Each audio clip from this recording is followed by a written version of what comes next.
Everything's set up. You know I'm always late because I'm black. Black people never on time. Unless of course we know there's chicken waiting at the table. Let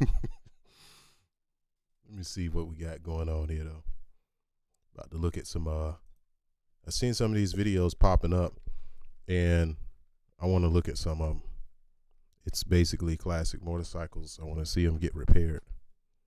It's like motorcycle restoration. That's what I want to look at. Seen some awesome looking bikes.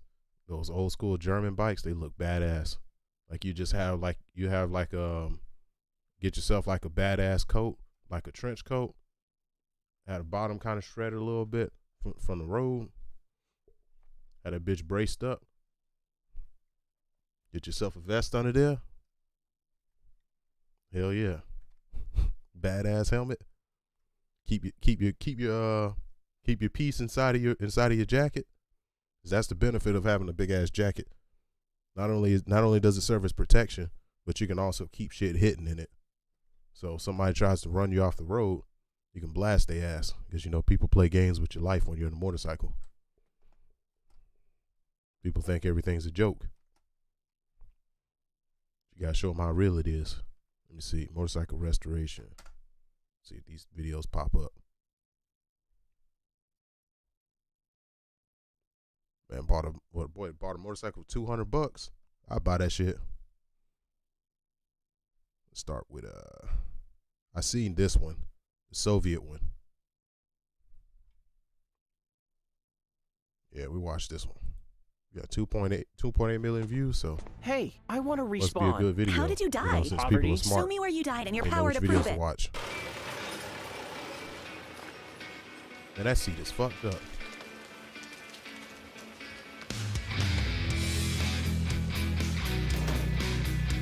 Yeah, man. I got my southern rock music playing. Got my motorcycle, man. I'm about to fix this bike up.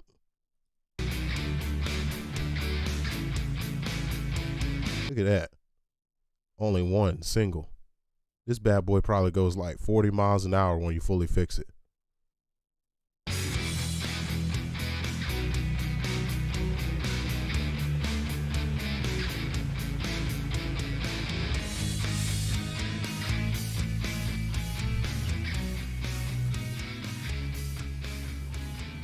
Slow chart ass music.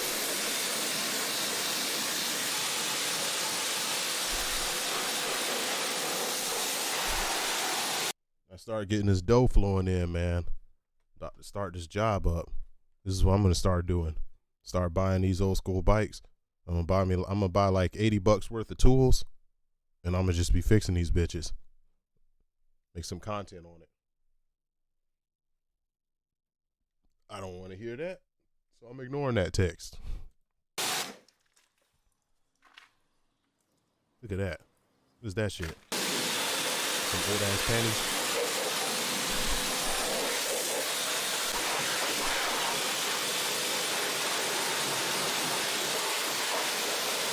Just from spraying it down, man, I mean, you can see a substantial difference.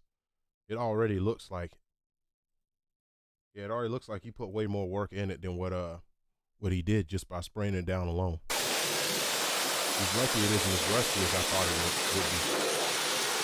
Especially if it's just mostly rust on the pipe. You can easily find another pipe.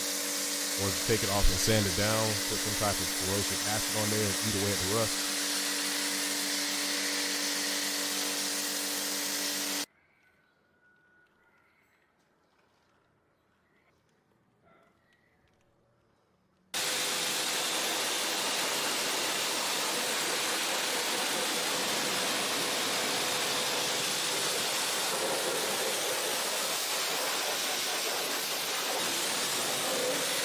You just see chunks. Hold up.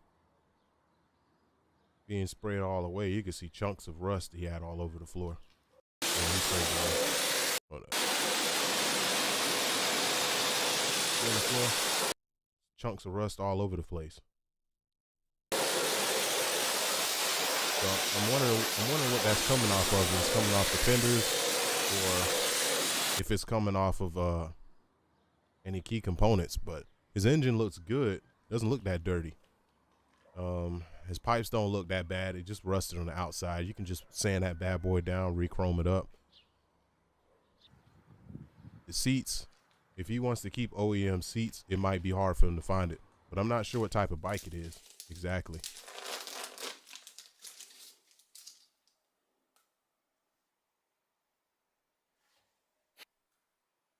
that brake fluid?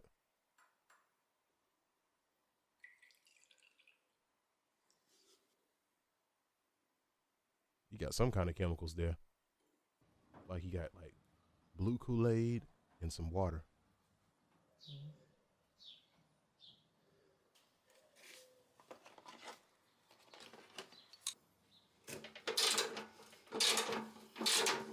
Thing about these bikes is they don't require special tools really to do anything. Only special tools I can say that, from my understanding, you would need to work on a bike is possibly something to read the volts, see how the volts are, if there's good connections, and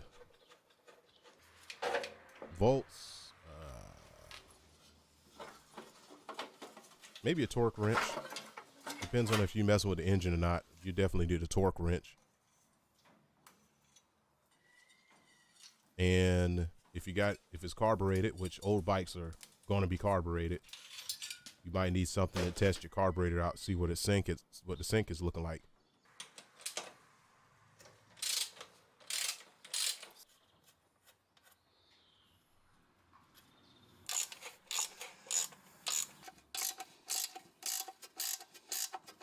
You want to pull the tires off of these bikes and it's deflated the way it is, you can get yourself a pry bar and just put it in there and go around the circle, pull it off from the loop and just go around, and those will come off easy. But looking at these older bikes, they look so simplistic, man. It's just a drum brake and a bolt connecting from the middle to the other side, possibly a gear in the middle, probably something that holds it together and rotates. So maybe it's like some bearings or something simple. So you can possibly get a hammer and just tap that out once you get in there. It'll be like a couple of rings.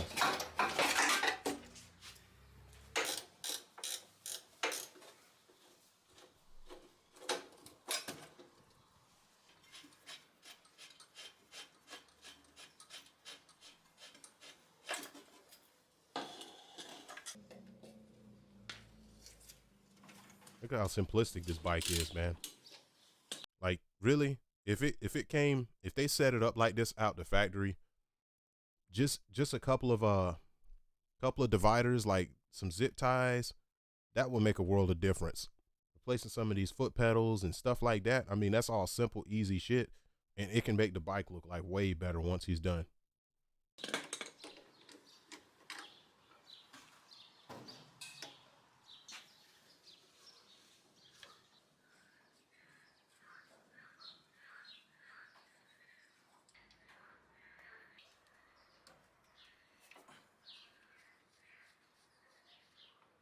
Now, what I'm hoping for is, I'm hoping that when he puts his bike back together, he tries to get OEM pedals and he tries to get OEM handlebars or the closest thing to it. I'm hoping, because it's like things like this, I don't want to see anything modern on them. I want to see them exactly the way that they were intended to be displayed as. Because the aesthetics for these type of aesthetics for classics like this that's everything. Actually don't look that bad on the inside.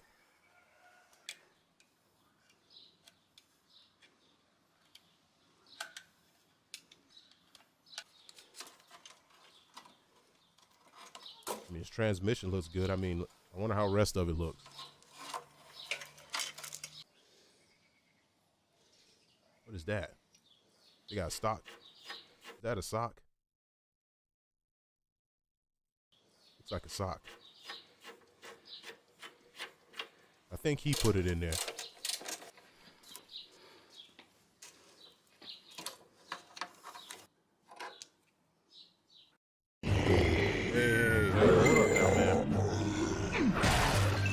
shit out of here.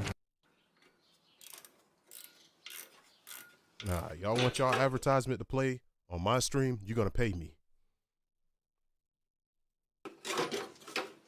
Better see my damn Popeye's chicken over here, man. Look at that. I guarantee you this engine weighed no more than 70 pounds. That's one thing I can say I like about the idea of working on a motorcycle versus an old car is if you need to work on that bitch, you can literally just pick it up and take it to an enclosed location inside of a house, a garage, wherever you need to take it so you can comfortably take it apart. You can get every bearing, every seal, everything you need for it. You can replace it because they're universal parts. You can find these pieces and replace them and put brand new parts and seals and pieces in there. And you won't have nobody rushing you to fix it. Nobody saying, hey man, what are you doing working on this bike outside? Or none of that shit. Nobody fucking with you when you're working on your shit. So that's what I like about the idea of working on an old school bike. Shit, I can get me a little table, get me a table set up in here, and literally be working on it in my room.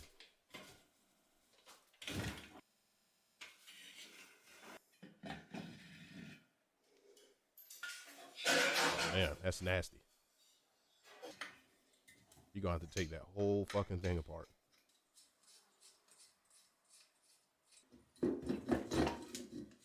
All types of chicken grease up in there.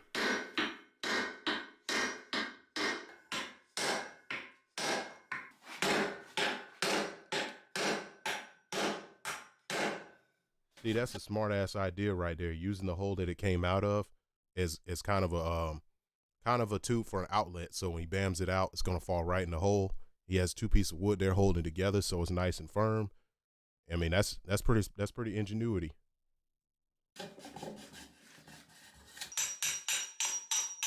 Get that cylinder head out of there.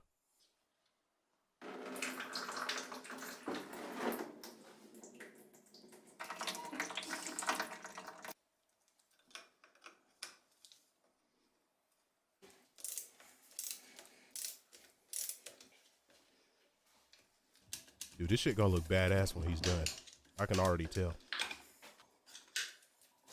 I'm just trying to imagine how this bike's gonna look once he gets it all polished up and sanded down. It'll be even more badass if he blacked it out, but he probably wants to try to keep the paint as original as possible.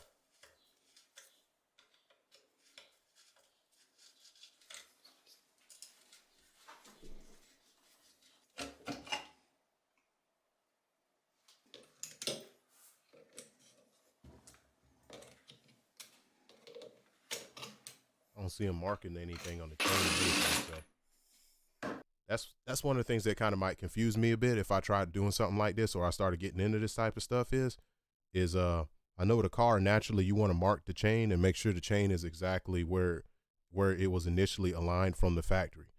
With a motorcycle, I'm not sure if that really applies because I don't see him doing that.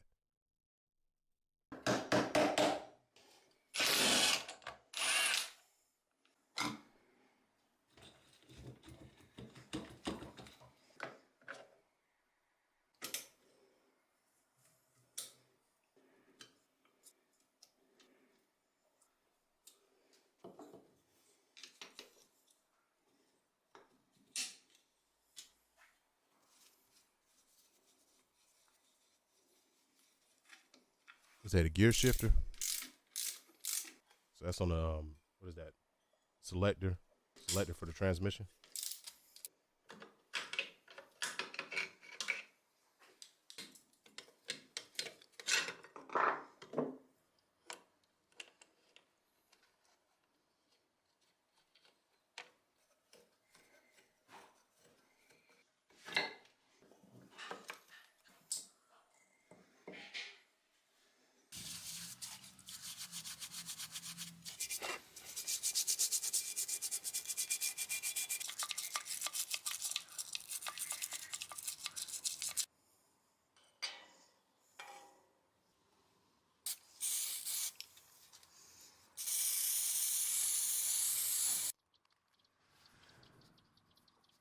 Man, that shit sizzling like some chicken straight out grease. Look like you used. You look at that paint remover brand. What brand is it? Last time I used paint remover on a vehicle to clean it up, I used aircraft paint remover. Looks like he's using auto body paint remover. Thing about that aircraft grade is that shit's corrosive as fuck, man. Like you get that on your hands, yeah, wash it off immediately. That aircraft paint remover, dude, you need to wear a mask, everything, because it goes everywhere. All you smell is just paint particles and chemicals everywhere. But you can get a can of it for like $7 online, and it just peels all the paint off your car.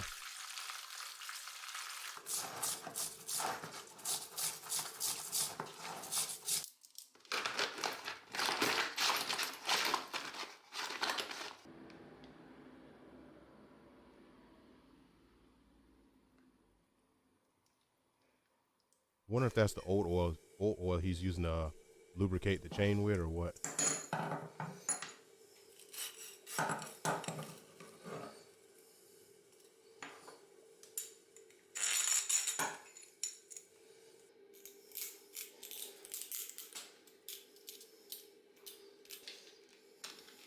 Okay, I see you, man. What is this dude, Mexican? This dude gotta be Mexican, because he coming up with some ingenuity, man. That's some Mexican style stuff there, man. They be the ones who come up with all kinds of crazy ass ideas. Like, I met a Mexican dude. He works on diesel trucks for a living, and he does it out of the back of his van. And he literally fixes diesel trucks with just a bucket full of tools. Just a small bucket. Full-size trucks. Like the Mexicans, they can get a screwdriver, they can get a torque wrench and a hammer and make everything happen with it.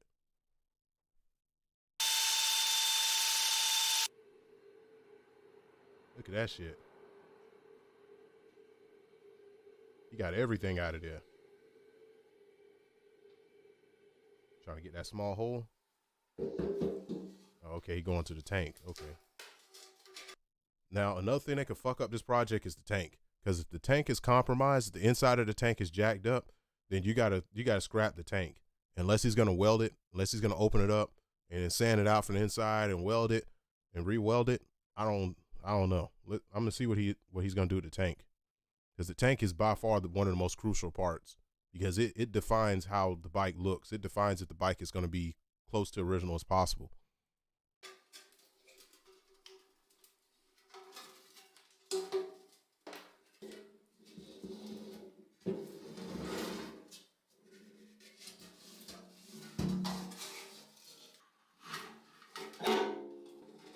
If that petcock is good, then the inside of the tank is good.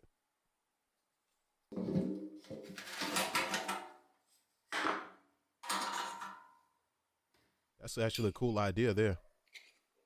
So they got a sift and filter on top of the gas in case you're pouring like some dirty fuel or you're using a container or something that catches it.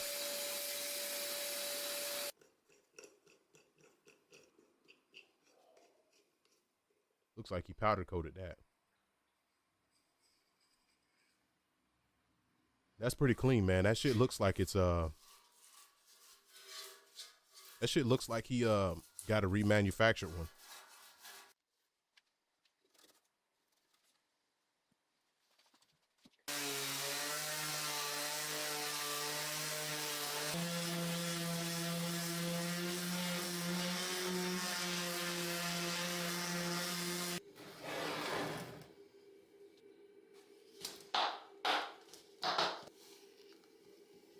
So it's some kind of acid and salt solution.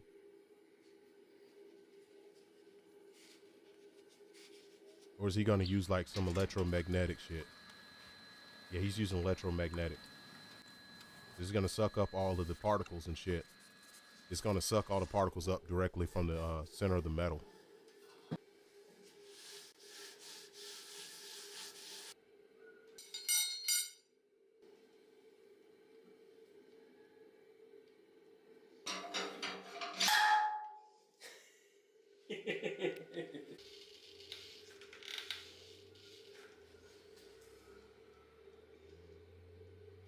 What's he doing?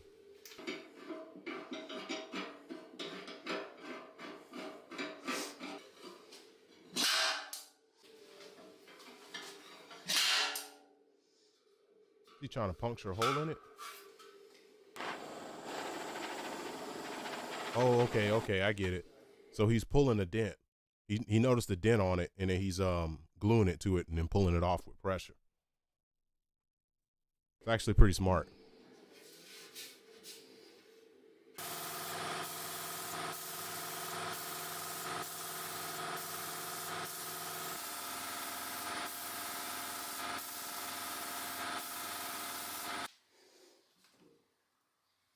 So he's just gonna Bondo over the whole tank. So it's looked like he's gonna just Bondo over it until it's completely smooth, possibly sand some areas down, and then paint over that. So that way the metal isn't gonna be, because honestly, I would have thought that he would have done a little more. Yeah, he is amazing, man. That is some cool shit. This shit is awesome, man. I love shit like this. You can just get in old school bikes and then fixing them up, and then you want to take them out, you can take them out. I thought he would have done more work on the tank though, but I guess it's good. It might be easier just to Bondo over it, really.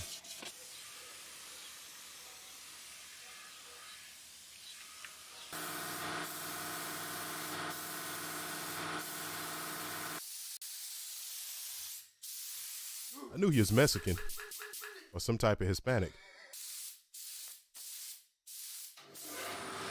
Unless he's just a funny looking white dude.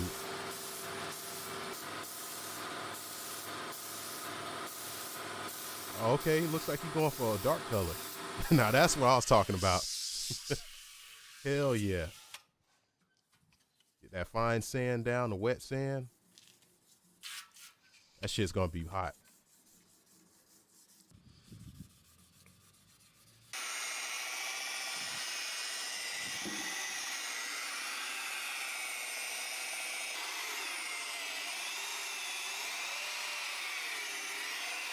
You can tell this dude has done this as an occupation, because he knows every step what he needs to do in order to get it to a certain standard. He understands the painting process.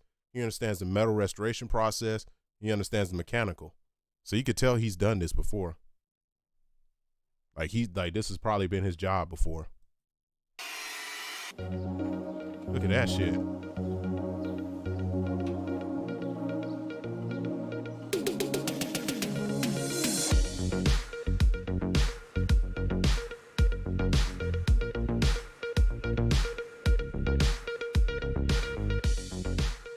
Be continued. Nah, bruh. Come on, man. Show me the results. Where's this bike at? 1970 restoration of 1970 motorcycle. I think that's the first one. Let me see if it's I think that's the same one I just watched. Let me see if he's finished it. Restoration of the motorcycle from 1970s. Let me see. This is 5 months ago. It's 2 months ago. So this is the one I just watched. Let me see if he's continuing. Welding can be very rewarding, you know. You can build anything, travel anywhere you want to, take your... Get out of my face.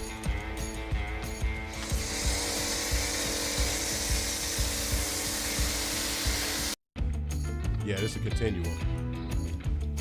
Let's get to the part where we want to be at. Seen all that. Here we go.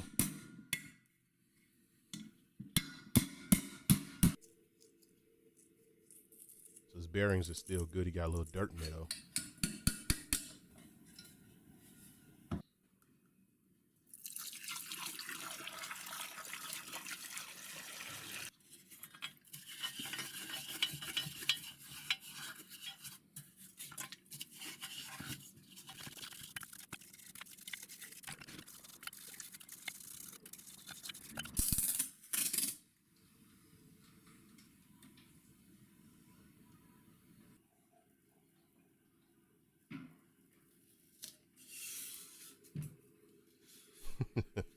I hear you.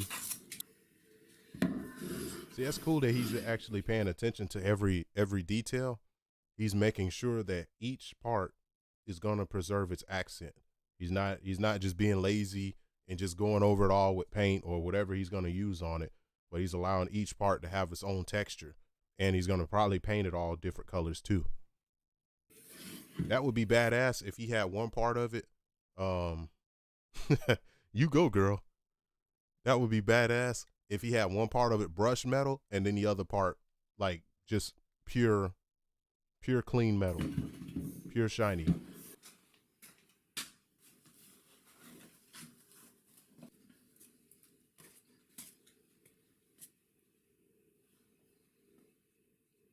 So you using your boxer shorts on this, man? What it looked like he did. Man took his boxer shorts off and started wiping the bike with it.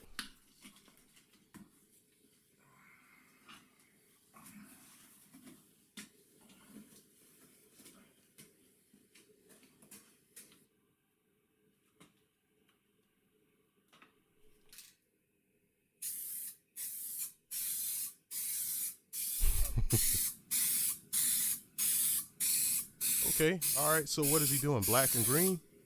Hey, I dig that.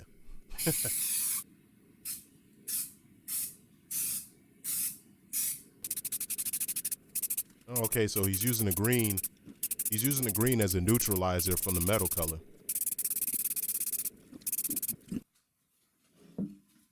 He's using the green as a neutralizer. So that way he won't have the colors bleeding through once he gets to the point where he needs to be.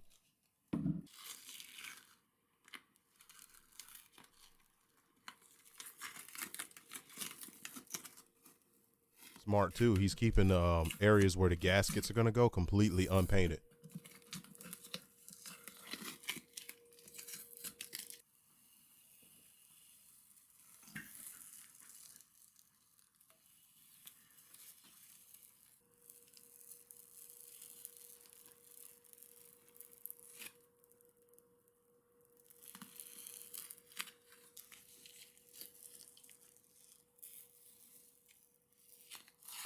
When you think about it, man, it's like you might as well use as much masking tape as possible since it's like $2 for a roll of tape versus a $300 paint job if you got to redo it. I mean, it might be like 30, 40 bucks for him for a can of paint, but the amount of work you got to do just to repaint it would be too much.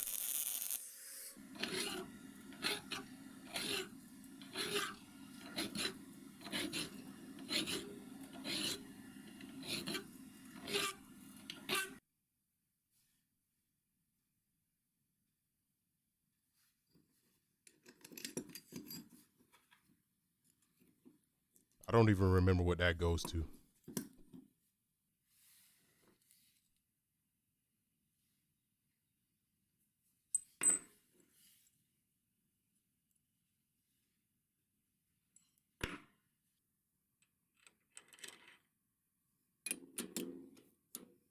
Is he gonna sand the top of the bolts or something?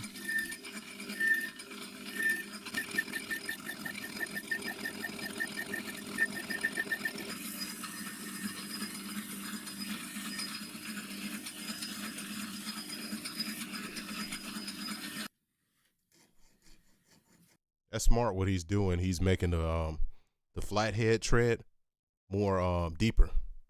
So that way you won't strip it. So if he's ever working on it, he's always good.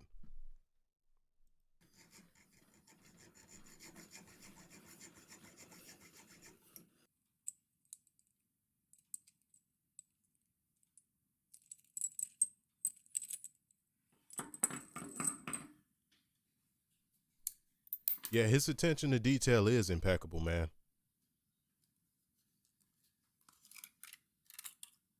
That's like a fully mechanical petcock too. See, he could take that whole thing apart and work on it. It isn't like the petcock on my bike. The one that came on my bike, it was all one piece that was basically soldered together. So once it's broke, it's broke.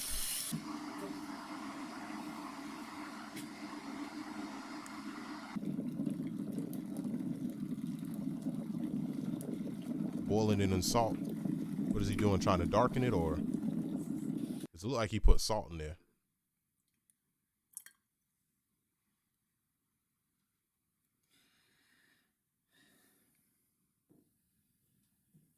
Dude, his CPM got to be crazy. Because vehicle content do get good ass pay.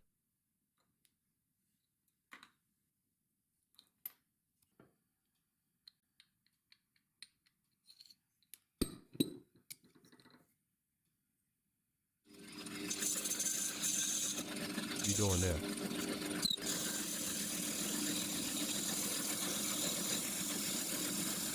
See, when you start doing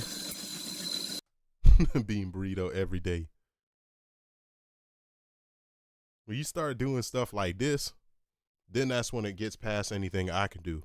Because I don't have tools like that, nor do I know how to use tools like that.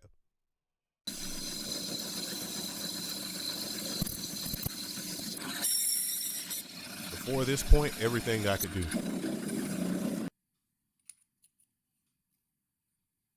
So he made a whole new piece for it.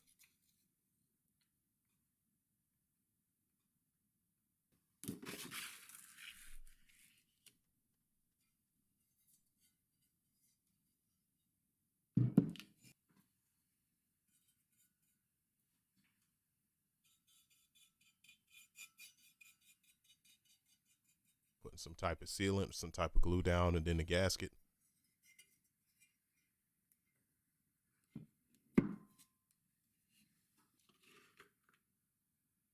Ah, okay. So he's gonna make the gasket or order the gasket. This paper itself is probably gasket paper.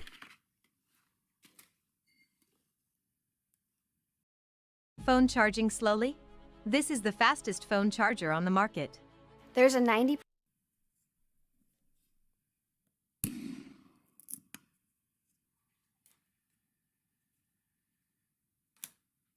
Possibly could be ordering a gasket. He's using those as templates, though.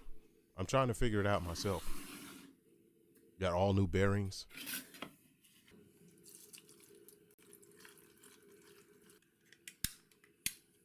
So I'm guessing he's like, fuck that. I'm not using old ass bearings from the 1970s. I'm putting new ones in there.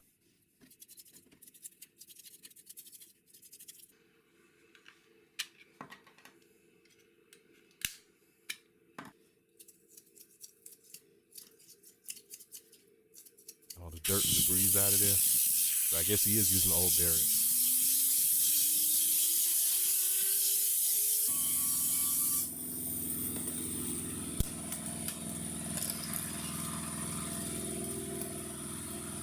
That to me is dumb. Oh, so he's breaking new ones in? That to me is dumb to spin it, because it's like you just spent this time making sure it was good to go, clean, and now you're going to spin it and let it roll on the floor. Like, yeah, fidget spinner.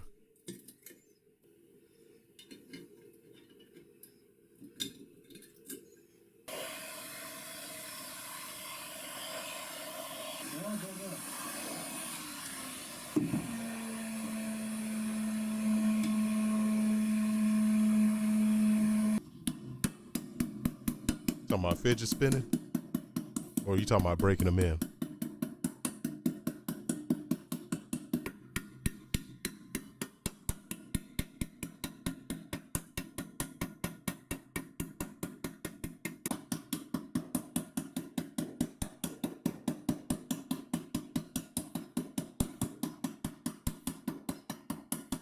Oh, okay. Y'all didn't fidget spin them then.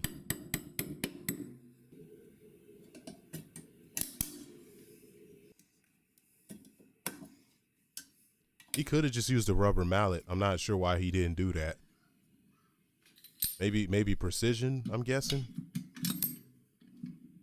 But, you know, he's the professional. I'm just wondering.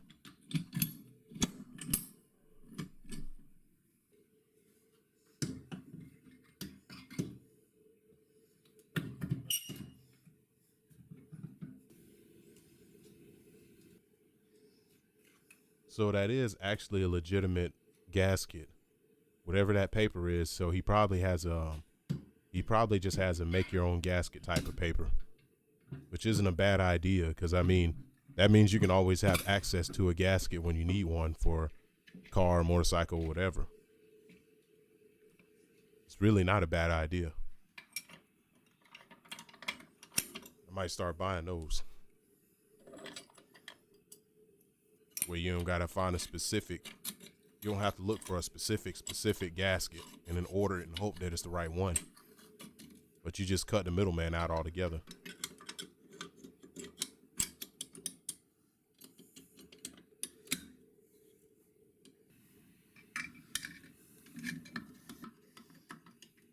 Looking at transmission selector back in there. Okay. I dig it though, man. I give this dude credit though. Besides doing the fidget spinning, this dude he's really clean how he operates. He doesn't get any mess anywhere, even though he's not wearing gloves when he's working on a bike, which, I mean, I'm gonna be real with you. When I'm working on my bikes, when I start buying some and I start getting my shit together, I'm wearing some damn gloves. Calling me during showtime, man. Bad time. Let's wait for this call to end. This is a bad time. Gotta give him a like too, since I'm using this video. I feel as though it's great etiquette.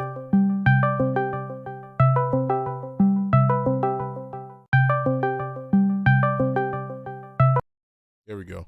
All right. It's good etiquette to me to like people's videos if you're going to react on them. Give the person something for using their videos, and I'm giving them a like.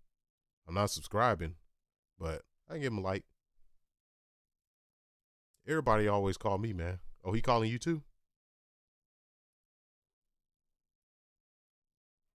All right. Let's get back to it.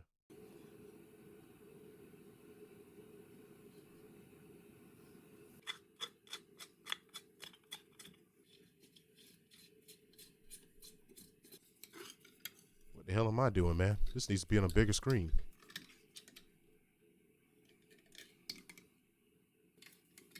Look at how shiny that shit is. I didn't see the part where he polished that down.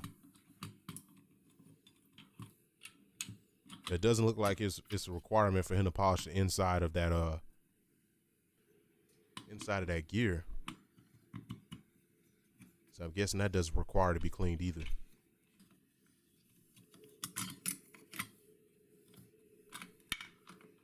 Then again, it's going to be submerged in fluid.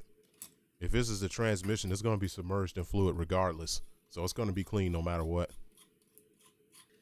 Looks like he did take an effort to clean it though, but not sand it down or anything.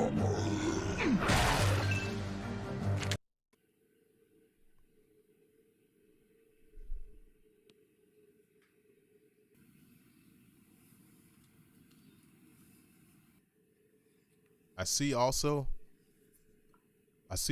when he made these gaskets, he oversized them on purpose. So it's slightly oversized. That's not a bad idea, because if it's undersized, you're going to have to do it all over again or remark it. So it was pretty smart how he did it, getting the engine oil and going around it and then pressing it against it so you have an imprint of it.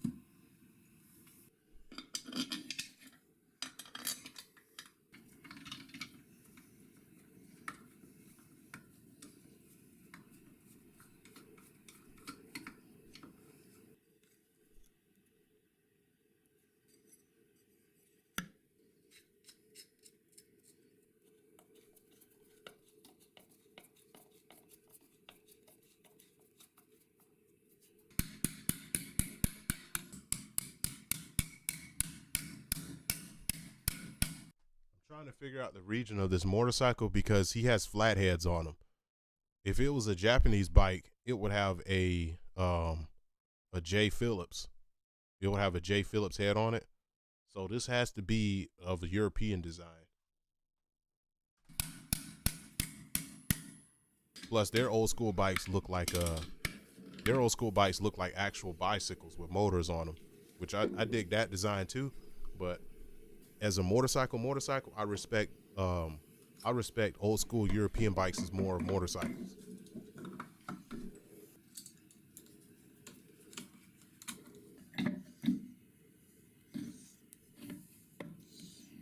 Like this to me is a motorcycle as old school Japanese bikes, the ones from the 50s and early 60s are motorbikes to me. They're not motorcycles.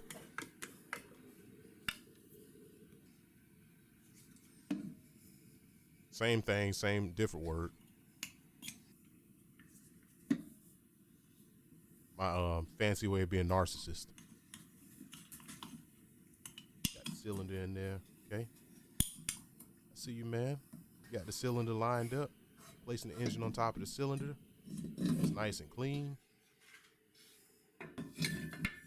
That was another question I was gonna have was, what will he do with the head of the engine? But I see he didn't do nothing with it. I was thinking that maybe he might polish it down. It looks like he just cleaned it off. Skip this music.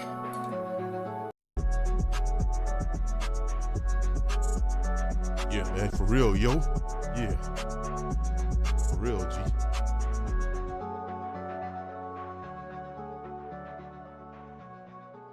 Let's look at the last one, see what we got going on.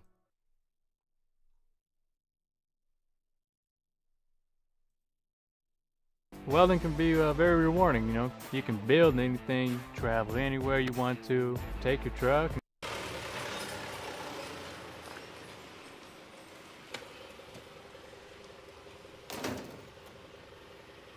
Skippeth. Back to this plastic piece, the petcock.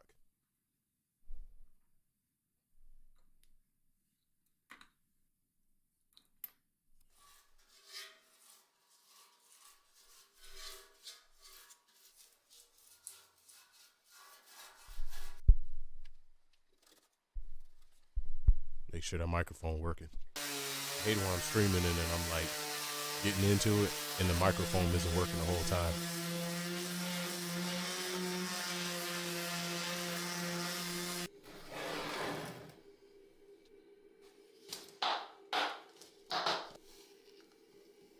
There you go, man. You want to soak the chicken in salt water?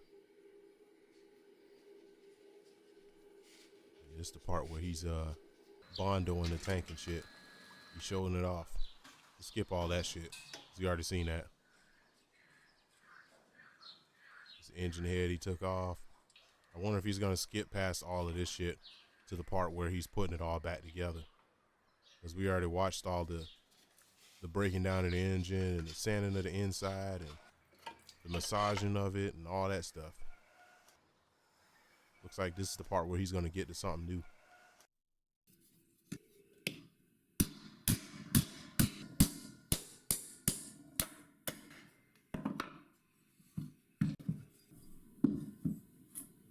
He already did the bearings, so we've seen that.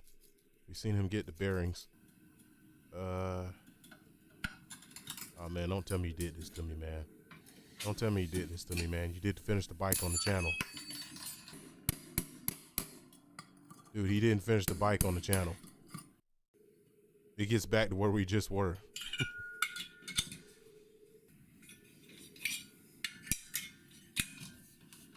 Man, I wanted to see this thing when he was done.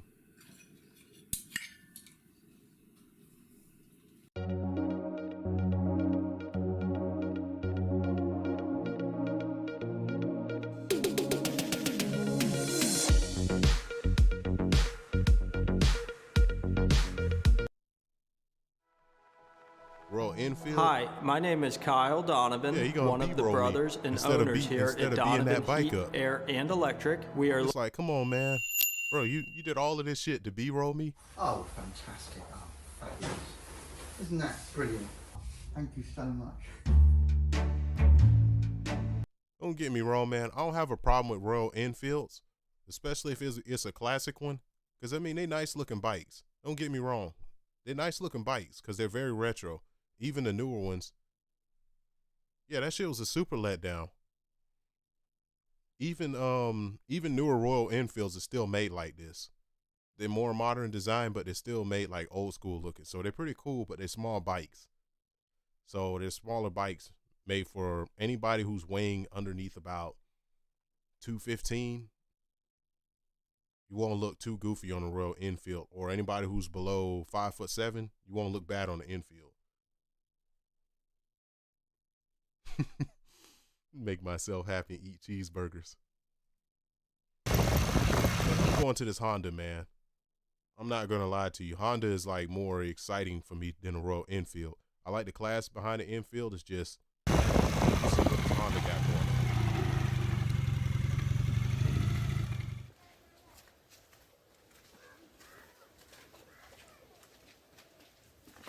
Plus, you can't beat an old school Honda. You can't beat a Honda, man.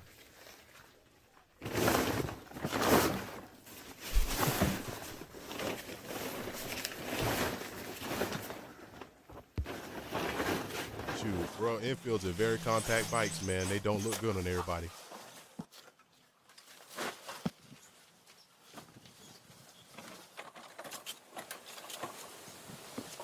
All right, man. All right. Indian dude's got this nice little Honda going on.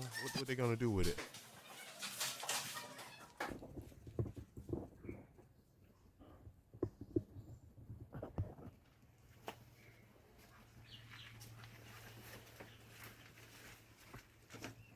I bet they got a shitload of old school bikes like that that are just sitting there rusting away. I'm not even gonna lie to you, man. If I had like 20 grand, I would buy a whole bulk of them from them and just have them shipped over here. And people are gonna be looking like, man, you got all these junk bikes. And every single month, I'm gonna fix one of them. Then they're gonna be looking around, man, them some nice bikes. Them some nice bikes. Oh, it's nice now, huh? I thought it was junk.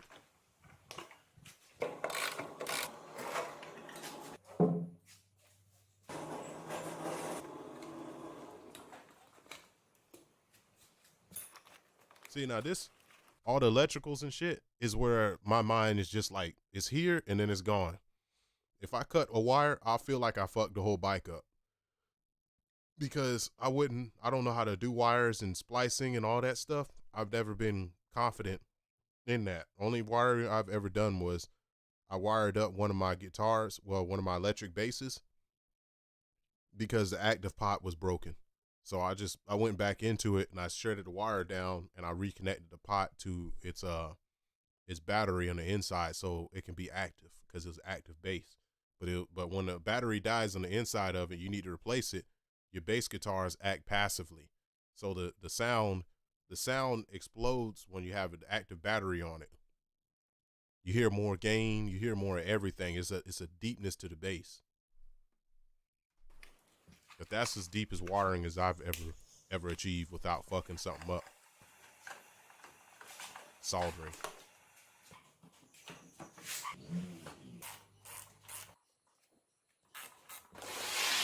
They probably gonna get a big ass Walmart pack of wires and just reconnect the whole damn thing.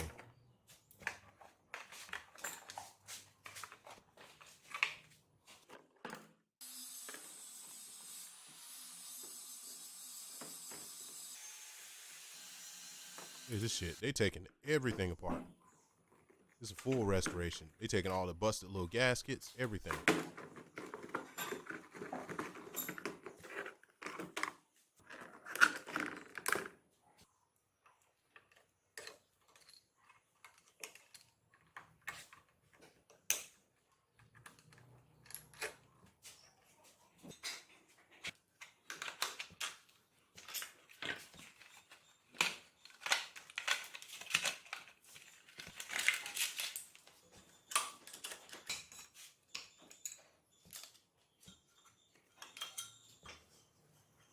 Those are actually some pretty modern looking side lights, turn signal lights for such an old bike.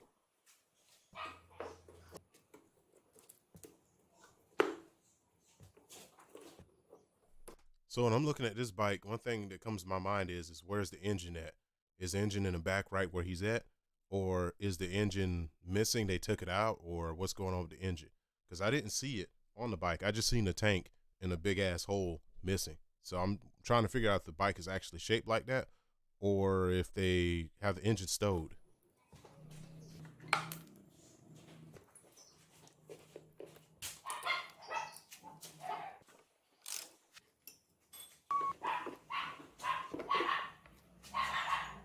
What's that shit? They got confetti and everything. You need a shot vac for that shit. That's like two seconds with a shot vac, and you can get every bit of it out of that.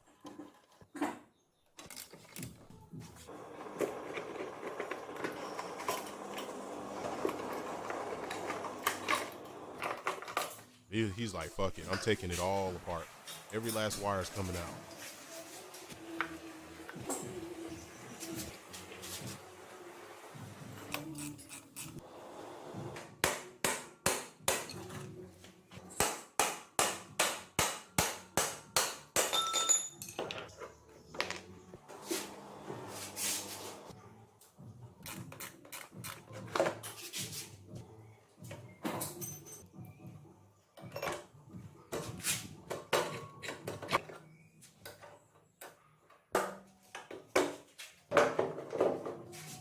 Okay, you got the whole air box out of there.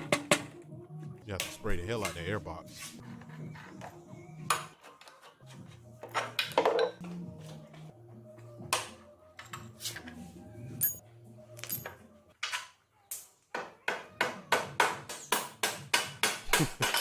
Man, this dude is taking every single piece off. Literally everything. I think he's taking more apart than the guy we just watched.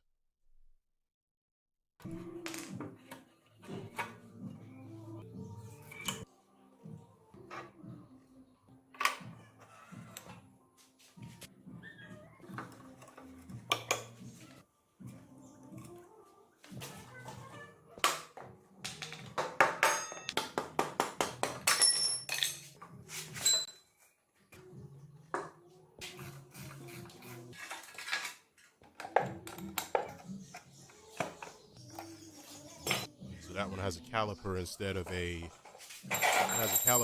of a drum brake.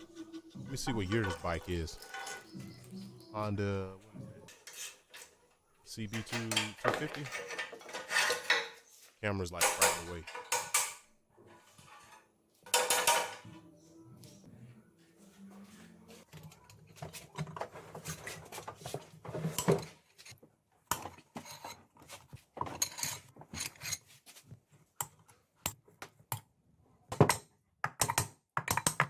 They making it look easy, but that's the type of shit that's the hardest part to do when you're working on a vehicle.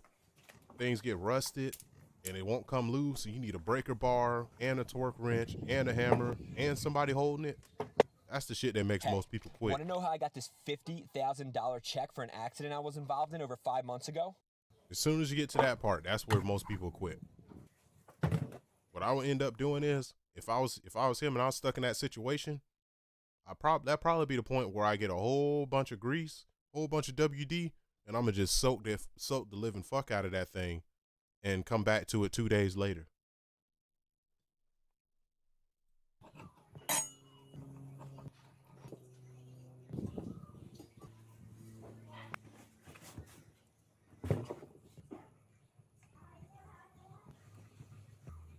Another thing about this too is if this was a more modern area where where they might have more money or they might have better tools, they could literally got the hair in my mouth. They could literally use air tools, and this should be way faster. He actually be moving as fast as he's fast forwarded the video. Air tools make everything easier. You ain't got to worry about stripping nothing. You ain't got to worry about applying extra force. Something rusty, you ain't got to worry about that.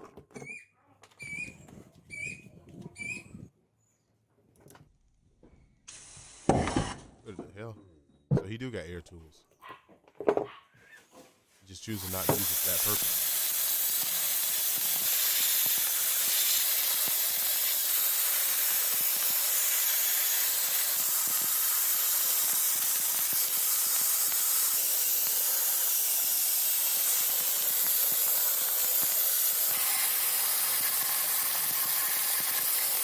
I've seen powder coating, but I don't know anything about sandblasting, so I'm guessing the sand actually removes the material off of it, like paint removal. That's my guess with a sandblasting versus like powder coating. So sandblasting is removing and powder coating is probably placing.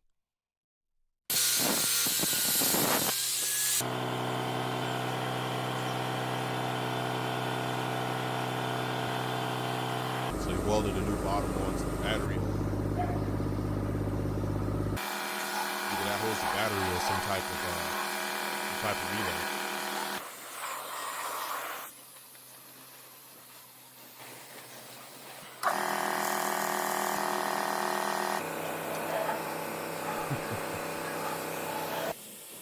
They like, oh hell no, we're not doing no manual labor to sand this thing down. We're not gonna use a sander. We're gonna sandblast it. Okay, I get it. Yeah, they're like, yeah, we sandblasting this bitch. We ain't removing no rust. We ain't dunking nothing in no water and no Kool-Aid, and we ain't getting no syringes. We're gonna blast this bitch, and then we're gonna paint this bitch, and then we're gonna be done. No manual labor.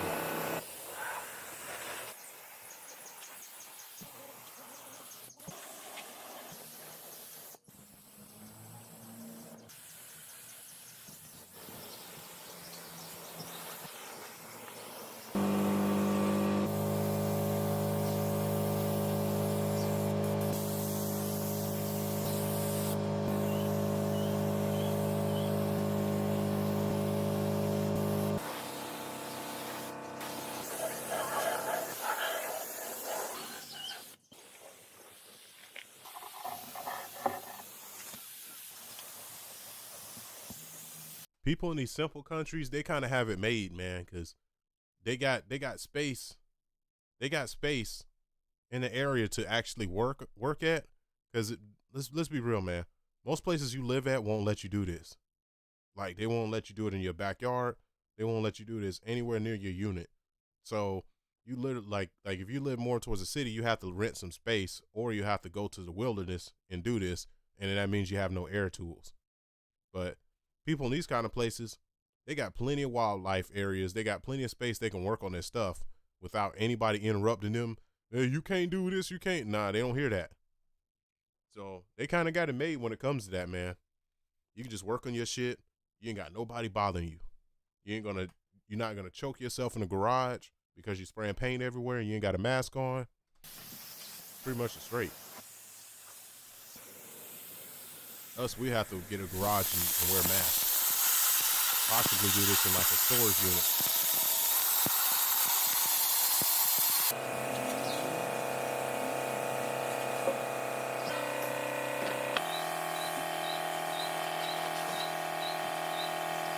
You doing that wire? Like you spot welding?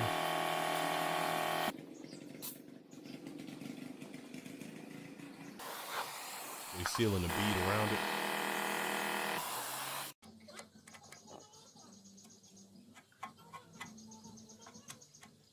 You got a pudding going on top of it. Bondo in every little crack and crevice, smoothing it out.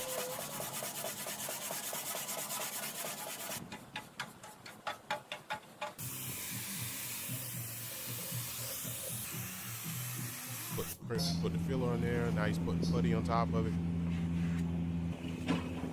So what he sprayed on first, I'm guessing that's like the Bondo before Bondo, because putty is basically Bondo.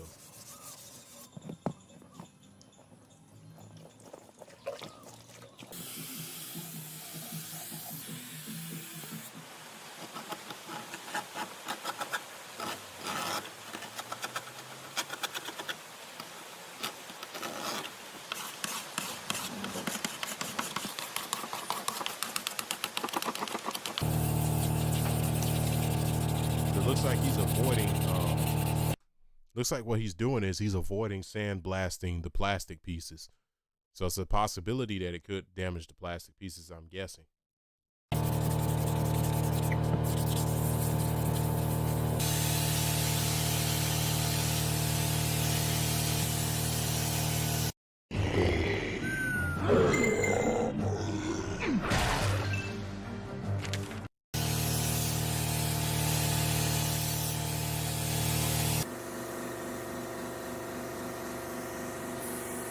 if he used paint remover, if he did use chemicals, he would have to skip all that sanding for the plastic. He would have been straight on the plastic. But because he didn't use chemicals and because he wanted to sandblast everything and be lazy, now he had to do all that manual labor on the plastic. Can't skip steps, man. Bro.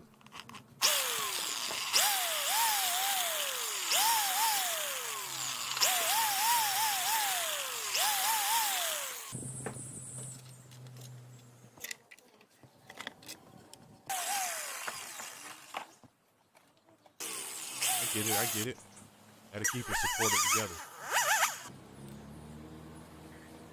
You're gonna cover up the wires with some type of putty or some type of glue.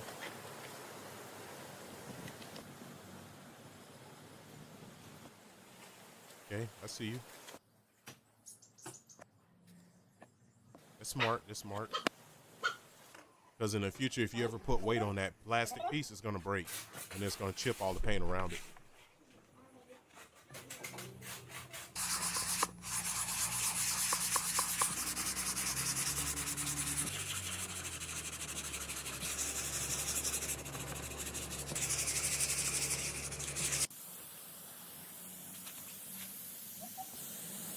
Time he sprays over, it's gonna look like smooth, like it doesn't even exist.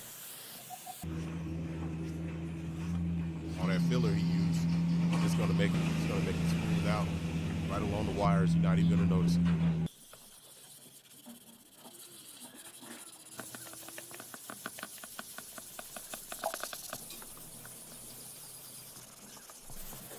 Look at that, this shit's already shiny, and it's dry.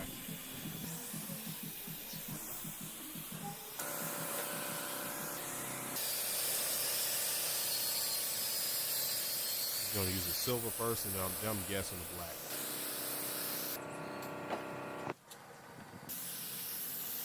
Probably to match up with the other black, or he could keep it silver. Oh, he's going Honda blue on top of the silver, so that shit's gonna pop. If he used, because the thing about it is if he used gray, he would have a royal blue. But because he used silver, he's gonna get that Ford blue. They call it, he's calling the Honda blue, but I call that Ford blue. But I guess I see why this Honda blue, because it's there's a little more lightness to it than the Ford blue has. And you got a nice decal for the tanks. That's awesome. That looks way better than the OEM.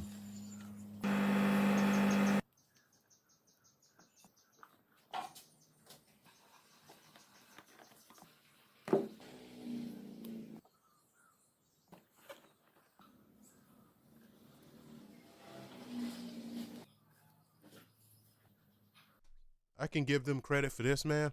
It's cool to see a whole group of guys, possibly family, come together with a project they all want to work on together. And it's probably just one of their bike, or it's probably just like the child's bike, or it's either one of them or one of their children's bikes. But it's cool to see a bunch of people come together and all agree to work on this vehicle together with no ego involved. Like, that to me is awesome. Because anybody here, they would be like, man, I need to ride that bike, man. Nah, dog, that's my bike.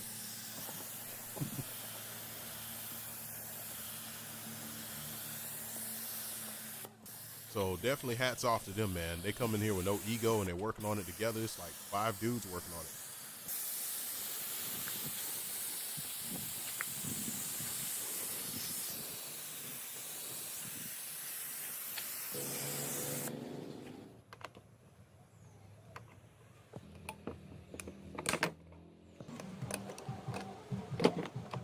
I'm unfamiliar with that too.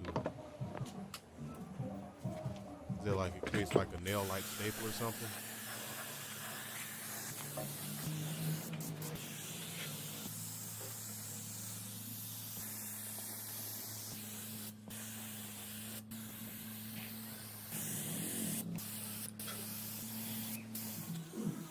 See, that's one thing I'm not a big fan of, is the handlebars, like the controls, like the, what do you call those? The handles I'm not a fan of those being painted because one day it's gonna eventually chip.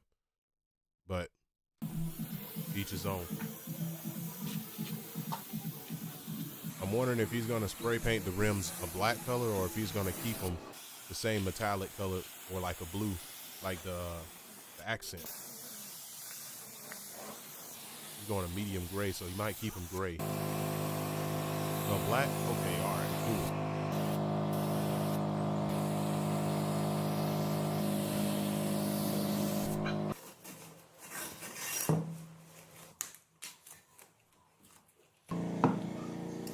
Okay, I see it.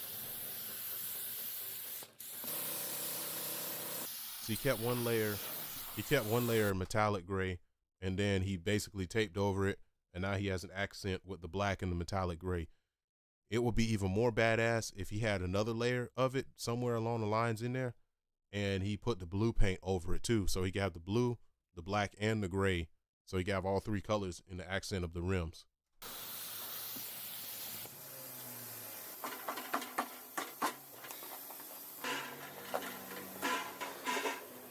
This newly discovered mysterious juice can skyrocket your metabolism and activate a powerful fat-burning mechanism. Shut up. You got to pay me for advertisements, buddy.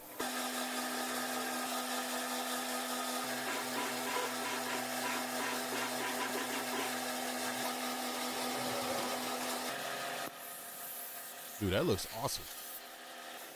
That looks like it came straight out of a shop. Except for the little chips on the side, like that type of shit. Everything else looks awesome, man. Or maybe that's not chips. That could be reflections. No, that's reflections. Yeah, that looks awesome, man. That looks like it came out of a shop.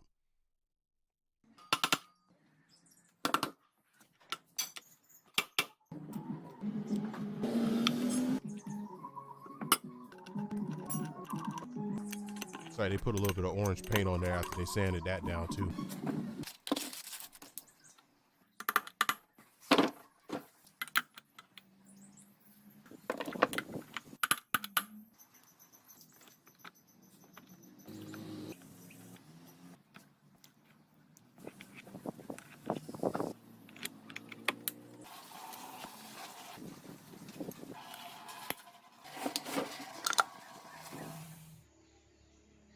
Oh man, dirtiest part.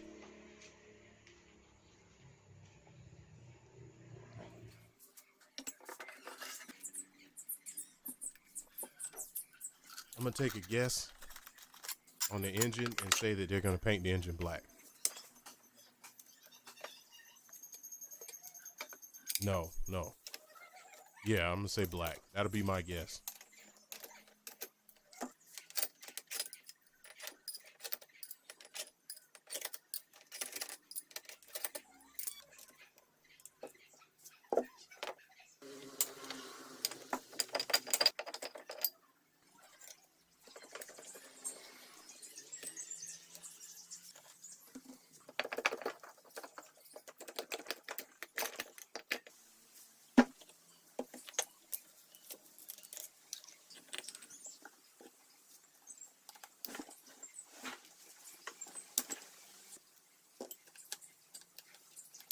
Was that a single head 2-cylinder?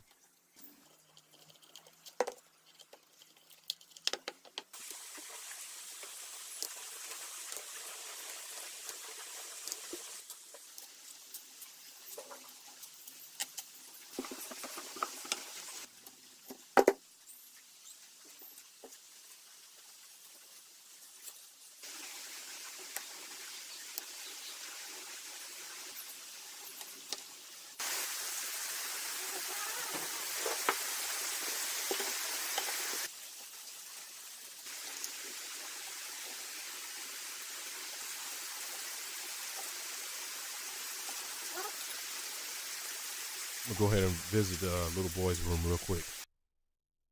Sorry, the grown man's room. I'll be right back.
Cat knows exactly where I'm headed.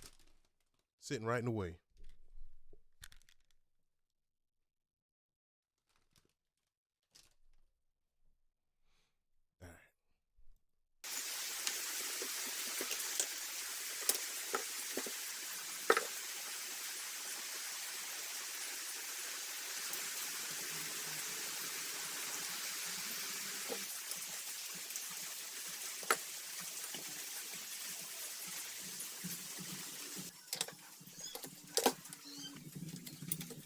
Skip past a little bit of this technological stuff.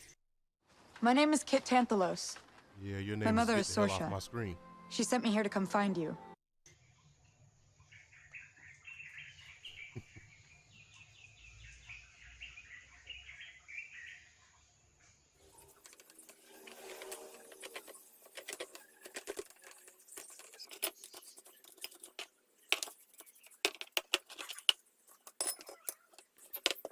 Coating everything in peanut oil.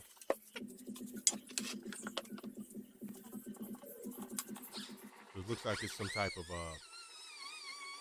looks like it was made to strip the metal and get rid of some of the corrosion. By him going up and down like that, he's gonna get a brushed metal look to it. So he has to do the whole thing in that same pattern.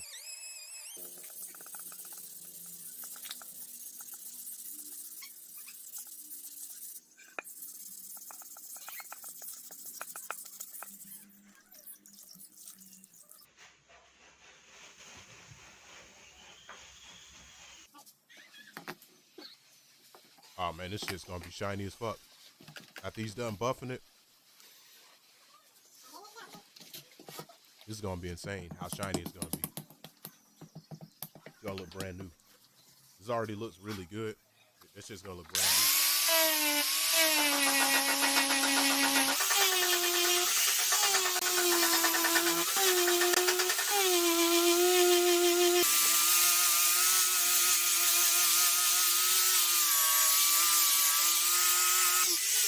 Look at that shit.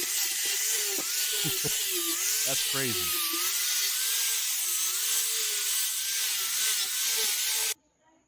Look at that. Honda has some good ass plates. That shit looks brand fucking new. See, now that right there is worthy of a B-roll.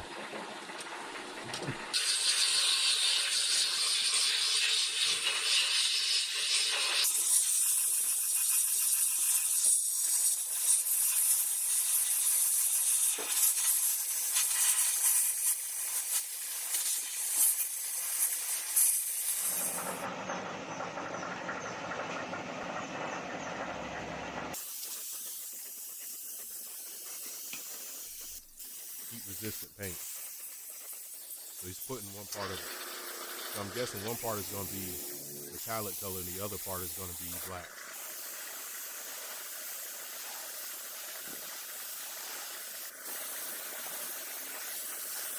That's going to be sweet, man. Black emblem on top of the metal.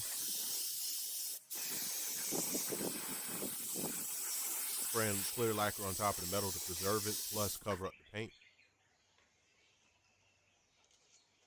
I bet it looks way better in real life. Rather than this video, shit probably way better.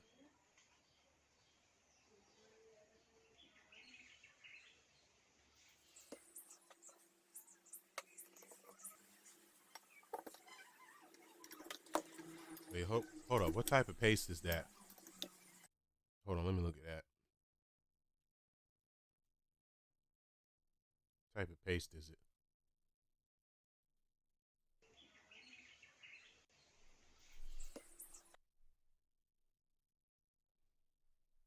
Grinding paste.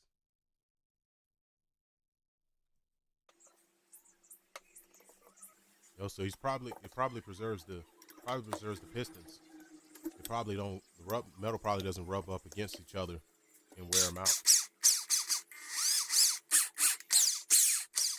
So it could be like high temp grease or something like that.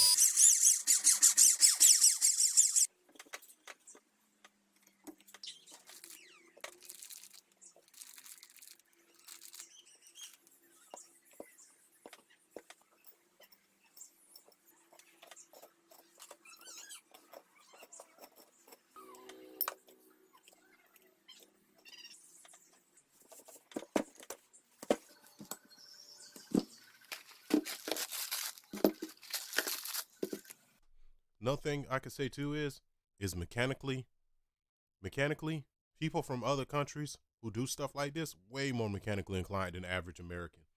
There's way more if you deal with Mexicans, you'll learn that a vast majority of Mexicans, like the men, they know how to work on shit. The vast majority of American men don't know how to work on shit.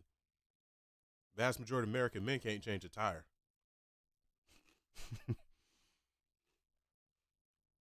So guess who's gonna be changing the tire? Y'all hanging out in the tire bus? Guess who's changing that tire?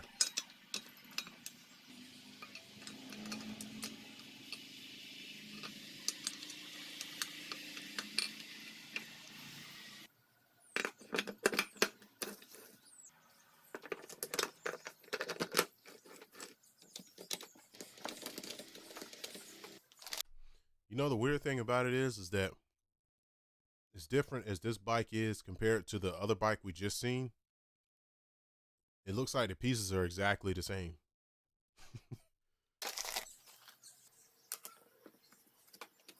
Some have like just a few extra bells and whistles to them, but the general idea is that these bikes are basically the same.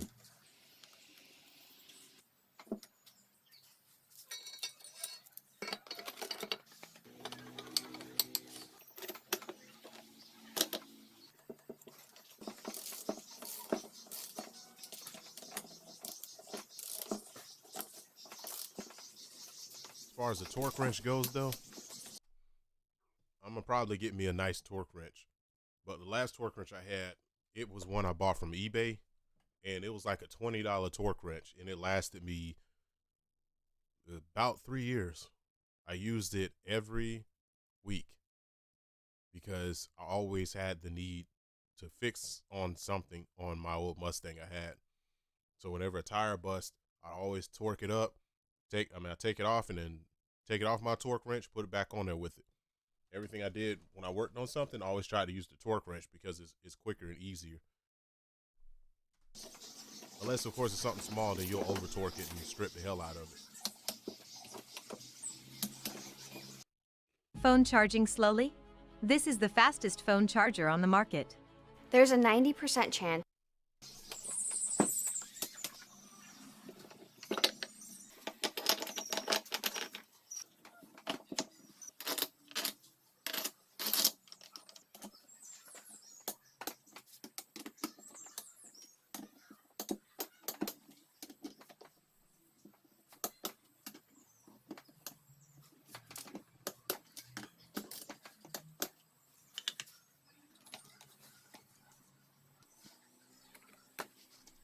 Beneficial thing about using a torque wrench is whenever you're tightening something, it always stops at a certain point, so you'll never screw your screw your bolts, strip your bolts. Everything's always tight to specifications to the factory standards. So it's literally like whatever you get, like what he's doing, this is gonna be like him getting that bike straight from the factory once he's done.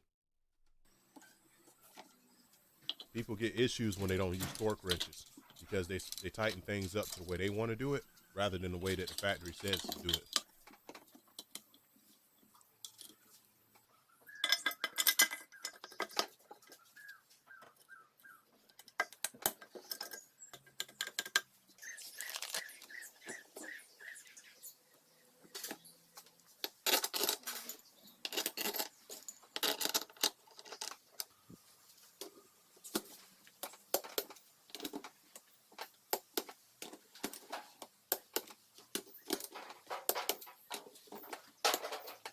As soon as you have that second click, you're good.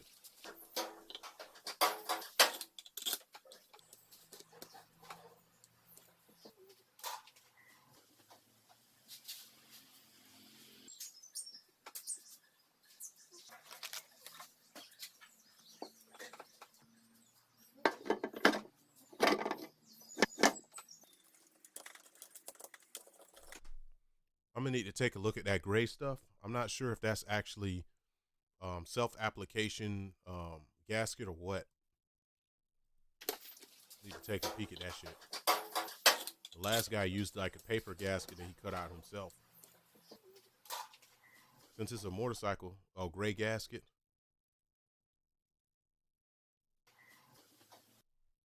I'm not sure how good liquid gasket is versus a paper gasket. So when I start working on these bikes, I'm going to research it and I'm going to see what works out best, because I don't want to have to do the job and then go back and do the job all over again, because then I lose interest.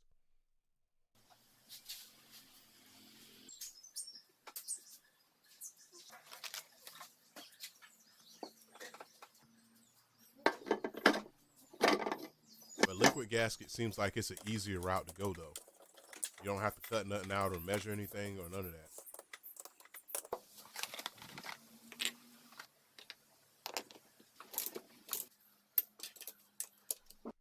So the air filter in this bike, is actually underneath the engine. That's actually pretty weird, because normally air filters would be in the air boxes. So when the air gathers in the air boxes, it'll filter it out, and then the air goes to the engine. Not sure how that's going to work, but this is a Honda, so I need to trust that it's properly engineered. Because everything Honda, especially anything from 2007 and back, is always good constructed vehicles.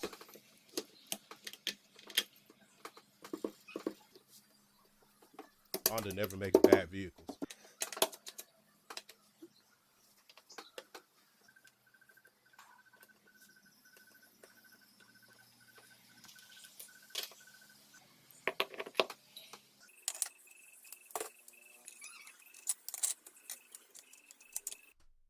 See, now this part right here is what I don't know about either.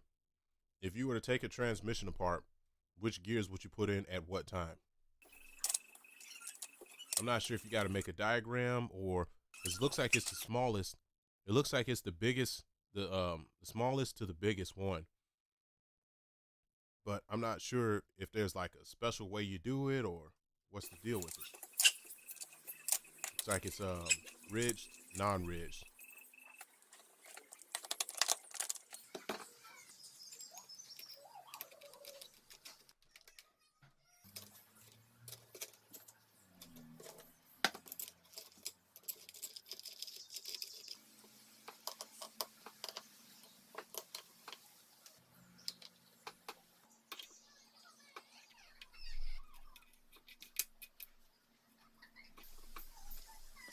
I don't know what that goes to. Not sure if that's supposed to hold something down or what.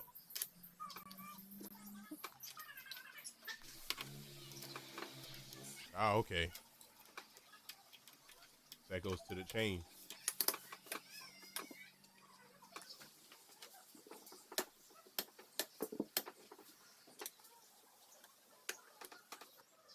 That part looks like it'll be a pain in the ass.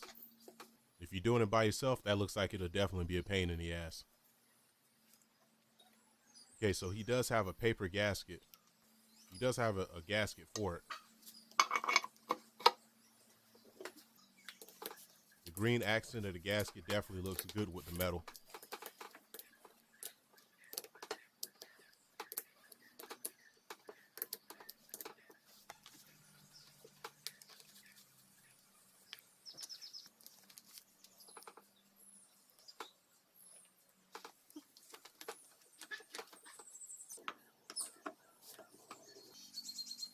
It sucks. Welding can be very rewarding, you know. You can build anything, travel anywhere you want to. It sucks that they have to reuse such an old part in there. That could be a hard to find part, but it just sucks that they have to put such an old part in there. It's kind of like, it feels like, well, to me, it seems like a slap in the face to all the hard work they did.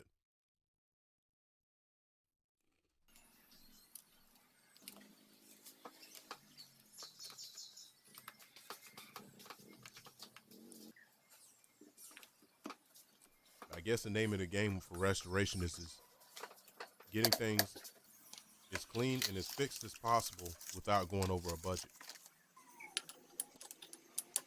So it looks like they got whole new cylinders and everything. Brand new gasket to match up on top. And it doesn't look like they did any real work to the head. Looks like they just sanded it down and possibly cleaned it, maybe sandblasted it.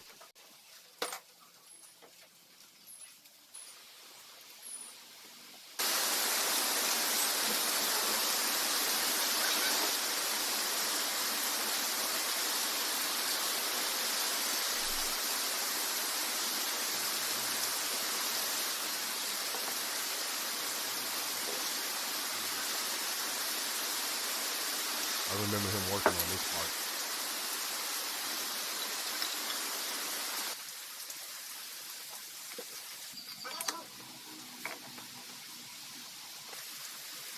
See, these Japanese bikes, they look way more confusing to work on than the American bike. Or that I think that was like a German bike what we were watching earlier.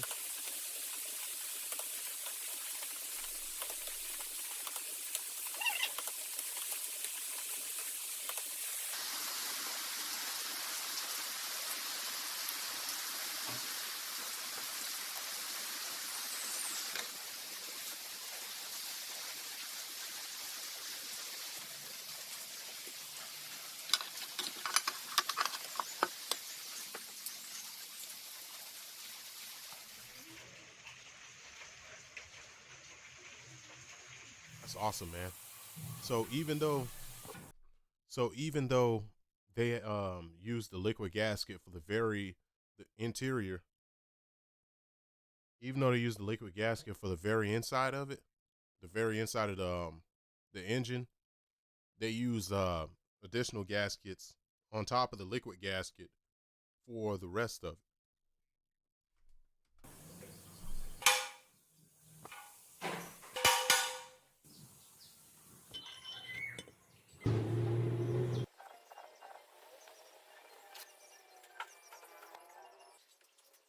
So he's creating his own bearings for the steering area.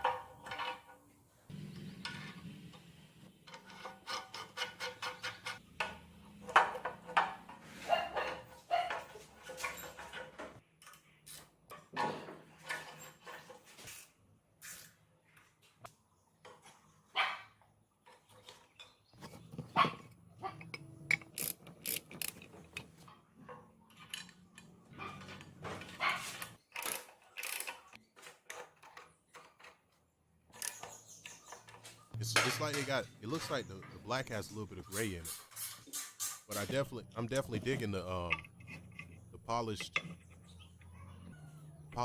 fenders. It definitely looks nice. Just the bare metal and it just being clean as possible accents very well in the black. So that's gonna go good with the tires. They're gonna have that they're gonna have that blue. Then they're gonna have the metallic gray, and then they're gonna have the black with that silver right there.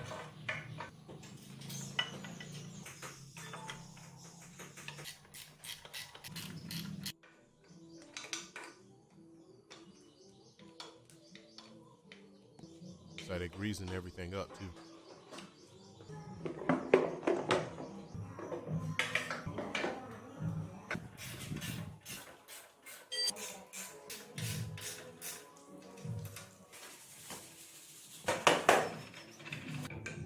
Dude, this shit looks brand new.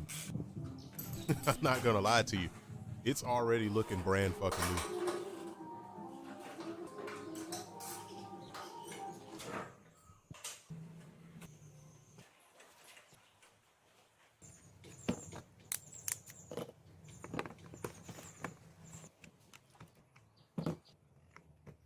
So it looks like he's ordered a new wire. Looks like he's ordered a new light and wire for his head cluster light. He's reused the old. I'm busy. I'll be quick. I'll be quick. Please, mama. Don't hurt me.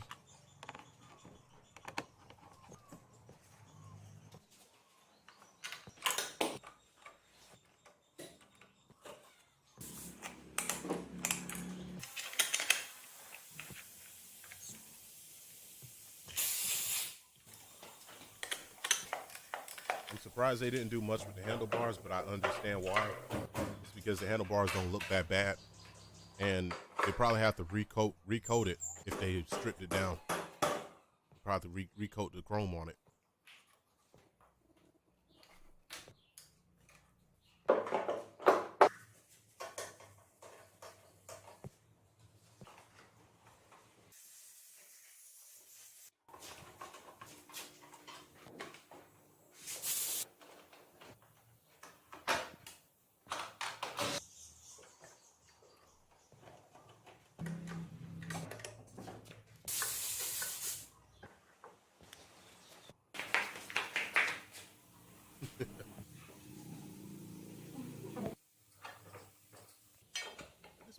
this heavy?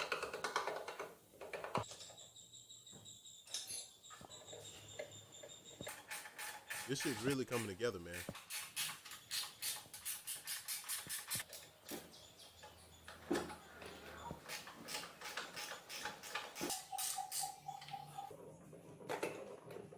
Carburetor.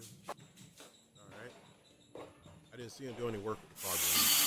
I think they completely skipped that part.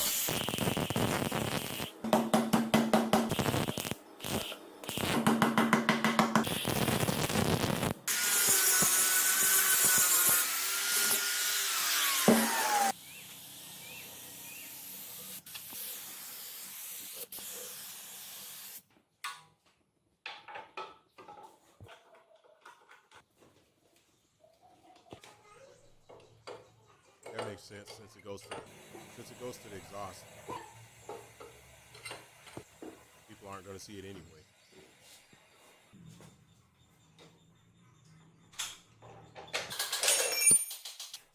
Dude, this shit looks brand new.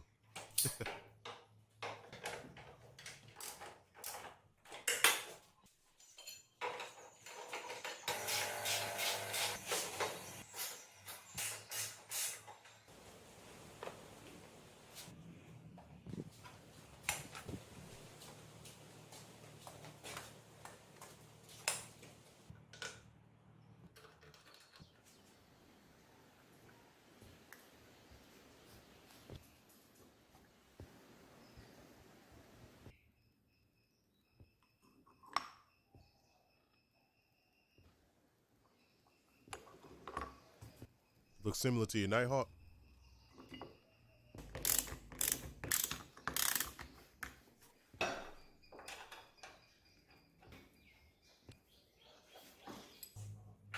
It's real smart with the colors they chose.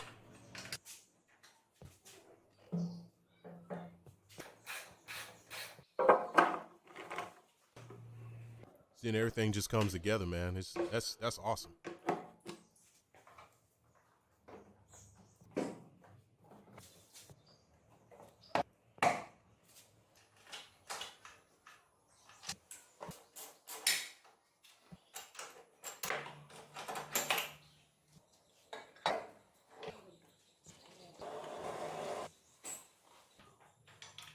So I see he did the same thing with his fuel that I did. You got the fuel line hanging down with the filter in between of it.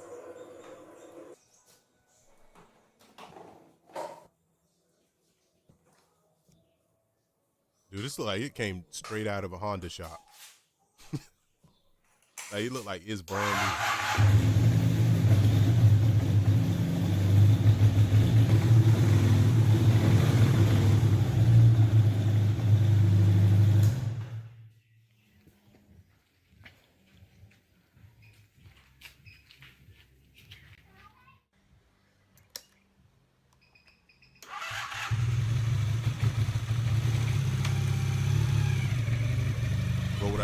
What was the same with my microphone is the fuel filter.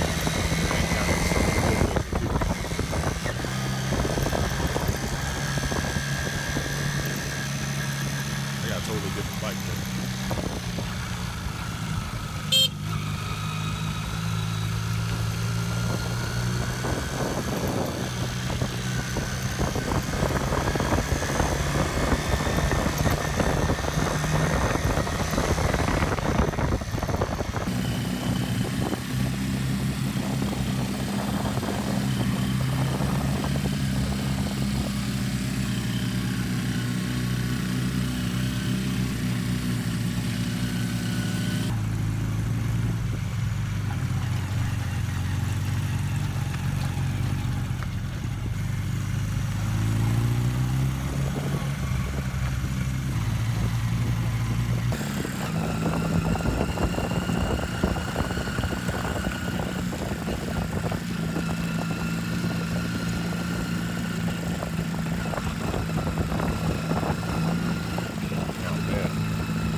That's my thing right there. Phone charging slowly?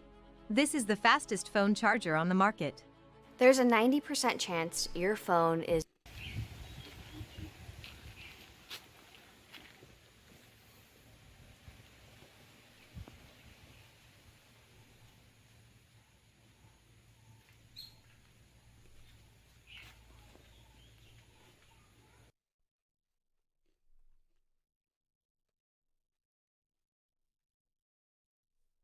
Did I leave a like?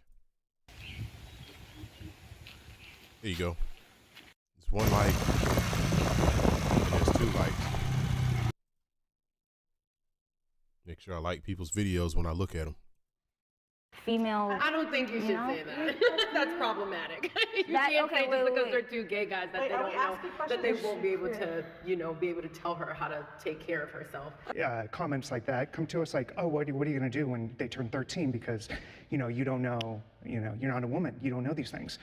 Hey, guys, we're getting a call right now. Let's listen in. I placed my daughter for adoption at 19. Should I tell her I'm her birth mom? What do you think? Based off what you know. There's going to be more information. You can change your mind after. Yeah, you can. Eventually, yeah. Yep. I'll tell her. Yeah, I mean, you'd have to ask the adopted parents, I think. Yes! But outside of that, I think you should. Yeah.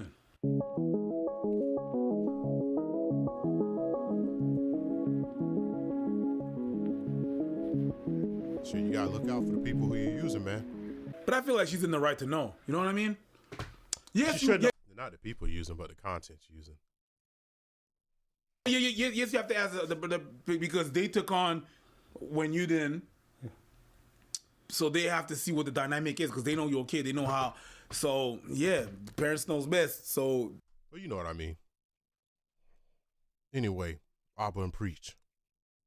I'm also give them a like, too. Even though they got, what, a gajillion people? They look at this shit. 2 gajillion people? 3? A billion people? Yeah. You're the mother, but they were the parents. So, yeah. I feel like there's so many factors that go into this. It's not a simple, like, yes or no. Her name is Konoha. Mm-hmm. I read the first time Konoha, and I was like, damn, I love Naruto, too. Leaf Village. You know that shit? Oh, yeah, sure. Kakebano Jutsu! No? Oh, motherfuckers that run like this? Oh, wait, that's the wrong one. No, I don't know.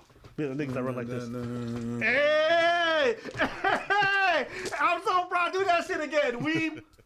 Hey! No, do that again. Oh, no, that was not even a real thing. It's just I'm a fan of Israel Adesanya, and he did that. And I was like, yeah. And he's a fan of anime. And yeah, and I see that that video. Do that again. I see that video. Yeah, when you do that shit when he was getting knocked out, when you were like, Kakebano Jutsu. Oh, shit, my nigga. Stop playing on my guy. Stop playing on my guy. I'm not a Naruto person. Yeah, so that's the only because he did some shit like that and whatever. Yeah. I'm a real big fan of that dude. So let's carry on. When he did the whole fucking Death Note shit, you looking like really dude. Yeah, bro, that was old school shit. No, fuck you. Yo, fuck you. You wanna know why? God damn. Yeah. This is for all my weebs. You've been shitting on me for being a weeb forever. For Dungeons and Dragons. No. Even for anime. Yeah. Don't think I don't remember. Yeah, for okay. New shit. Then you see this Nigerian dude. Okay. No. It's not because of the Nigerian dude. I speak Creole, and you gonna shit on me. But this you don't even know. You gonna be like, oh, this shit cool now. Bro, we're not friends. Calm down. And you're not his friend. Are you his friend? No. Okay. So you're on the same level. So I can do whatever the fuck I want. Oh, so you treat us differently. Why? I can shit on him. We have a business relationship though. Yeah, cool. Yeah. I look out for you. Yeah. Okay, so what's up, nigga? I don't look out for you. I don't have your back. You know what I mean? You like bikes? I think bikes are scary. I'd be worried about you. I want to live. No, you're not. Shut the fuck up. I swear I'd be worried. Oh, shut the fuck up. I'd be saying, hey, bro, you want to have kids someday? You got a wife. You got to be thinking of yourself. What makes you think I want to have kids? The world deserves a preach child. No? You just got baby fever. Calm down. But yeah, I'm not gonna. Yeah. I told you from the get-go, from the jump, all right? I used to watch it back then. So I know the Death Note. I know the Princess Mononoke. I know some bats and some Trigun and some old shit. Okay. And then happened that I started fucking. So I had no time to fucking watch anime and fucking weed shit. How much fucking are you doing? Listen, enough not to have time. No, I'm a dude. Check on your penis. It's just a lot. I'm kind of in the middle because, like, if the child wants to reach out to know their birth mom, 100%. I think that perhaps she should have a conversation with the parents first and make sure that they know and then getting their consent, basically. I see my 11-year-old daughter often, and she doesn't know I'm her birth mom. She's 11, and she sees her often. Yeah. Yeah, that's a bit weird. Probably no, it's not weird. It's weird because I think the daughter already knows who the mom and the daughter already know who each other are, but they're just waiting for that moment to be broken. Because she's sweet for her. I think it's gonna be weird for the kid when they find out. Yeah, because they feel like they're being lied to. Oh yeah, absolutely. Yeah. But any kid that's been adopted feels like they've been lied to, except the people that don't match their parents. You know what I mean? True. Like you adopt a black kid, and like, I'm not your real mother, and the kid like that, the black kid's like, what? I mean, You're not adopted. You're stupid. You know what I mean? I think white parents have to tell their kids they're adopted. Yeah. If you don't, I feel like that's just child abuse. I think I want to go over here. It's the 11 part that's I'm like you. I'm like in the middle. Very much in the middle. Because I'm coming over. She's so young, and to get thrown that information at 11, it could go negatively, positively, and I feel like if I reveal my identity, my birth daughter could possibly have a relationship with her half brother, my 10-month-old. That girl get. That was a good reveal. Well, wait, what do you mean relationships? You don't have a relationship? Whatever. For the 10-month-old, so she would know she has a brother, which I guess is a pretty big deal. Yeah. At this point, does that change anyone's minds? When she heard relationship, the first thing that popped up in her head was something else, and she didn't fully think about what was said before it was finished being said. Being a parent, and I went through surrogacy, but possibly have gone through adoption before. And even when we were going through adoption, we were always like, yes, we're always going to tell this kid where they come from, who their parents are, so that we can be open and communication. Right. But that was our decision in the process being a parent.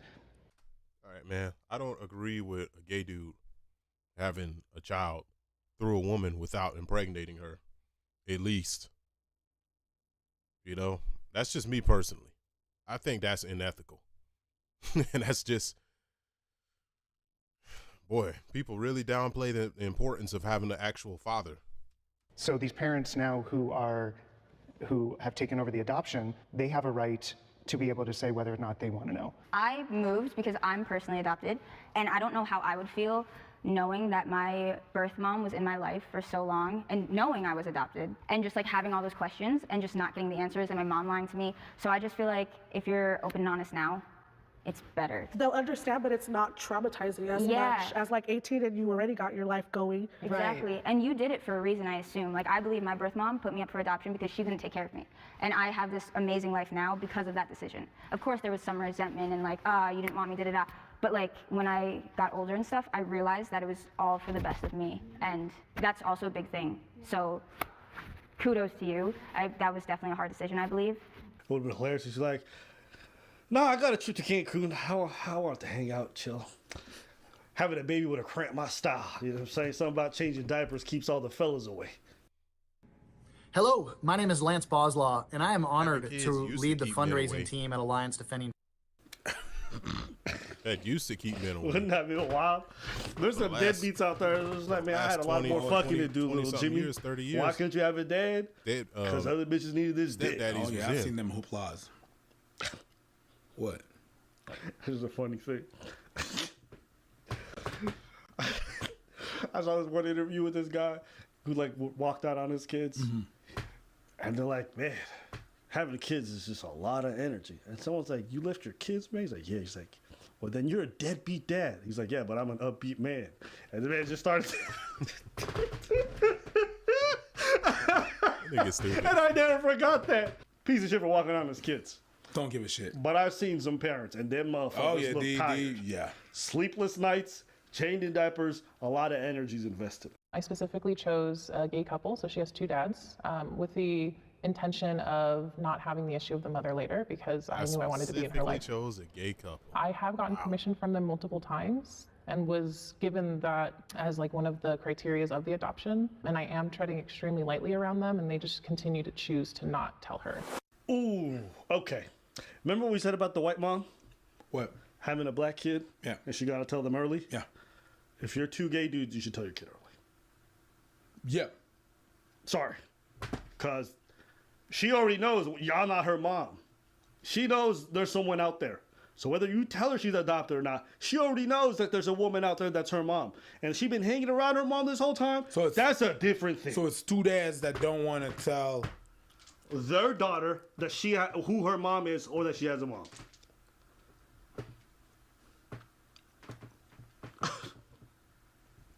All right, man. Biologically, I'm just gonna say it. All right. It's not their right. It's not their right to withhold that information from the daughter. It's not the couple's right to even do that whatsoever. Because spiritually speaking and biologically speaking, the mother is still the mother. Now, on a legal basis, they have the right to choose where the daughter goes, who the daughter's around, and what school does the daughter goes to. But they can't choose what the daughter hears. She needs to just say what she want to say, regardless. I would say what I want to say. I'd be like, yo, listen, I came to you for a favor because I believed that you would do the right thing and help me out. But now you're basically choosing to silence me and try to keep me away from basically revealing the truth. And it's like, I'm not trying to legally claim my kid back. I'm not trying to get any child support. I'm not trying to get anything from the child, but I feel guilty about this and it's eating me up on the inside. I got to say something. Messi. Yeah. Not the football player. As a woman, that's how I assumed she would come at it. As a dude, I just straight up say what I want to say. Just I say, hey, I let you down. I think naturally she's going to have questions about her mom. She's getting to the age where like she's going to hit puberty and be like, oh, you guys don't know about periods. How do I do this? What female... I don't think you should say that. That's problematic. You can't say just because they're two gay guys that they don't know, that they won't be able to, be able to tell her how to take care of herself. It's not problematic. There's some things as a guy I cannot say. There's some tips and tricks I cannot say to my daughter. There's some feelings I will never be able to... That's just a fact. There's some things that a woman cannot say to a boy. Always There's some things that you cannot comprehend. Walking the world, walking life with testosterone, you cannot understand that the same way I can't understand what it's like to have progesterone and estrogen in your body. I don't know. Yes, you do have testosterone, but that's a whole different cocktail. I cannot know. And there's some things, navigate the world, it's a different shit. So you can't be there. I'll be right back. Be back in like 20 seconds.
I feel. All right. Their mom any more than you could be their school friend. You're not 5 anymore. They need to be around kids their age and socialize with them because they understand each other on a different wavelength. They have fun with each other. That's why no parent can provide their kids with everything. And certainly a man can't give a woman everything she needs to know to go through life. The same way a woman can't give her son everything he needs to go through life in terms of mentorship. We have to go to other things. Well, you have a mother and a father. A performance that truly matters different facets of your life for each and every one of us. From another perspective. If you have one perspective, one whole half of your life completely gone and missing, then you won't be a person of balance. You're either strongly geared towards one way or strongly geared towards the other. So yeah, she's gonna have questions. I don't know. To me, can a gay couple provide a child a wonderful life as parents? Absolutely. Yeah. I don't doubt that. Can they handle most of the basic? Absolutely. Yeah. They need a female figure somewhere around them to be able to help them with certain things. Mm-hmm. That's just a fact. That's not something abnormal. It's like no matter how much a man. She contacted me about this actually. Who? The one who was adopted, and she was saying she said that her dad is a gynecologist. Mm-hmm. And that even though he's a gynecologist and he studies pum pum. Still. That's what she said too. You can study the pum pum, you don't have a pum pum, all right? Tell him. It's not because you study Chinese that all of a sudden you're Chinese. No, you know the language. You're not the person. You're not Chinese, okay? I can study a bunch of shit. I can study the dance. I am not that. I will never be that. I will never be raised as that unless I'm raised as that. And that's but even then, it's certain struggles you're just not going to understand firsthand. Sometimes I want to be with somebody who I don't have to explain things to. I want to be somewhere where I can be understood. That's why there's a certain level of comfort I feel around my black friends that are just different from other folks. Doesn't mean I can't be friends with other groups, but there's a different understanding. Same with my family. There's a different understanding, a level of knowing that they have with me that other groups don't, because they've known a history with me that's very unique. My father provided me with things my mom never could. It is what it is. We all need these different kinds of figures. So there's nothing upsetting about hearing the fact that an adopted woman is saying, a mother figure is a good thing. But anyways, I digress. That's true. Sure I meant the way I would hope so. Like putting in a tampon, you know? Yeah, I mean that's what they signed up for, to have a little girl, is to show her how to take care of herself. She said that's true. You know what? Hey, listen, my girl said that shit's problematic. She said, hey, I don't want to be canceled. I'm gonna just let this one go. Yeah. You saw the way she walked that shit, man? She said, you know what? That's true. You know, I was adopted, but I'm gonna just listen to you who wasn't adopted. Okay, let's go. I'm curious, what is their reason for not wanting to let you tell them? They haven't given me one. I've been told it will happen. Multiple times it's been, oh, she's starting to ask questions. We should sit down and talk about it. And then when I set up the meeting, we don't discuss it. Okay, that changes my mind. I think that's not fair that they're not giving a time frame for you. I'm gay and I have a husband and I have 2 daughters. Our 2 girls know everything. We've told them everything. They know everything. I don't know the reason why they're not telling her. All I know is that as a gay man who has 2 daughters and who are constantly, having comments like that come to us like, oh, what are you going to do when they turn 13? Because, you don't know, you're not a woman. You don't know these things. I have many strong women in our lives, like my husband and I and we're going to lean on them when that happens. But for that 11-year-old to be approached by you and say, I'm your mom, in her eyes, yes, that would be fantastic. But those 2 guys are now going to be looked at as someone that this little girl cannot trust anymore. I'm curious. Maybe did society? You should have told her earlier. I got smoke for you. Did society change? Sorry. I see what you did. I got smoke. Did society change so much that we're not prioritizing the needs of the parents before the needs of the child? Hi, my name is Kyle Donovan, one of the brothers and owners here. They care more about themselves. He's saying, well, the adopted parents, what about their feelings? I don't give a fuck. Nope. This is a conversation about whether or not the young child should know. And their feelings and their well-being comes first. Last I checked, society's supposed to be built that way. Mm-hmm. That's why we protect our kids. That's why we give our lives for our kids. So when I'm hearing this, I'm like, they're trying to make out homegirl look problematic for what she said, her being the adopted woman who actually went through that experience firsthand. And instead of really taking that shit and trying to understand, they're like, actually, that's problematic. Let's focus on the fact that 2 parents are... I suspect it's because it's two gay dudes, and so people are talking about that shit because it's problematic, right? They're trying to be more pro LGBTQ or whatever. Then just if you think about they don't want to cross that line, but they don't care about the daughter. Well, I think it's just one guy that's really trying to. They care. He cares more about the dude's feelings than he does about the daughter's life. It's like she's always gonna see them as parental figures no matter what. Even if she connects to the mother, she's always gonna see them as the parental figures. Even if I don't necessarily agree with their lifestyle, that has nothing to do with what she's gonna see. She's always gonna count on them and always depend on them. That's what they wanted, right? You wanted a child who can be protected, count on you, and depend on you. You're gonna still get that regardless. But the whole point behind it is to be so selfish that's how you wanna hold her or keep her hostage or some shit. I think like that. The rest of them are like, yeah, you should tell her. He's just like, no, what about the parents? Even Jubilee is like, no, the Konoha girl. She was the one who said it was problematic to say what Konoha girl. Whatever. The Leaf Village. She was the one. You understand what I'm trying to say? Yes. She was the one with the afro. Here you go. Is that better? She was the one who was trying to say that what she was saying was problematic. I just feel like there's an emphasis on trying to say, like, it feels like they're prioritizing the gay man's experience over the adopted woman's experience when the whole focus of this video is on the adopted woman's experience. Absolutely. I don't think there's anything problematic with what she said, and I don't think the parents' feelings should come before what the child needs. You get what I'm saying? I feel like there's something backwards about that. Am I crazy? No. But not for that reason. It's selfish. Okay. Is that what's happening in this video, or am I missing it? Yeah, but it's not like, because the way I understood what you said was that Jubilee was trying to do that, but it's really just the girl and the guy, Afro and... Well, everyone else stayed quiet. It's not because they agree. Another thing about the girl, the Afro, is if she cares so much about their feelings, then she need to go to the no side instead of standing in the yes and talking about the no. That's one thing that irritates me about women is they do that a lot. They'll stand where it's good and then talk shit. It's like, listen, man, if you want to be over there, take your ass over there and stop standing over here occupying this space for people who are trying to do the right thing. It's like, you got to do the right thing, just shut up.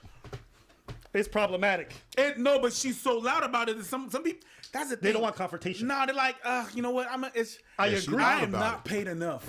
I am not paid enough to get canceled. For free. To just, I'm not paid enough. I agree. So they're like, it's not so much that they agree, is that they choose their battles because that's not the battle that's gonna solve the world. That's gonna change anything.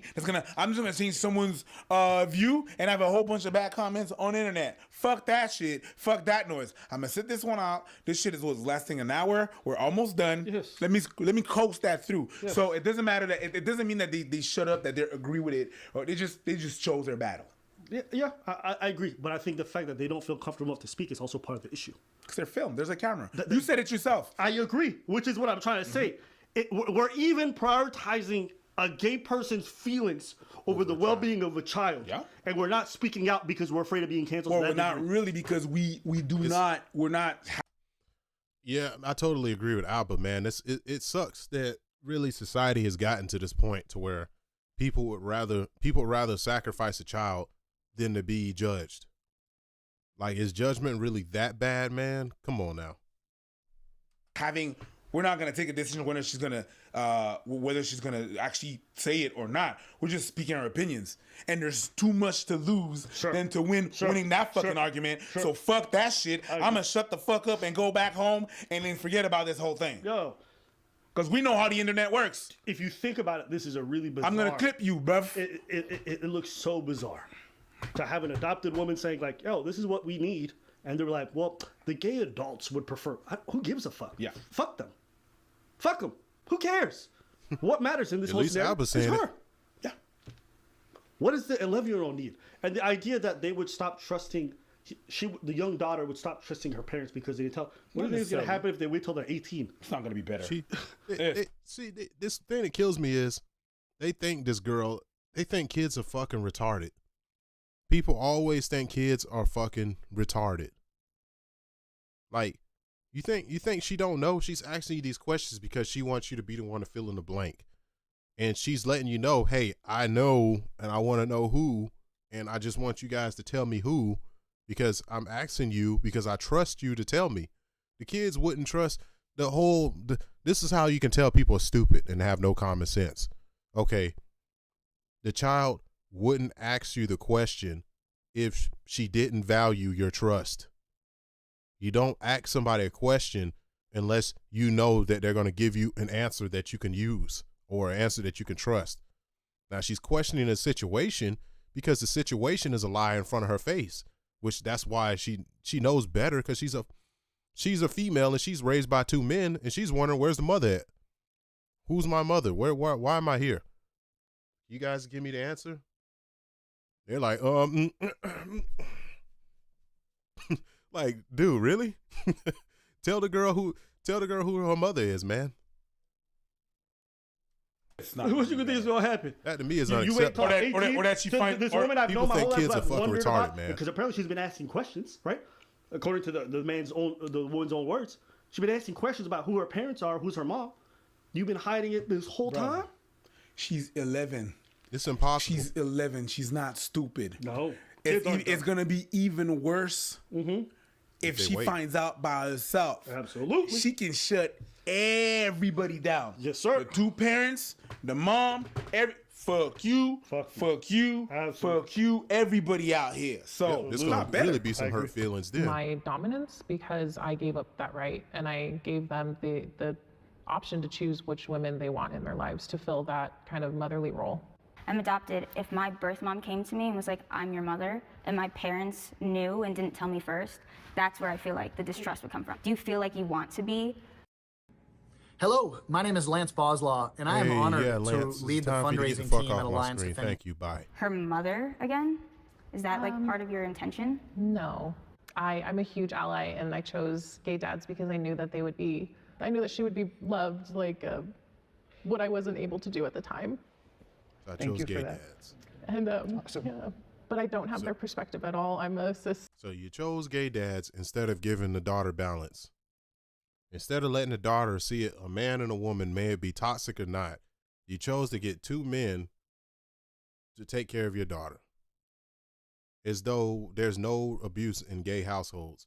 Did you know that the highest level of abuse is two women in one household? The most abusive relationship in our entire country is two women. The second most abusive is two men. And then the third most abusive is a man and a woman. No, the third most abusive is a single parent household, I believe, actually. Single parent, then it's a actual two parent household. And you can look that shit up. I'm telling you, you're gonna see it. Gay households are the most abusive. When it comes to how they treat their relationships, they always beat each other.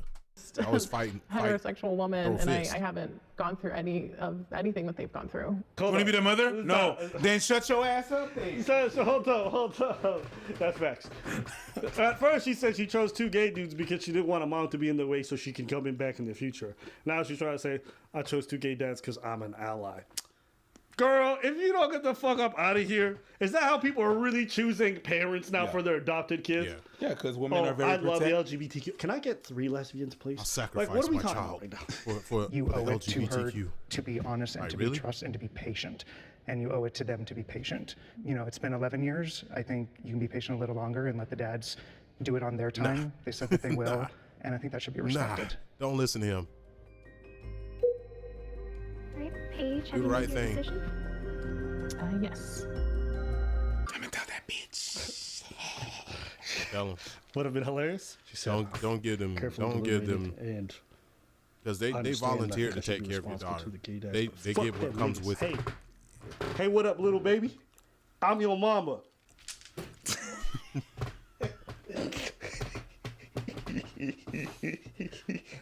Just like this, strike a b-boy pose. You know what I'm saying? This nigga greasy. Let's find out. Actually, I have no idea what's gonna happen. No. That would be a hilarious. She's gonna say she's not gonna say shit. Crusty behind beard.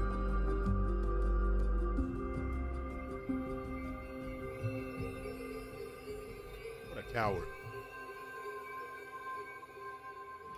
Say it. You are great. You're so great. Overall, do I disagree with the decision? No, I don't think the mom should just come out of nowhere and say it to the kids. I don't think that at all. I actually agree with the notion that probably should be a discussion between everyone. It was just interesting watching the conversation unfold. Oh, okay. So, okay, I get what they're saying. They're saying that everybody should know at once rather than her just going behind their back and doing it. Okay, all right, I understand that. But at the same time, as long as she tells them, I'm cool with the decision. If she wants to postpone it and don't want to tell the daughter, I don't agree with that. That's her business, but I don't agree with it. The way it was. But I don't think the gay dude was entirely wrong about what he was trying to say. It was just interesting that at first it was just like, oh, well, what about the trust in how the parents feel, the gay man? I'm like, who cares? Yeah, exactly. And how long does she have to wait? You said you have to wait a few more years. How long are we talking? No, it depends. It depends on the child. That's absolutely true. That's absolutely true. That's true. And so check on the child. Check on the child. True. You don't know, like I said that before, we don't know what the child is, what the state of mind, how fragile that child is, or whatever. You need to assess that. Be a parent. Be a motherfucking parent. Here's why I disagree. Go ahead. They're gay. If it was a straight couple, I would feel differently. It's crazy. It's even crazier if it's not even gay. Because if it was a straight couple, the dynamics would be different. If the relationship isn't going to work, the two would break apart. That's how the straight relationships generally work. They don't try to keep making it work, even if it's getting more toxic by the day. People, because your school, at school, you're gonna know, you're gonna see with your education that babies come from. Relationship, that relationship would fizzle apart. If it's actually biological, not biological, but if it's like a man and a woman being the parent, being the other, it's even worse because the kid can not suspect at all. And live thinking they mom, they dad, and then they just ask questions, mom and dad, whatever, blah, blah, blah, live their whole life. And eventually, oh shit, I'm adopted? The feeling is that your whole life is a whole lie. Worse than if there's just gay people. You know what? Hey guys, we're getting a call right now. Let's listen in.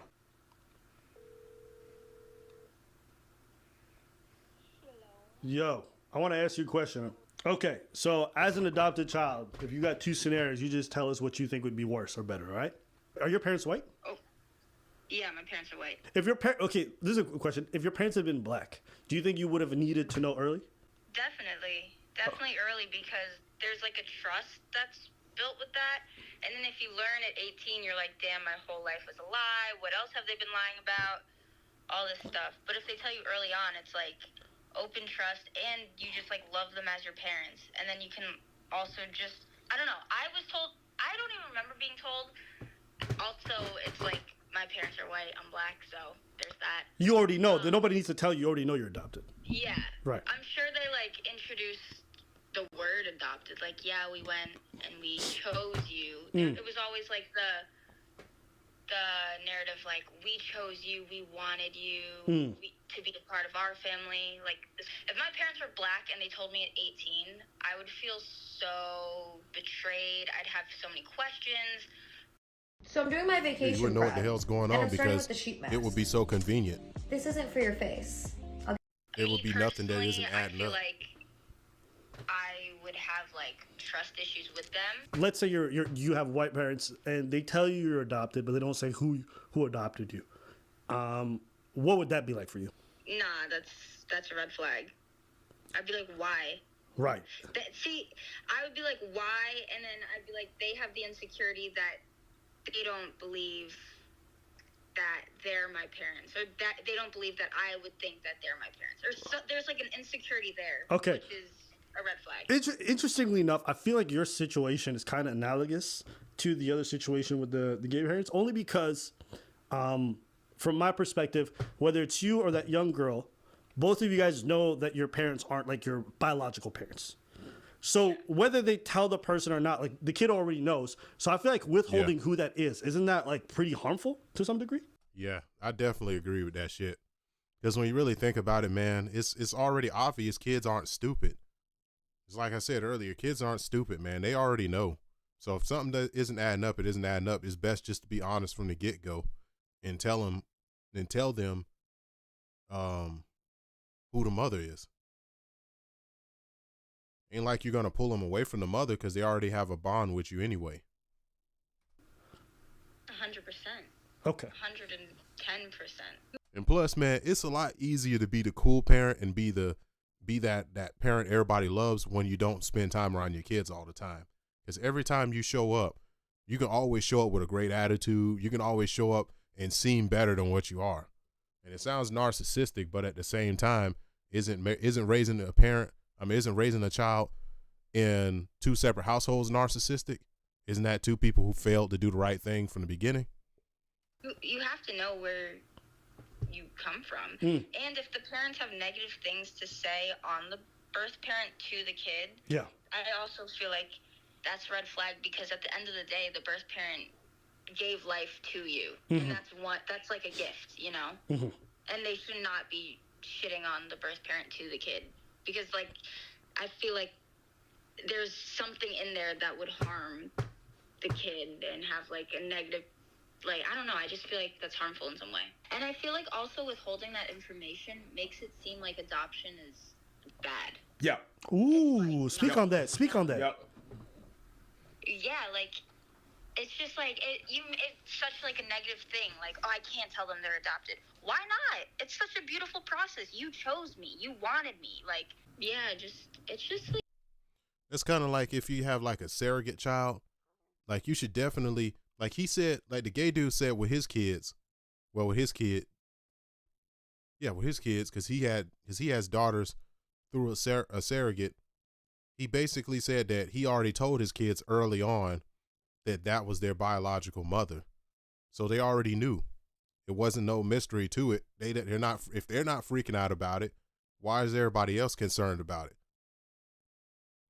Like such a beautiful thing, and it should be, well, when it goes right. Yeah, I get you. Just the idea of being chosen and wanted by somebody when somebody else doesn't. Like, it is a beautiful thing that they're willing to take you in like family.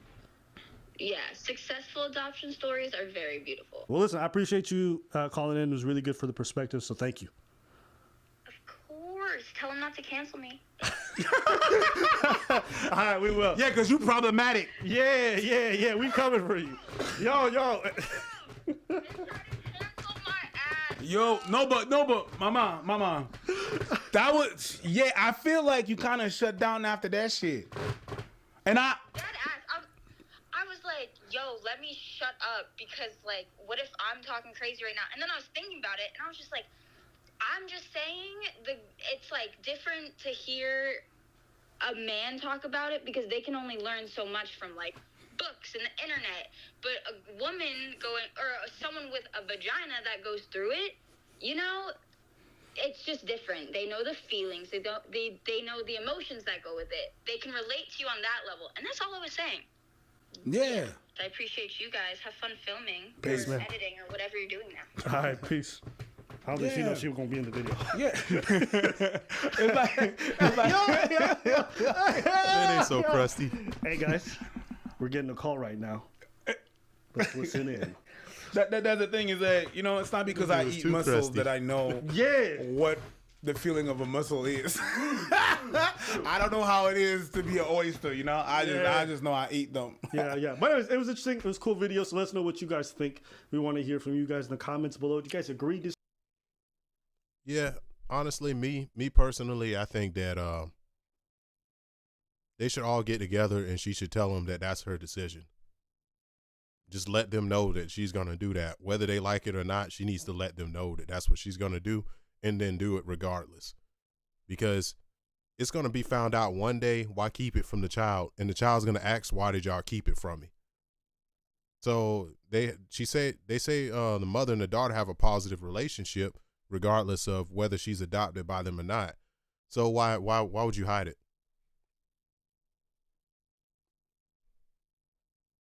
It's just more questions. That's all it's going to be. Extra questions for no damn reason.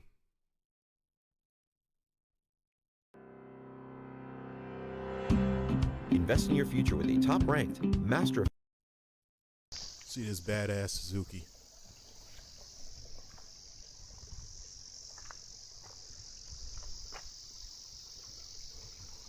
Dude gonna go on a ride on it or something?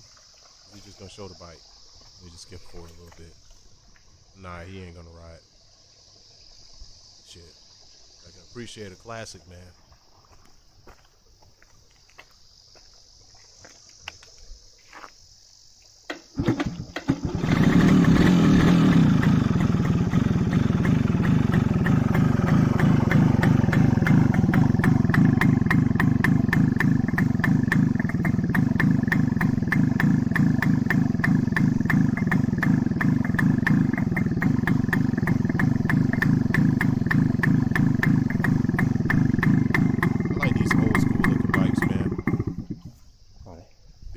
ass seats. Got simple ass engines. Everything is simple.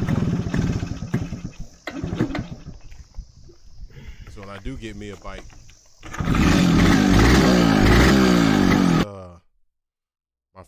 my second bike I'm gonna get is once I get this bike fixed up.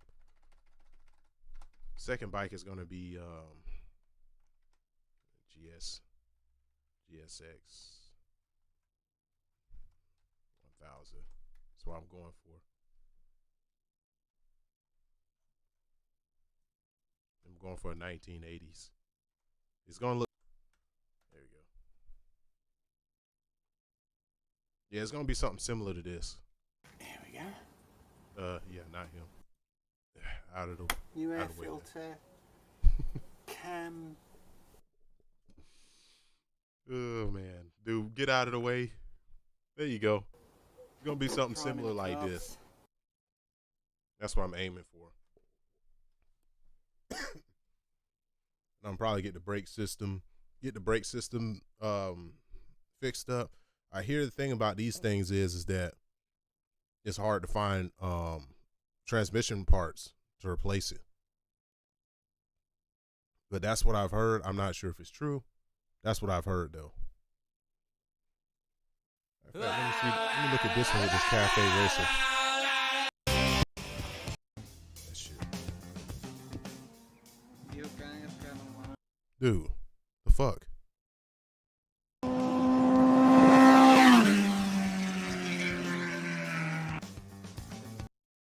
Man, what is up with this music? This ain't Tony Hawk Pro Skater, dude. Come on.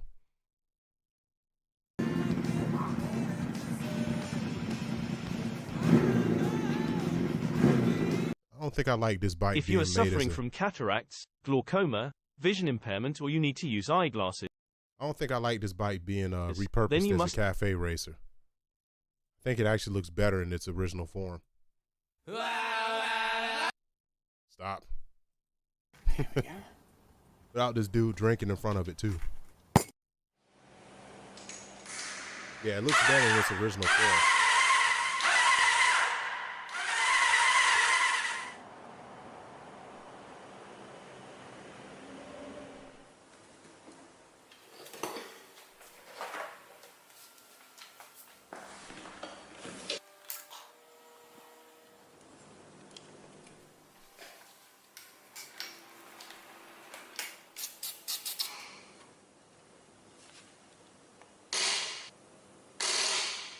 I'm just wondering if this dude's gonna tear the whole thing apart and redo the whole goddamn thing like everybody else does.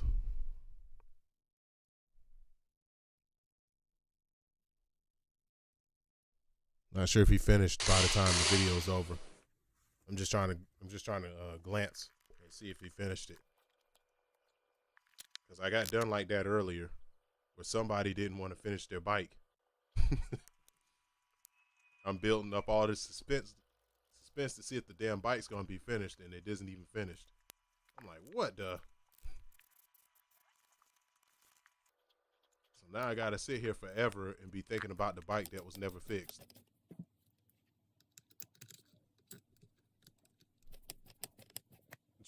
I'm trying to figure out if that's what, a fuel pump, or what is that? I'm not familiar with that part.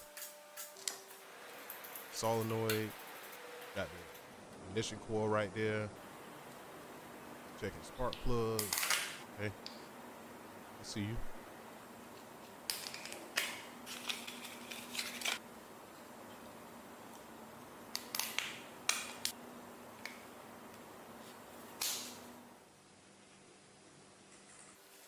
This is the same guy, I think, who was doing that one, doing the other bike. The Mexican dude or whatever. Tore the whole thing apart.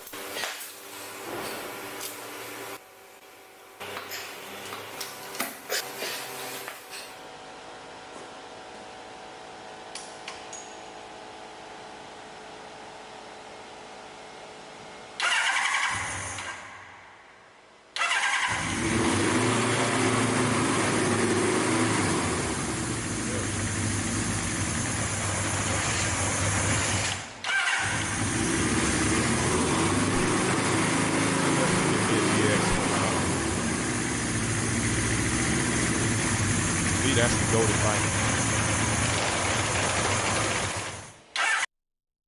Some of the seats are real fat in the back. That's how I want my seat to be.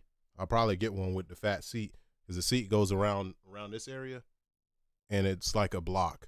It's a picture of it over here. Not sure if you can fully see it, but it's a big fat block seat, like a loaf of bread. And from what everybody's saying is when you sit in those seats, it's like the most comfortable seat you ever sat on. And that's the experience I want to have. I want to be comfortable. I want to have the look. I want to have that look, that sound, and that feeling of that old school bike. Before somebody jacks it up and makes it half-acres.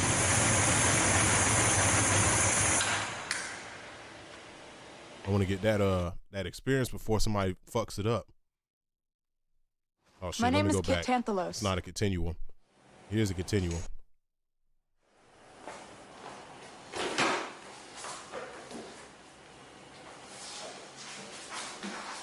It would be real nice if he paints it a different color other than red. I'm not sure why, but Suzuki has always had the red available for their bikes. It just doesn't look good. I mean, maybe somebody else is a fan of the red. I just don't think it looks good. Look at them damn shots. Shots are trash. Got the old school steer forks on it. I'm wondering if it's possible to get a conversion kit.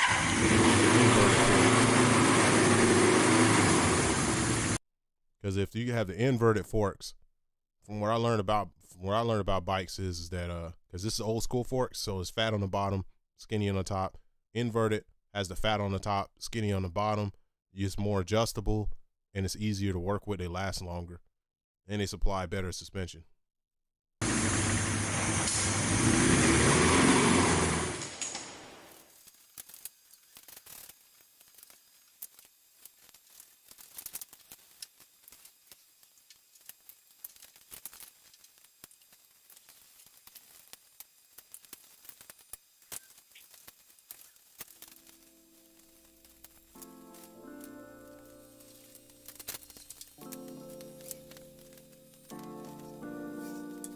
Now the pain, I can say from when I was working on my bike, the biggest pain when you're doing stuff like this with vehicles is when you take everything apart, you do everything you need to do, and then you find out you fucking missed something important. And you look down and that piece is sitting right there and you like, oh my fucking God, bro. I spent 8 hours tearing this thing apart because this happened to me. I spent 8 hours tearing this thing apart, cleaning it up, fixing it up, putting it back together. And now I still got this fucking piece in my hand that I got to take the whole damn thing apart and do it all over again. And that's that pain, especially after you've already synced the carburetors.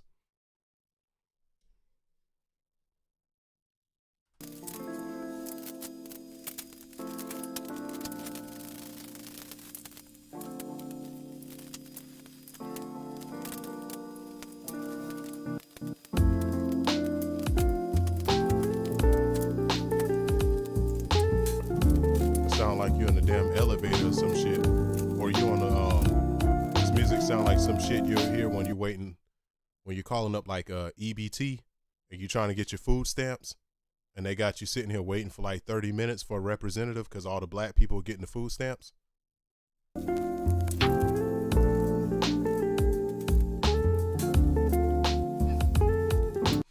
Skip this.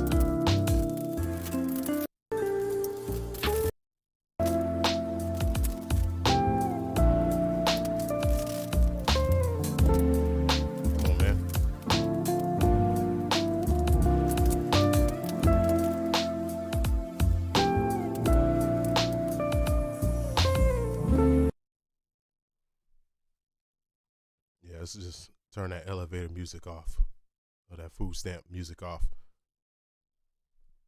That's one thing I've always liked about this type of bike is the pipes coming out of the front like that. I've always liked how it looks. Very mechanical, very retro and aggressive at the same time. It's fucking awesome. He can pull all those pipes off and sand them bitches down. What I'm wondering is when he takes it all apart, is what color he's going to go for in the very end. I'm guessing he might leave it red since his red paint looks pretty good. Like, it looks pretty new. I don't see any chipping on it, but I'm hoping that he changes the color. Because fucking red paint sucks.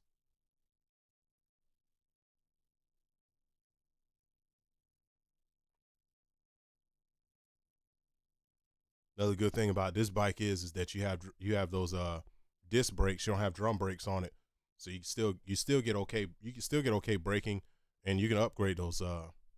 Brake calipers. So you at least got the option there. You don't have to get rid of the whole damn rim. See if the music's still playing.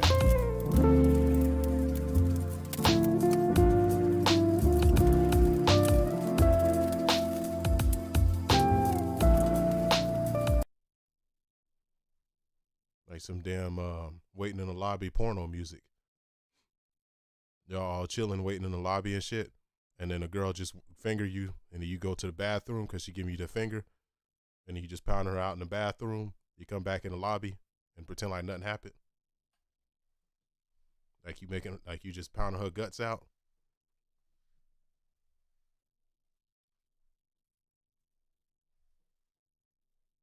Let's see. Got some hammer sounds. Nah, I still got gay lobby music. Man, got some straight up porno music.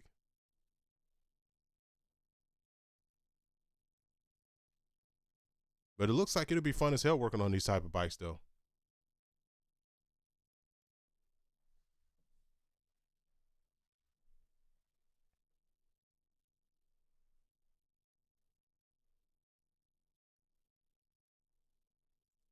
My question about this bike is because it's a big engine, is how much does that engine fucking weigh?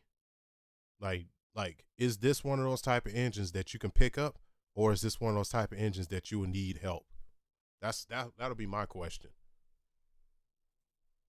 So I'm gonna see if he got another video he's working on it. This was a year ago. Let me see if he got another video on it. Pull apart Suzuki GS 800 850 custom fuel tank. Nah, wait. GS 1000 BMW. So it looks like he skipped some shit. I don't want to see this. Trying to be in a good mood here, man. So he skipped most of the, come on, bro, come on. So you skipped most of the repair, and now we're already to where the vehicle's fixed. I mean, it looks awesome though.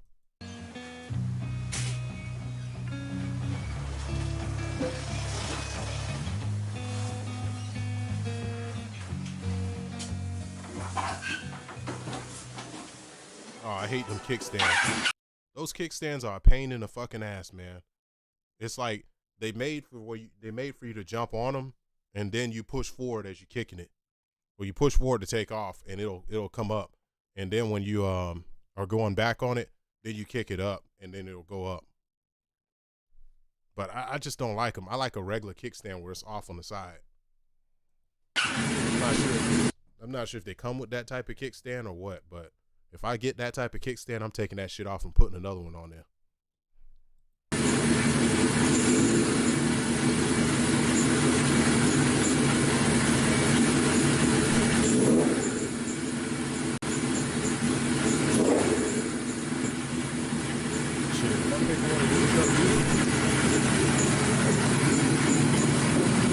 If I'm gonna be picking one of these kind of bikes up too, I'm definitely gonna have to get my brother when he has a day off, get him to ride the car. Cause I'm not gonna be paying a shipping fee, man. If it rides good, then I'm gonna ride it back. I'm gonna probably just see if I can get it from a neighboring state, maybe like Alabama or something, or not Alabama, but see if I can get one in Georgia or something. Cause Georgia ain't that far away from me.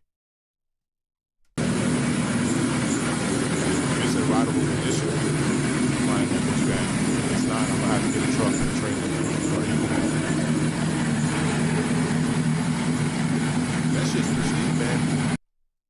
He skipped all the work, but he did a good ass job though. I'm not sure if he got a brand new, if he got brand new springs or if he repurposed them, or I mean, I can tell he sanded down the engine. This looks really fucking nice. He has new cables for his brakes, so some red cables, which is good accent. That red cable goes very well with the red paint, though I don't like the red paint. The red cables goes well with it. The pipes he pretty much didn't do much when it comes to a chrome finish on the pipes. He just basically sanded them down, so you have that brassing effect from the heat. The heat distorting the color of the metal. So that shit looks good because it kind of goes together with the color, the Suzuki emblem, and also the yellow color on the spring. I could tell the cluster. He's definitely cleaned the cluster off. Shit, he's even have nice attention to detail, because if you look right here, he has whole new wires on his console right here. These are brand new wires.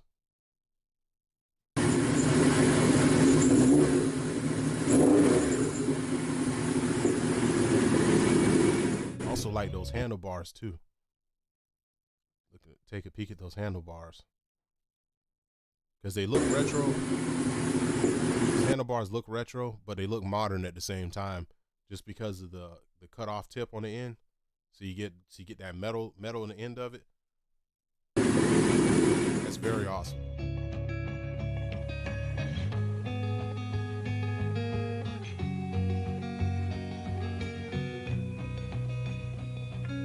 Harley dudes might laugh at you because Harley dudes don't respect these type of bikes.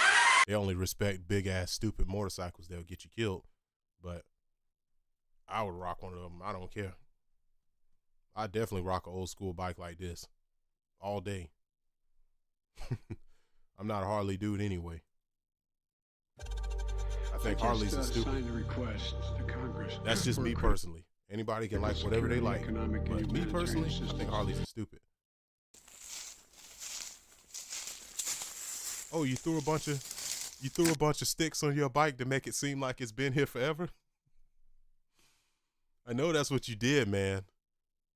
You got your bike, your grandpa's old bike, and you got it in the force. You said, and threw it, and then dumped a whole bunch of sticks on top with your head jiggling as you throwing the sticks on there, and now you recording.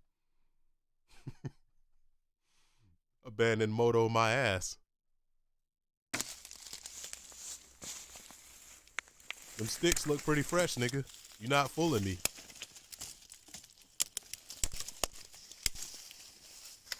So it just so happens them sticks are right there. Right.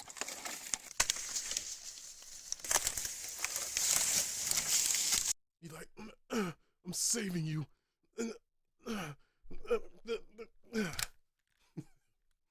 I'm saving this bike. Yeah.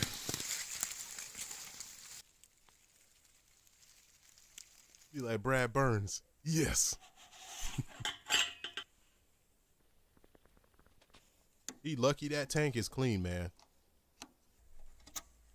Sometimes, man, some of these videos be kind of get me a little bit, because I'm gonna be real with you. When the inside of that tank is rusted, those tanks are done. So sometimes I think some of these people actually buy tanks, old tanks that aren't rusted on the inside, and then they put it on the bike before they make these videos. Because there's no way you're going to just have a well cleaned tank on the inside every single time, bro. That's not a possibility. Even my tank was rusted out from the inside, and my bike was only sitting a year before I bought it.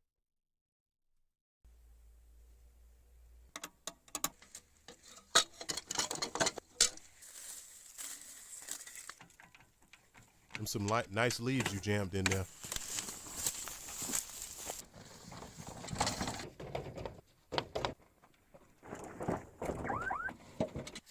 I'm gonna enjoy watching you fix it, but I'm thinking that you're a fucking fraud how you put that shit in the woods.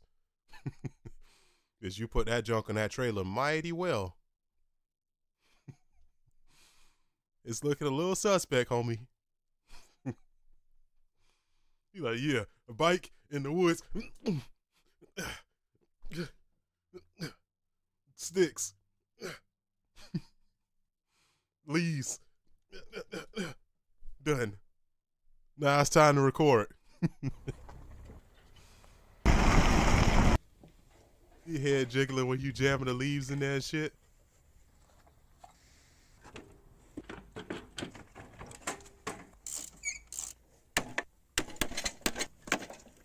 That's some dense ass rust.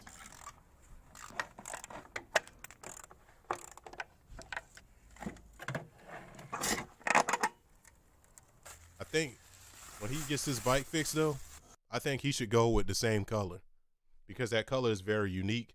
And it reminds me of those motorcycles that's just sitting and chilling and fall out that you can't drive.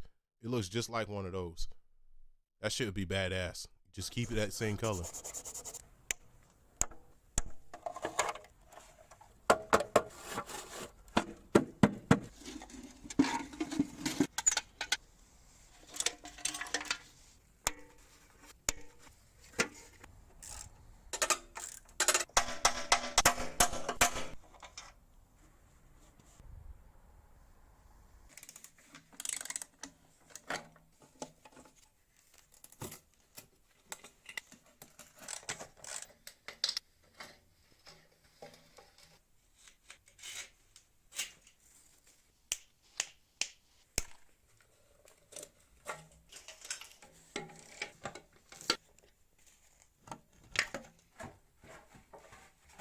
He has a good ass camera, man. Let me zoom this shit in. This camera is really good. This video quality is top notch. I'm gonna give him that. Now this dude might be sketchy when it comes to his bike being covered in sticks, but he knows what the hell he's doing when it comes to getting a camera. This is good ass footage.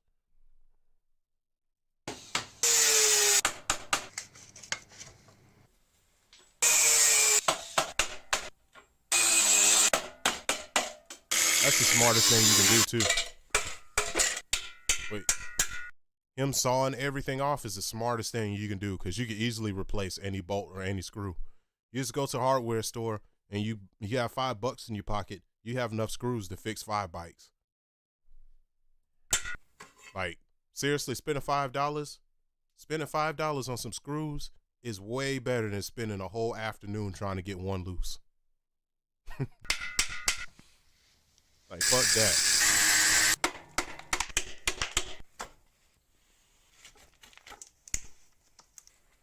Very, very smart, man.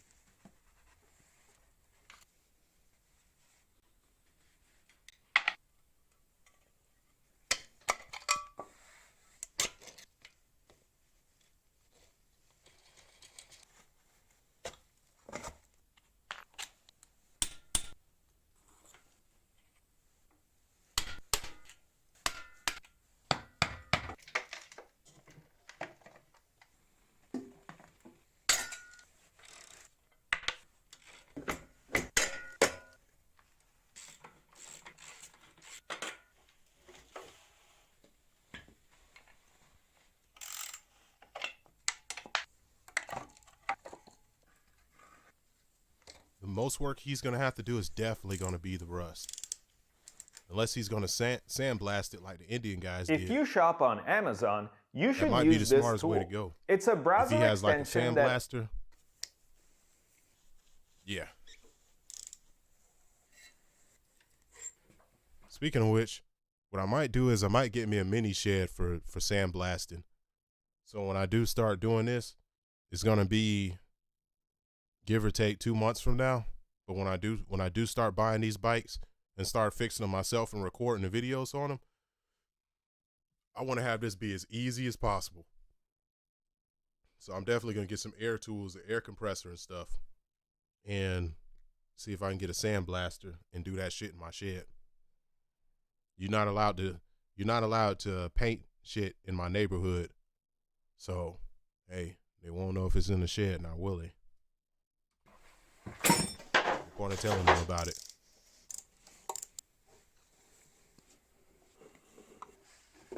I wonder if he's going to take all the spokes off individually or if he's going to leave them on.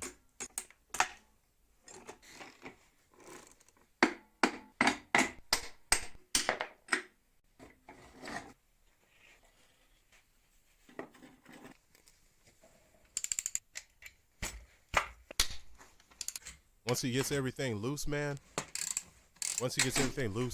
then as far as off the tires and stuff, it would be easier for him to just replace this, for him to just take the spokes loose rather than cutting them off and all that shit. At least that's what I would do. I would get a small wrench and I just unloosen the nut on the top of the spokes and get them one by one, so that way I don't have to sand around it and sand in between them and all that extra shit. It looks like it's a Russian bike too. That looks like Russian.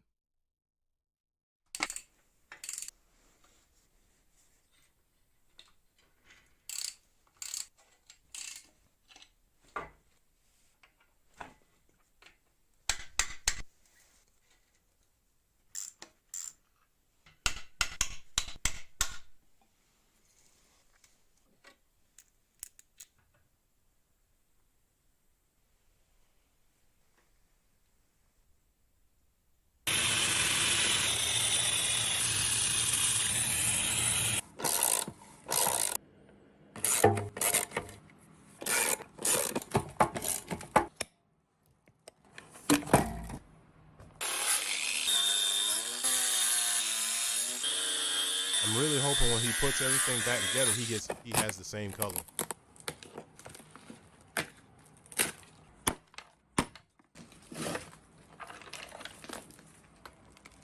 Man, that's nasty.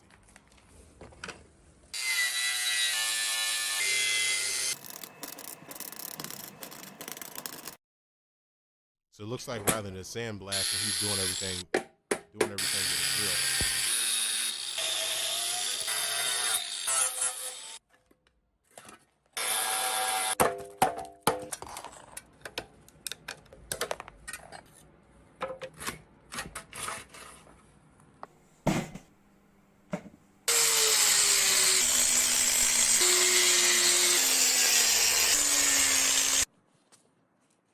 Clean.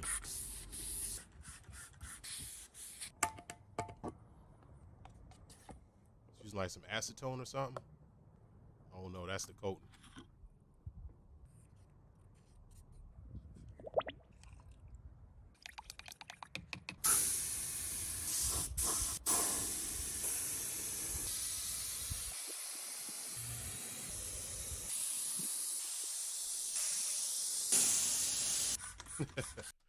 Why do Russians always have Adidas tracksuits on? How can everybody afford Adidas tracksuits? You know it's like $80 for an Adidas tracksuit, right?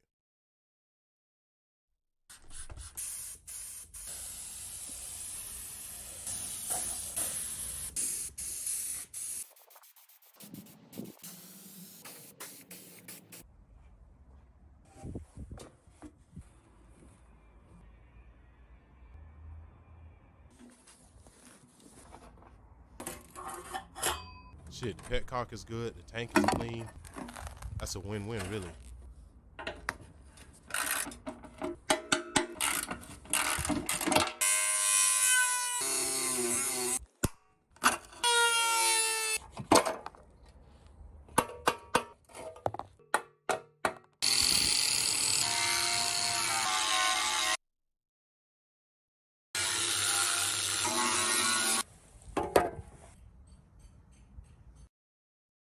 Dude is like, oh hell no, I'm removing. Lightsabers are finally a reality, and you can own one. This new military flashlight is basically a lightsaber. Get your nerd ass out of here, man. Oh, that's rusty. All right, man, show me how you gonna fix it.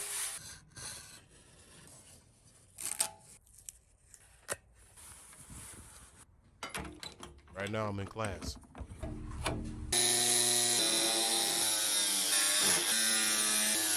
Okay, I get you. I got you. I get the picture.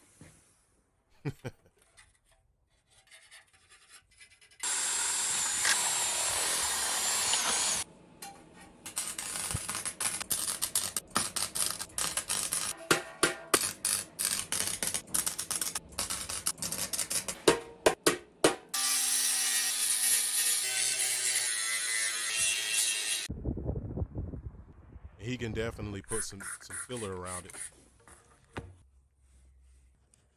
Yeah, that putty gonna cover all that shit up. Got some putty and some hardener. Spreading that icing all over the cake.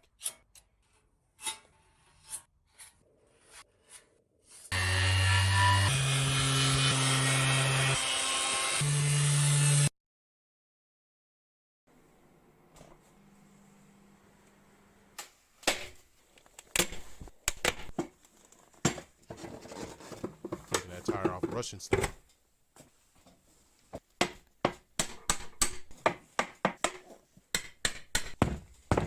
It's a pain in the ass to take a tire off that way.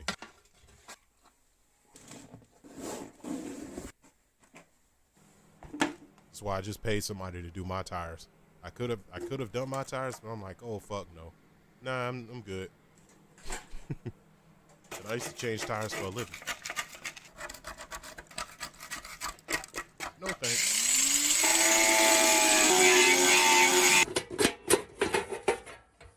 Look at that, it's busted. Since I know he can weld, this should be nothing for him.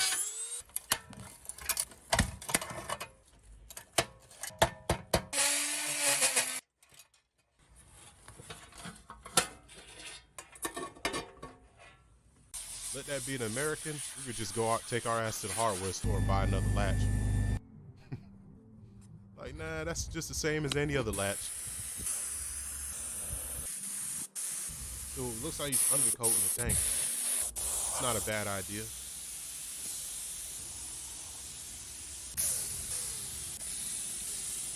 Let's just coating the bottom first then.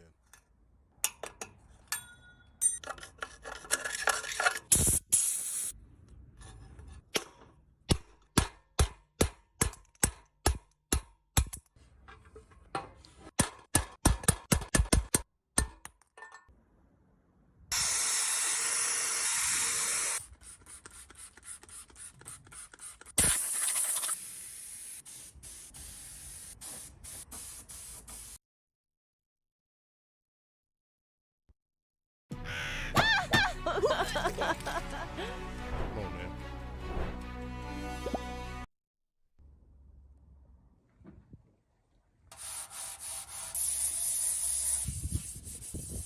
Dry sand and wet sand, or he just gonna dry sand? Hope you're gonna wet sand. There you go.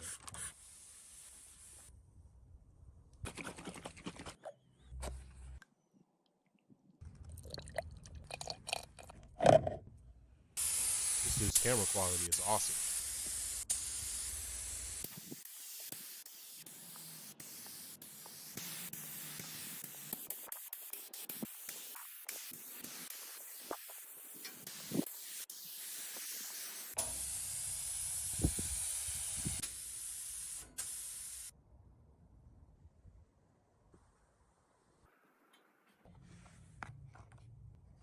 Black. He ain't going with the OEM color. Damn.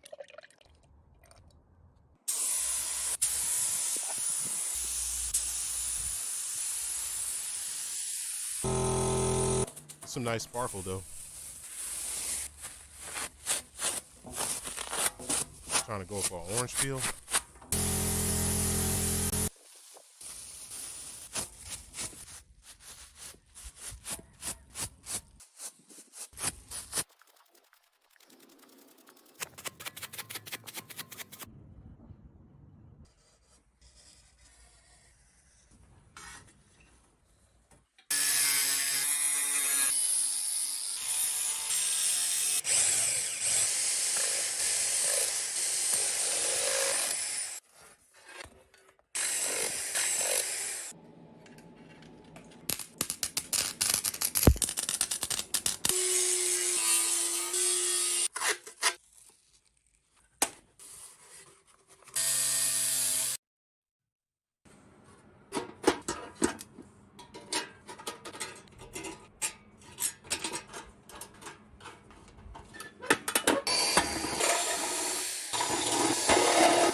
Nice little hole there, ain't it?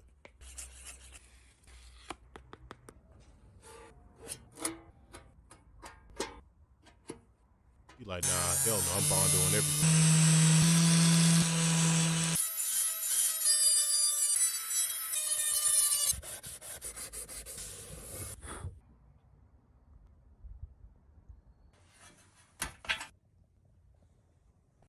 A lot of y'all missed what they announced on the news last week, but if you make under $50,000 per year, then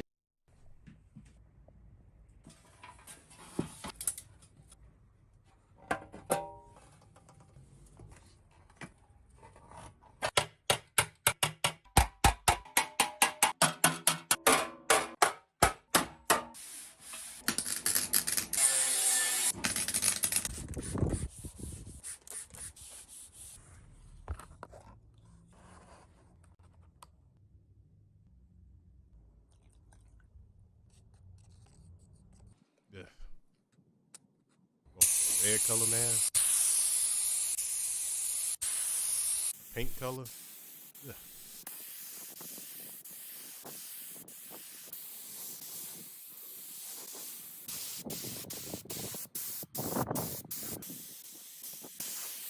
And please tell me you're putting another color on that.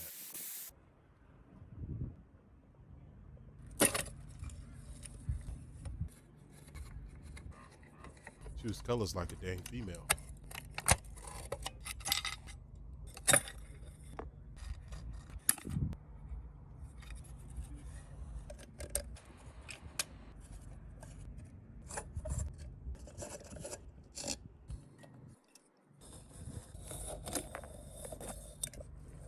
I do appreciate the peel effect that he did with it though, because that'll bring out more of that metallic base color.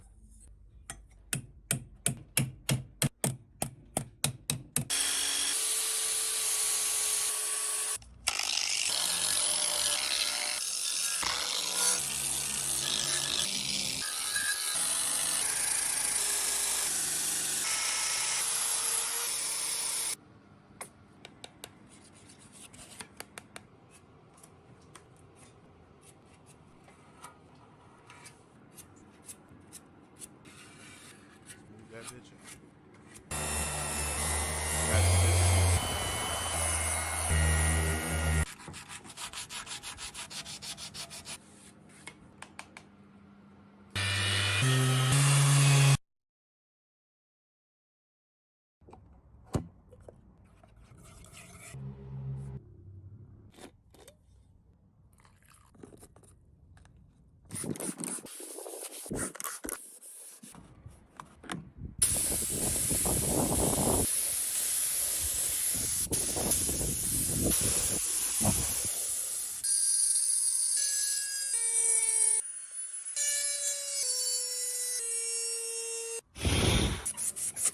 I'm not sure what he's doing right here. So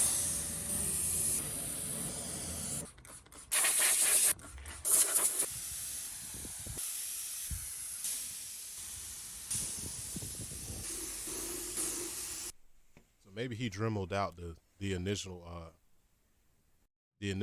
trim because he covered it up with Bondo.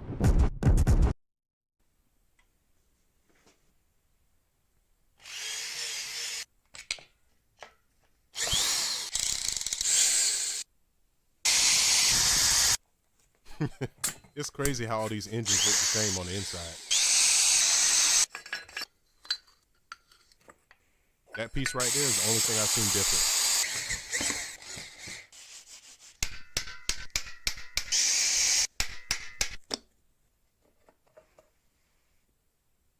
They got a double chain.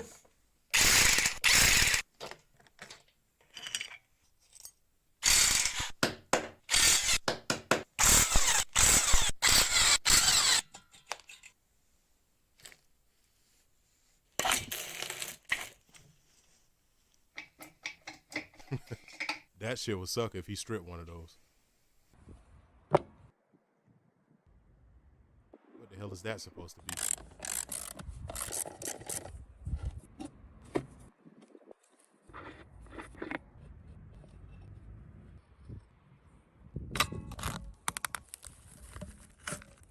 What is that shit?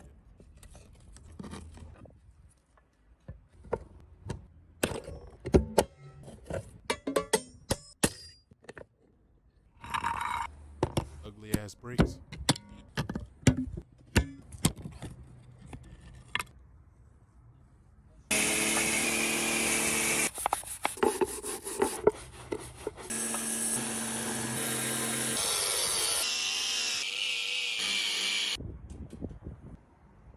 That's awesome.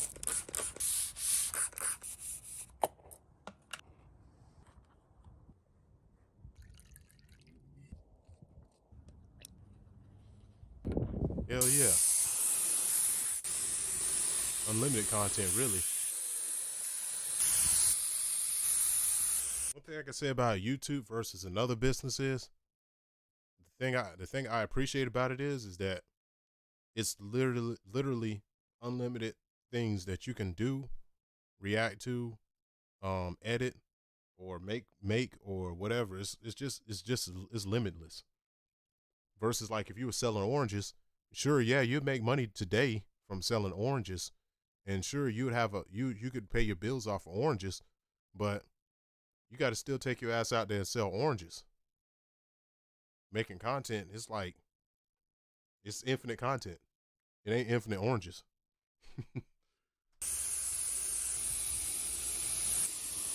That's one thing I can say I appreciate about it. This dude does a good ass job with his paint. Too bad he uses ugly colors.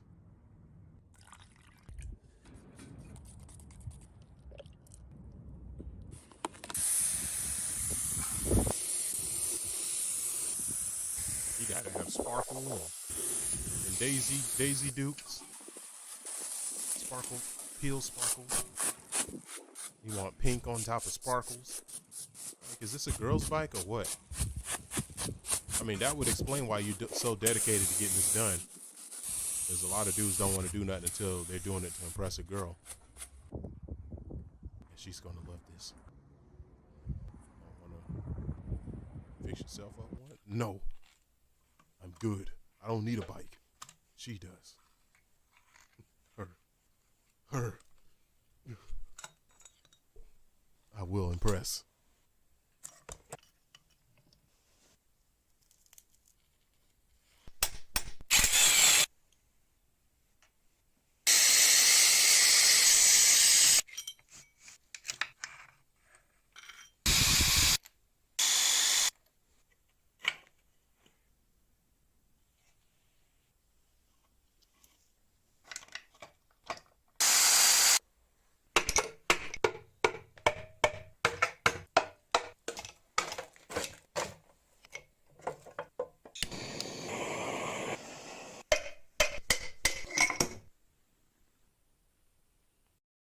Did you know that there is a natural way to regrow teeth and gums that only 2% of the total population knows? Did you know that this is my channel? You didn't give me any consent? Violate my channel, man? What is up with this dude and his colors, man? Pink and purple and burgundy. Yeah, this must be a girl's bike. It's gotta be a girl's bike.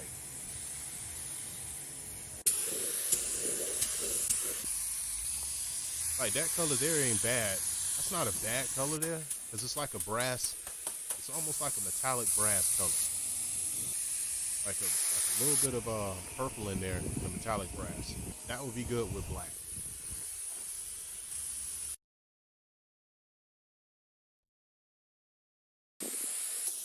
But with that pink shit, once I seen that pink, I can't unsee it.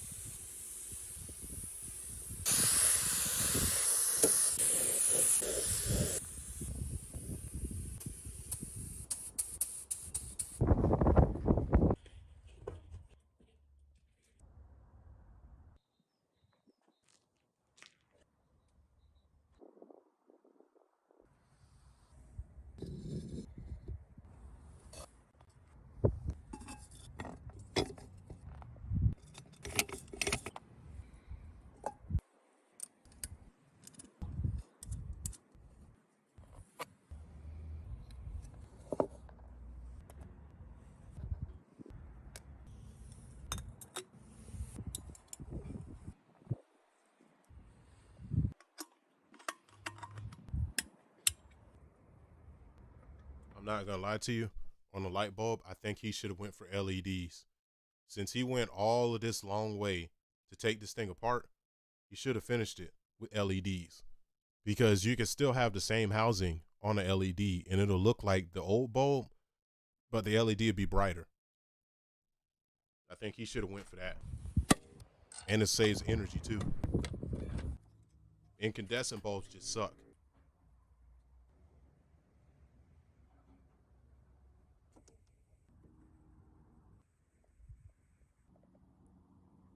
LED would have been twice as bright as that shit. Plus, LEDs are safer. The street LEDs are way safer. I'm guessing he's gonna put like some chemical solution in there.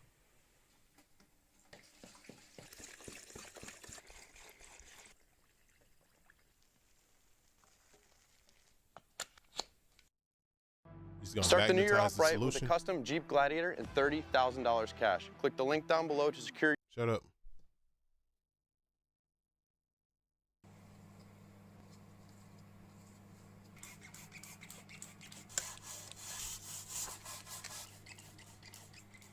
Look at how that shit's coming clean.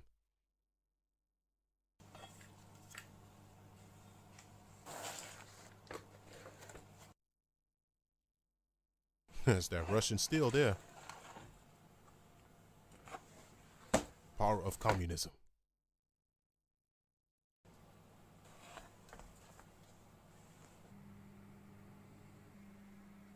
Oh man, we about to see more of that ugly pink color. We about to fuck this beautiful metal up.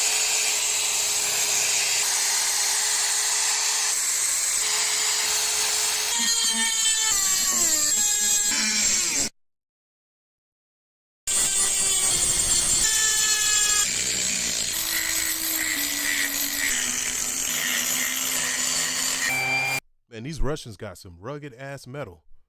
I've looked at all the other bikes I've seen get repaired today. Like, I've seen the English, I've seen the German. Now I'm looking at a Russian bike, and I've seen the Japanese bike get restored. But this Japanese bike here, this Russian bike here has some very rugged, rough metal.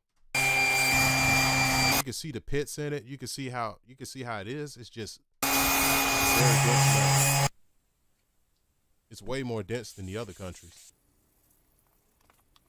So it looks like he's using an oil solution on his wet sand.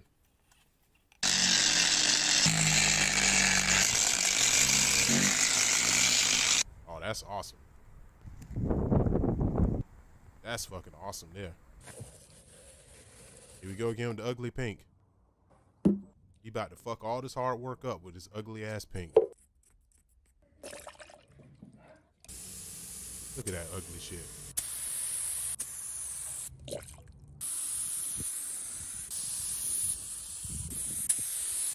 Almost kind of making me mad looking at this shit.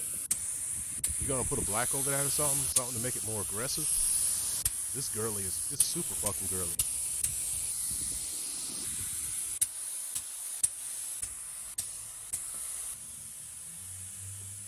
He's gonna keep going until he's what, a candy apple red or something?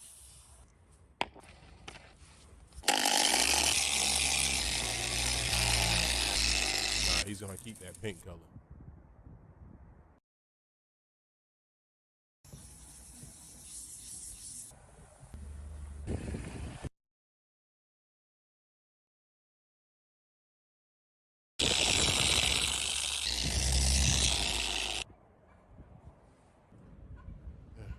Man, that's ugly.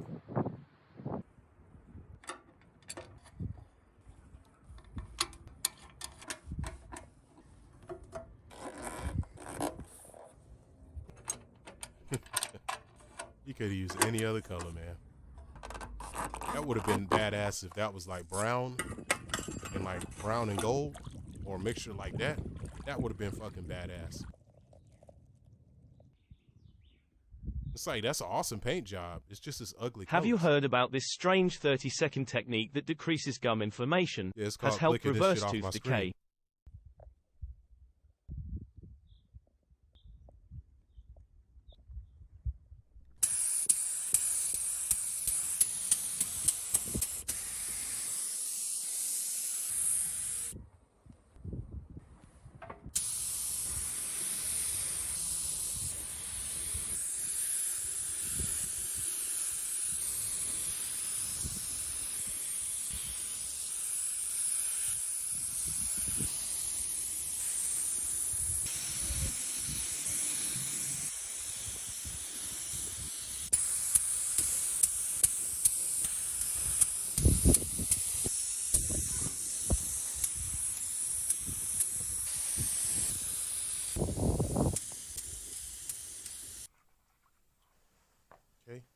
That shit came fucking clean. You didn't have to do no work.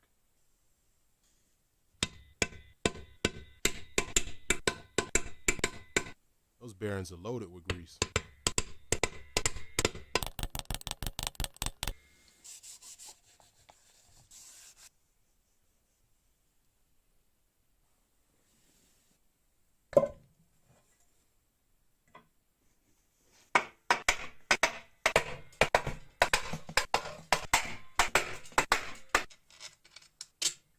I'm not sure if I'm getting used, after watching so many of these videos, I'm not sure if I'm just getting used to the way how everything looks inside, but it's getting way more simpler.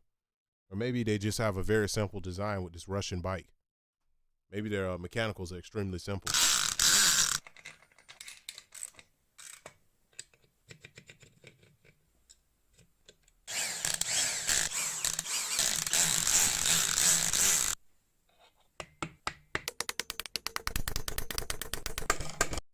Those bearings look kind of weird. It's like they're cylinder shaped. It's like they're cylinder shaped bearings. It's weird. It's not ball shaped. But he's putting a lot of grease in it, so that's awesome.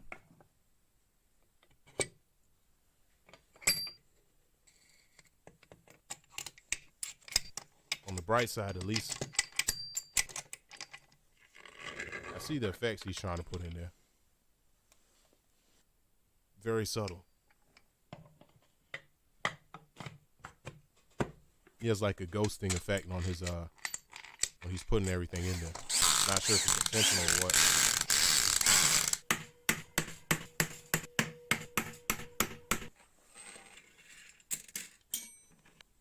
See that ghosting?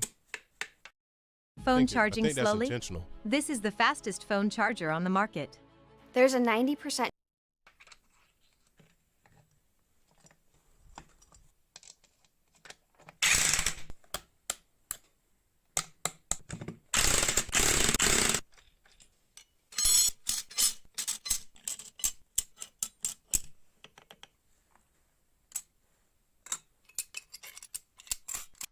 The one thing I can say that consistently changes every single time is the way how the transmission is built.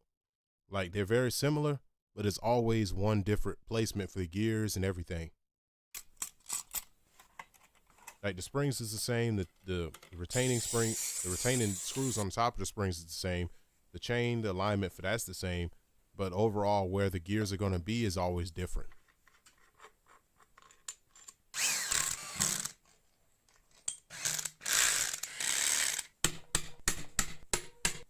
Because the last bike we seen, it had a selector. It had the gear selector on the other side. This one, it has it right on the plate, right on the side of the plate. The other one had a separate face for it, if I'm remembering it right.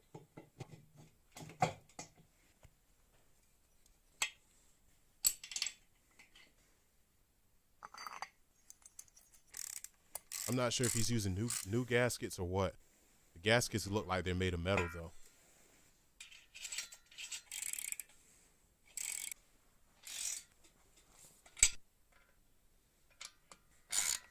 So it looks like he did real good work for everything else except for two things: choice of paint job and applying gasket sealant too.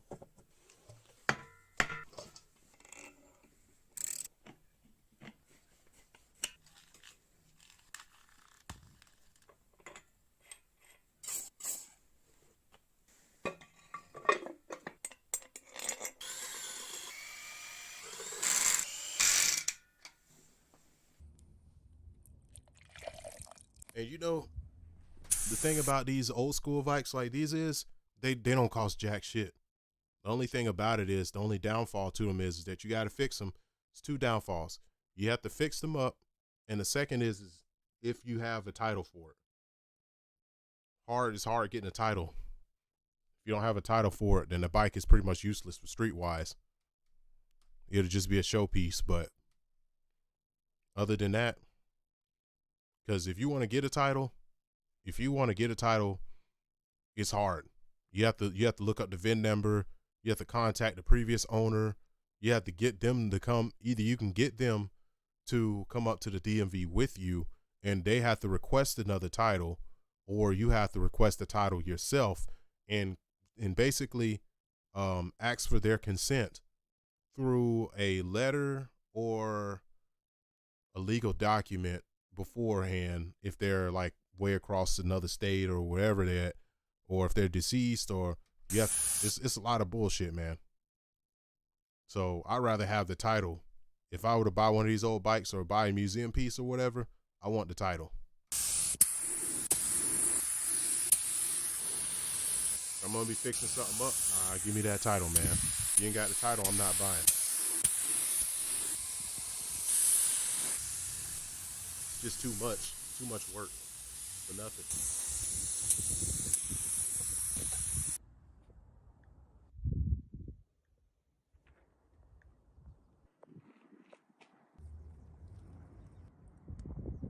This guy's obviously played too much Doom.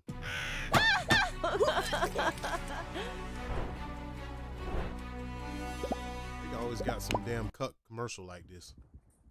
You gotta save the girl. She needs your help. She's throwing up.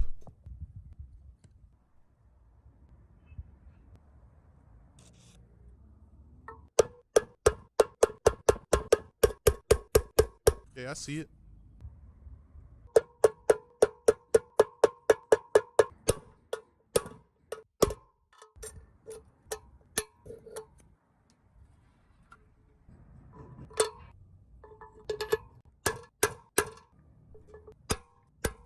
So 2 bearings. So another consistent thing I've seen was 2 bearings in the top, 2 bearings in the bottom, and some type of mechanism in the middle. It looks like it's always a cylinder with a plate on one side and a plate on the other side.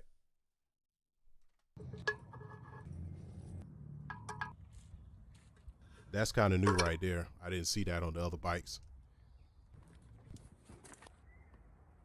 I wonder if those are tubeless.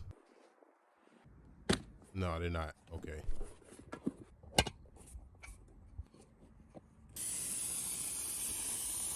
You like, oh hell no. Get in the soap.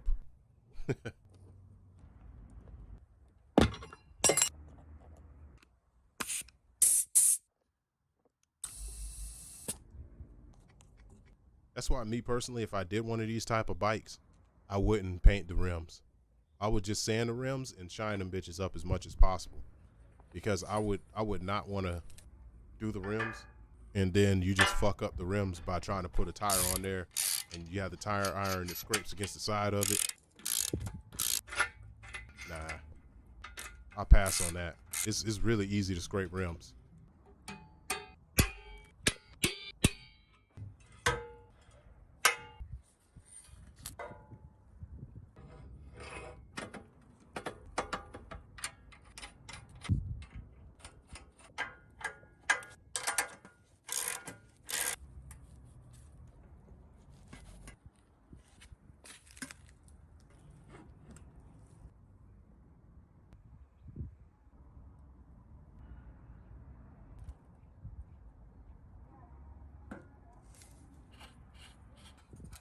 Hope he's putting the best quality grease that he can find in there. No, I would. If I gotta spend $40 on the grease alone for one tube. Ain't no way I'm going back to doing this shit all over again, man.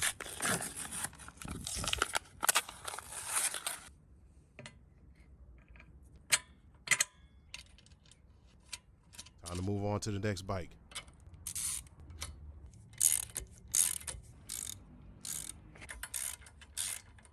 See the suspension adjustment on the bottom of it. That's pretty cool that he has that on there. He's smart for investing in a whole new set of suspension strings rather than using the old ones. Trying to get value out of them. Better replace shit like that.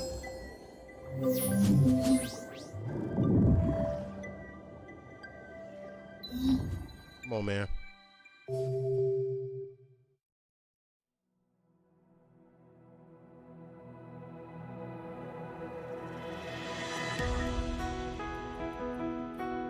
Trying to rip me off, man.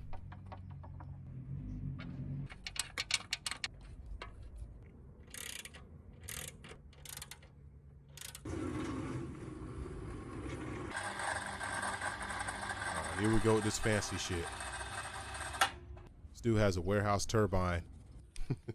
He has a warehouse turbine engine to pull this shit up by a crane.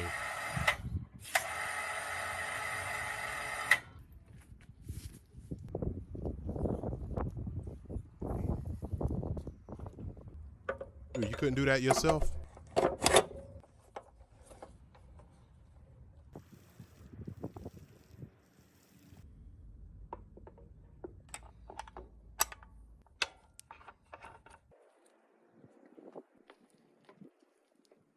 Still got them ugly ass drum brakes in the back.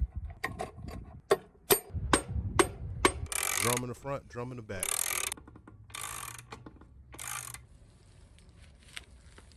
It make it look like a dirt bike, man. It don't look like a motorcycle with them damn brakes.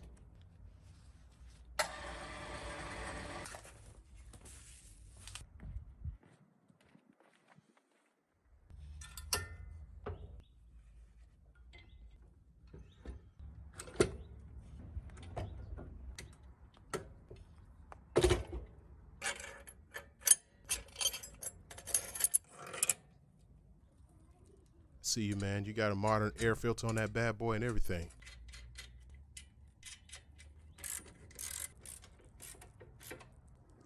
Paint job sucks. Okay, he got a different type of kickstand on it too.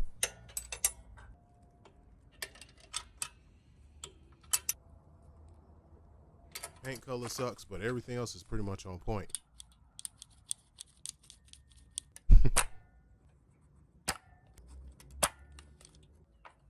And that's a cool device there. It look like that'll make electrical work way easier.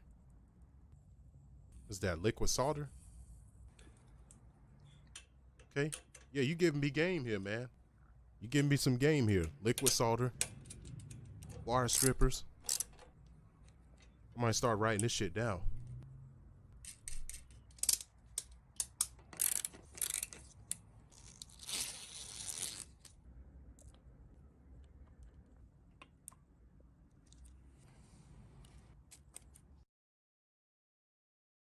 Start the new year off right with a custom Jeep Gladiator and $30,000 cash. Click the link down below to... Get your biscuit eating ass off my screen, man.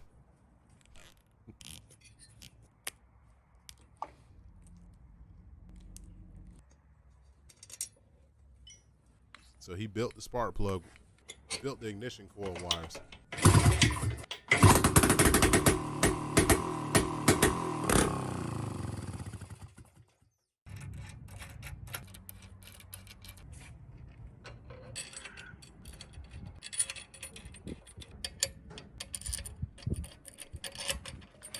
This dude makes me want to take my whole damn bike apart and fix that shit.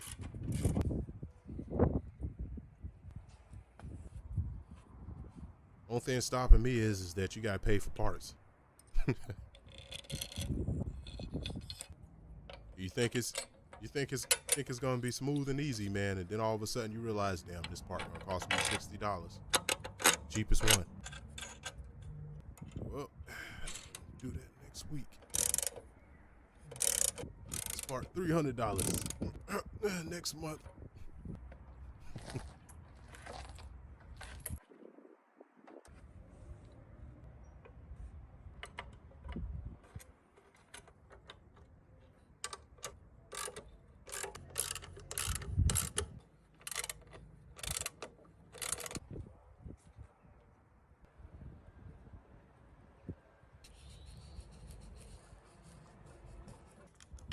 Ugly handles. Put some soap on them to get them to slide in there.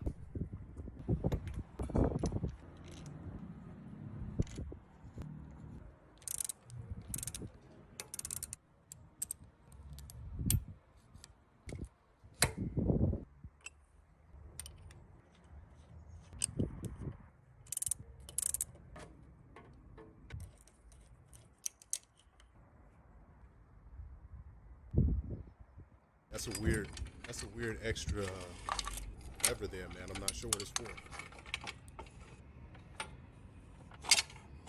Oh, okay, that makes sense what that other piece is for. That plate.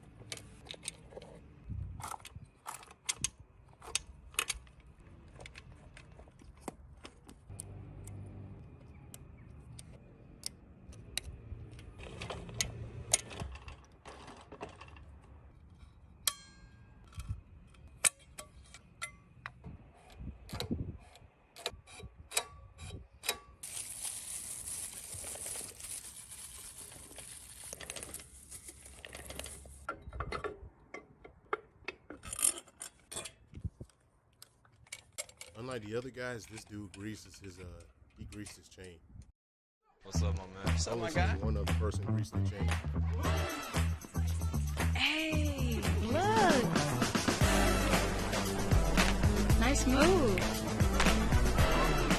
Juicy fruit. The taste is gonna move you. Is it time to ask your doctor about Entyvio? Entyvio.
I wonder what goes inside of that basket.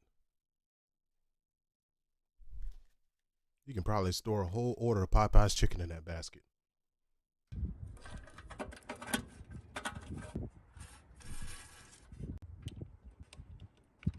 Oh, okay, so all his wiring and electrical is going to go in there. Okay, I see it.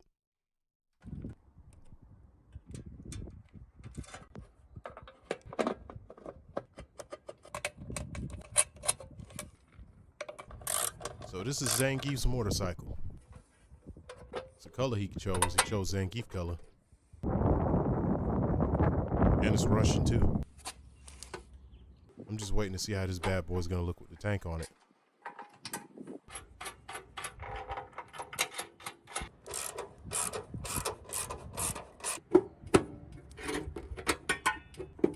It's using chopsticks.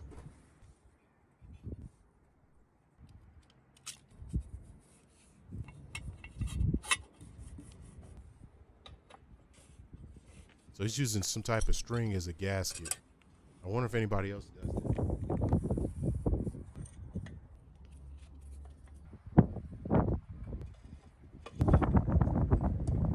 That way you won't have any emission leak.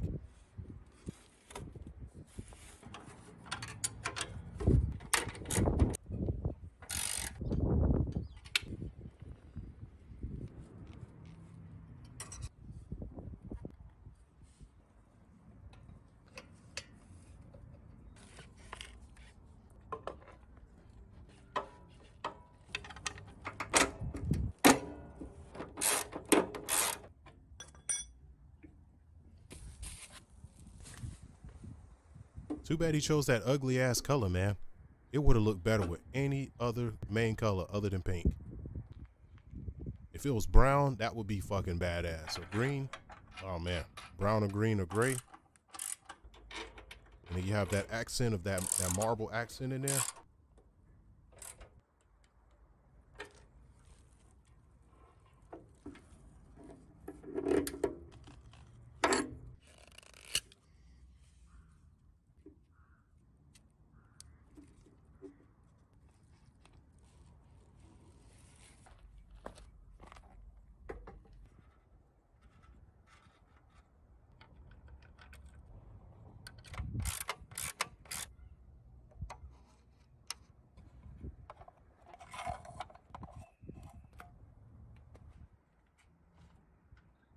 See, that's the type of seat I'm talking about. One of them big, fat, cushy, like loaf of bread type of seats that your booty cheeks just sink into, and you just feel like you're floating on top of a cloud when you're on the bike. You're just enjoying it. See, that's the type of seat I want to have on my bike when I get a GS 1000. I'm aiming to get one in 2 months, man. That's gonna be my goal. I gotta save up my ducats, get a GS 1000, 2 months, 3 at the max.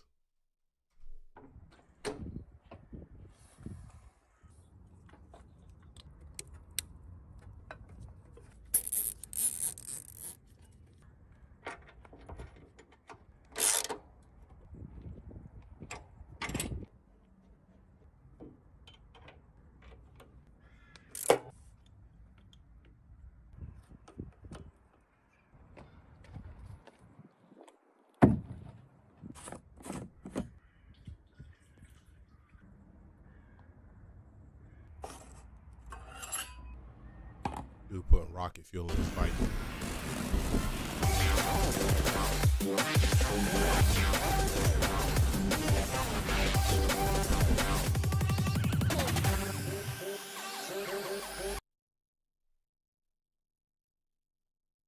Nah, no, sir.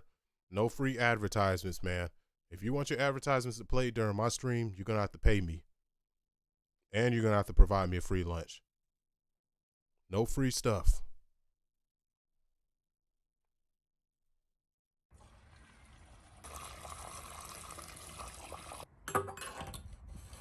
Yeah, I've heard about some people putting jet fuel in their motorcycles and shit. Because they got dispensers and pumps around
It's a sweet little bike, man.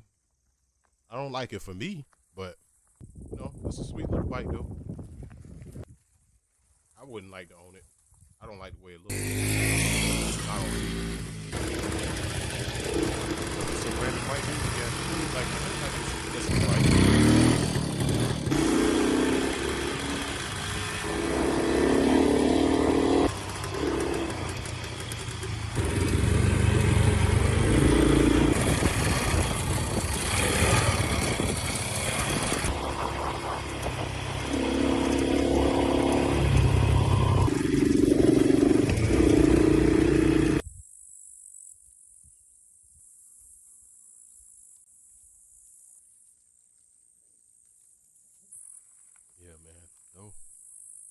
Helmet on there and the jacket, and I'm having fun in the woods. I put my flowers on in here. I deliver the flowers. Why are you bringing flowers? Like I brought these flowers for you. She like, what the? This dude's gay. Oh, that's, yes.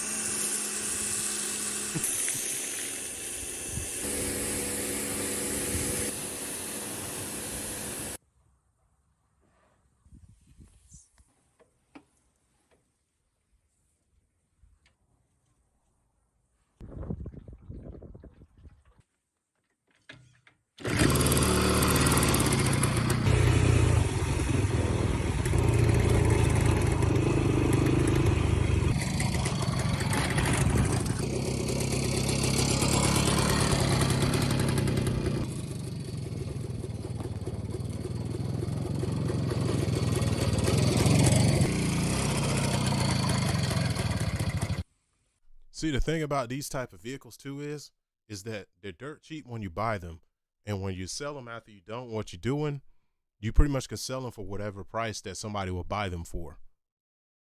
Because the Blue Book value of these vehicles, of course, Blue Book is a scam, but the general market value for these vehicles is extremely low anyways. Motorcycles don't appreciate much. They actually depreciate more than anything. There's only a few bikes that really don't depreciate like that, and we're talking about like a Valkyrie, like a Honda Rune, or we're talking about a Knucklehead Harley or something like that. Those are the type of bikes that don't depreciate much. They really appreciate. Well, they depreciate it, but now they're starting to appreciate. But we talking about a random ass non-brand Russian motorcycle. That shit probably ain't worth nothing. You can just sell it for whatever somebody will pay for it. They're like, well, it's a running working bike. I paid $4,000 for it. All right, here you go. $3,000, $8,000, however much somebody's willing to pay for it.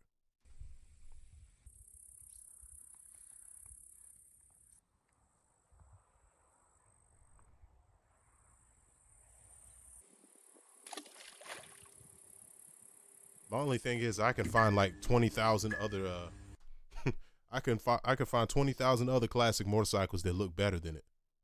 Just being real. Like, even have you heard like, about this strange 30-second technique that decreases like gum old inflammation? Has helped reverse tooth. Damn, this music is terrible.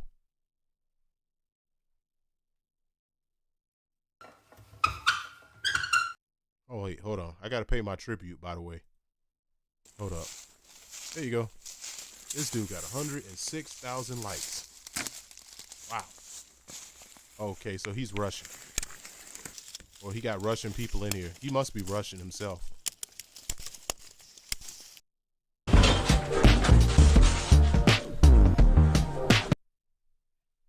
I had to pay my tribute to get my likes. And when you come and you absorb people's content, it's always good to give them a like. Make sure their channel grows. Make sure they can continue to live on, and continue to produce. Because you gain professionals from people who are given the opportunity to grow. I like to think of it that way. These guys may be amateurs in filming, which they really don't seem like it, by the way. These guys actually film this footage pretty well. It's very simple footage and very simple editing, but they do it fairly well. But never know, man. These guys might be the next big names in motorcycling. Or not.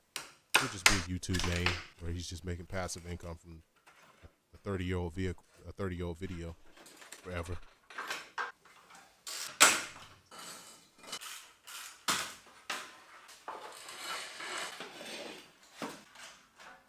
I would love to buy one of these too.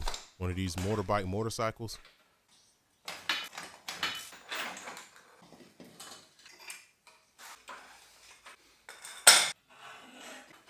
Or, yeah, motorbike.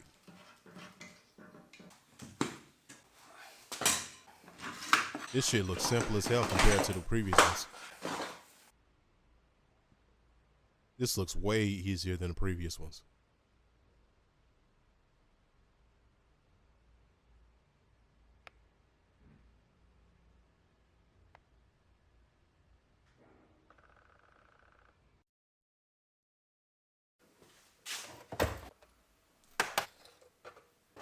Look at those spokes, man. I'm wondering how he's gonna do this. I'm wondering if he's gonna take the spokes off one by one, or if he's gonna try to get them just get them blasted or get them sand down. What's gonna be his process to restoring these rims? Last guy didn't really show too thoroughly how he did it. He just showed himself painting them.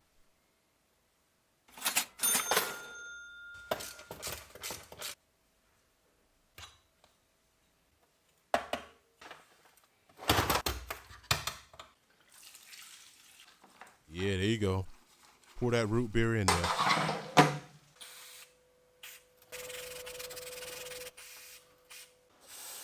So it looks like he's actually going to take each spoke off individually and do it the proper way.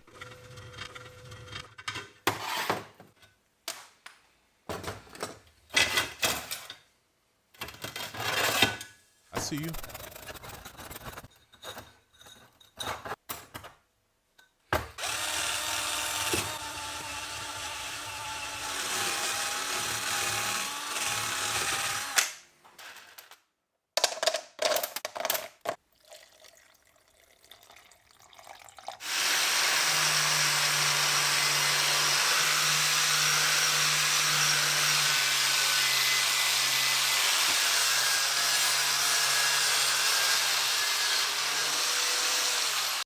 I'm wondering if he's going to use some sort of weather stripping for the inside of the spokes or anything that's like, is that considered to be weather stripping? Because I'm thinking about the inside of a car door. If he's going to use the spoke strips to protect the inner tube just in case one of the spokes may pop or something.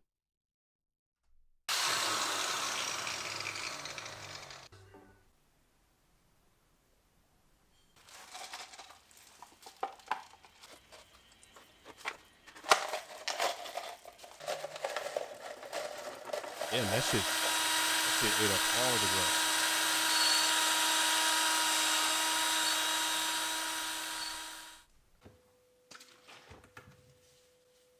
I'm surprised he didn't do that with a steel wool too.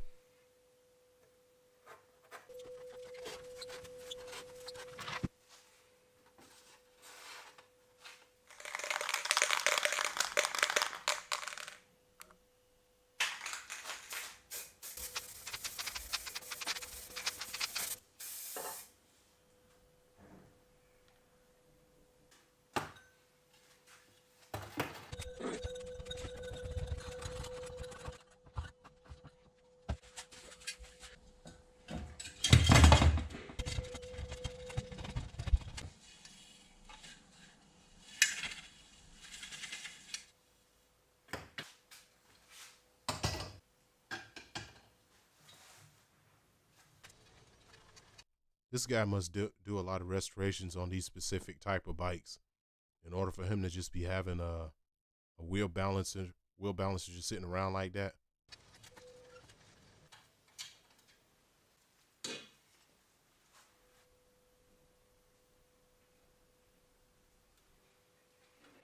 Okay, so he did put a strip in there. There you go. Hell yeah.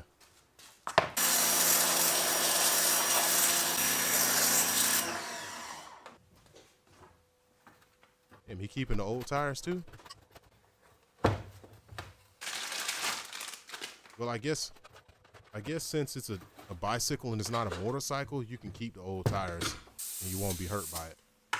Because generally when you change the tires in a bicycle, you pretty much keep the outside tire and you change the inner tube. Yeah, you scrub all that crust off of there. Yeah. Yes. Slam right on the table.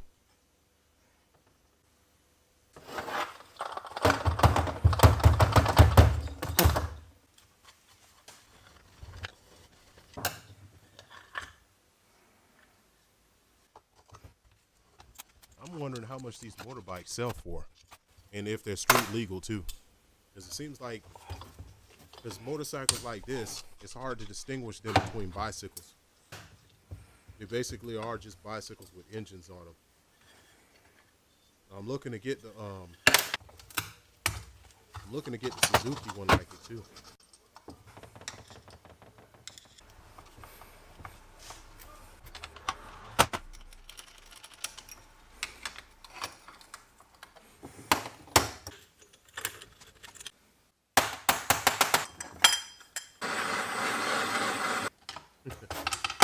Got a single gear transmission.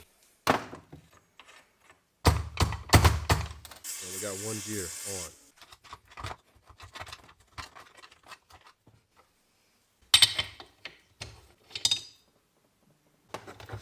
Single stroke.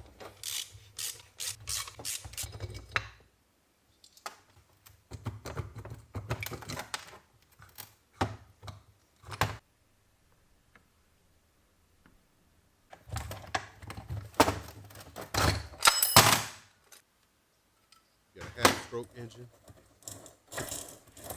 You ain't got nothing in there.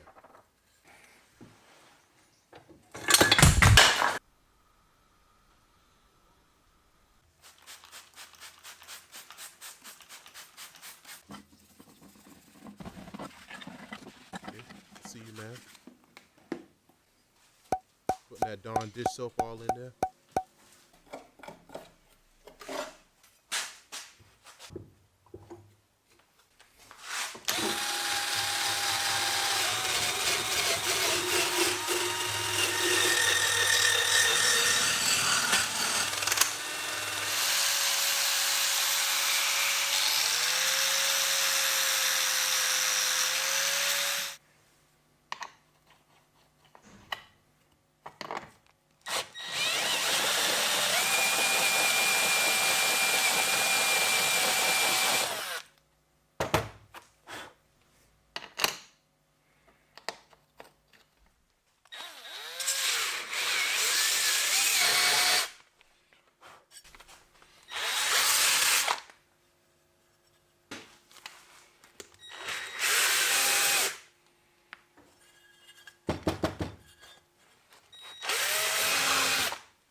Damn, you see his reflection on it.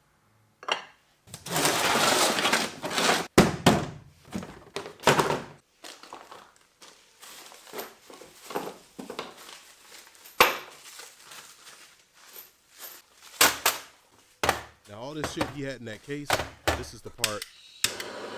All that gear he had in that case, that's the part that people don't like to talk about when they do this stuff. But there's a lot of shit you got to replace whenever you're doing stuff like this. Whenever you're opening old vehicles up and you want to work on them. I mean, look at all the shit he bought. You pay for cables. Cables will cost you maybe, give or take, if you find some cheap cables, $8 to $30 a piece. These, he probably found these dirt cheap. So we'll say like maybe $5. The inner tube, easily $10 at least.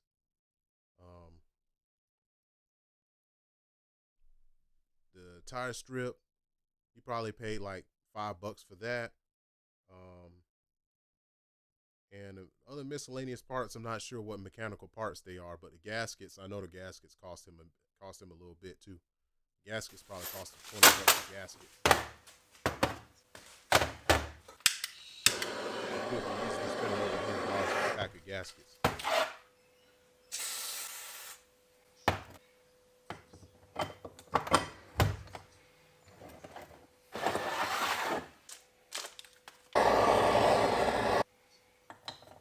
And he had bearings too. Automotive sealant.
Not gonna lie to you, man. My memory ain't that great.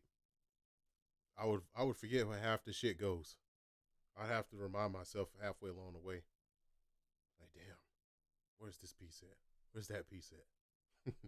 Get like some damn baggies or Ziplocs or something.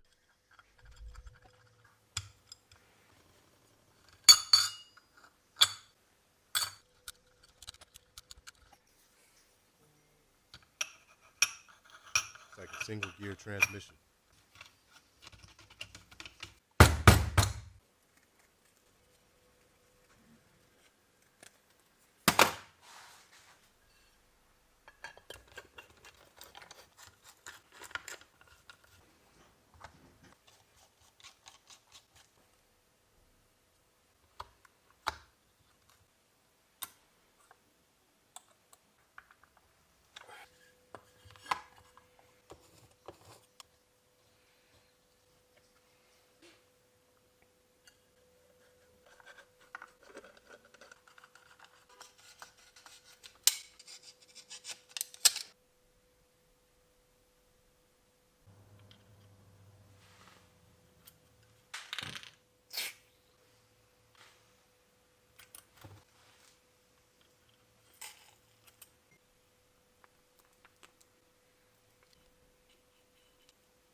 All right, so we're finally getting back to the head of the engine.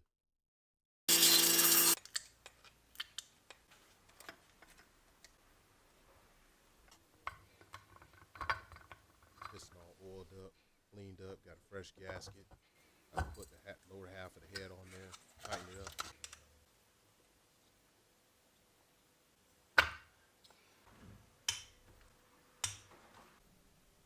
And he just tore it. That petcock is garbage.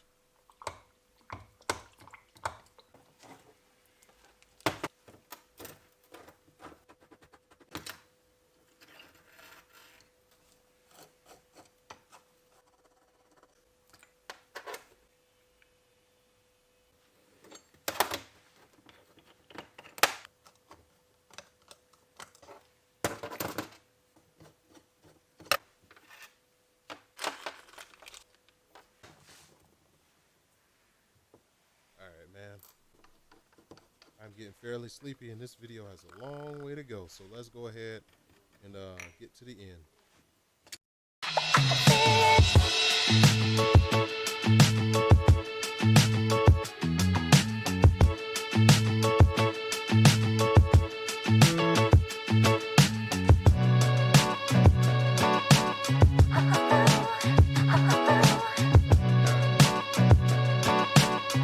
Man, that music terrible. But the job he did to his bike is awesome. It's actually a good call on the inverted colors.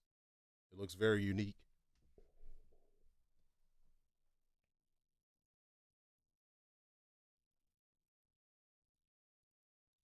No, actually, he got the colors. He got the colors as it originally was. He just colored the tank too. See if you got some sound for that.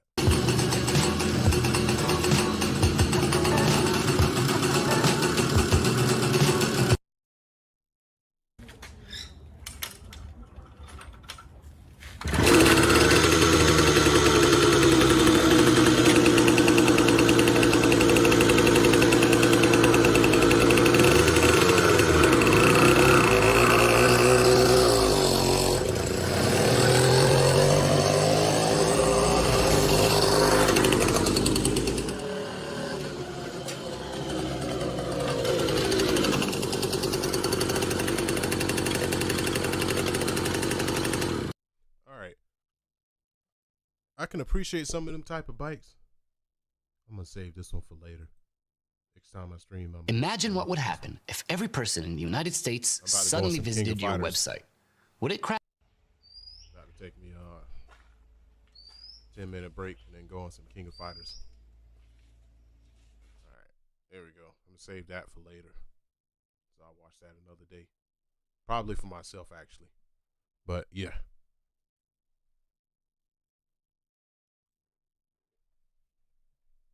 Take me a break, go some King of Fighters, and yeah, I'll be back.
God damn, man. They blowing my damn screen up as soon as I click ready. Ridiculous. Let me eat some of this baked potato first. Man. Loaded baked potato.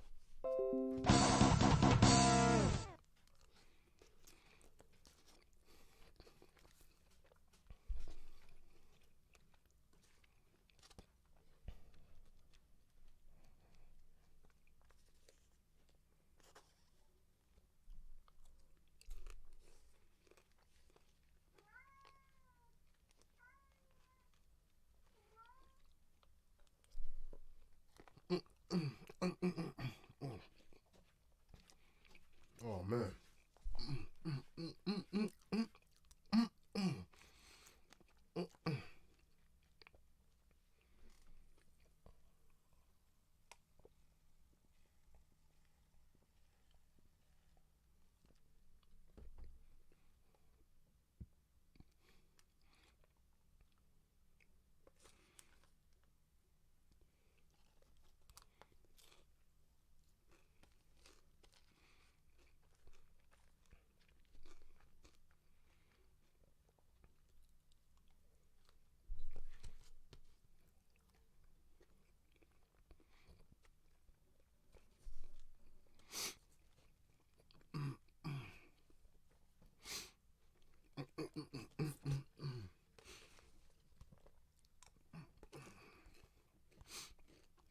Oh man. I need to invent the fried chicken baked potato.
Pick out your partner.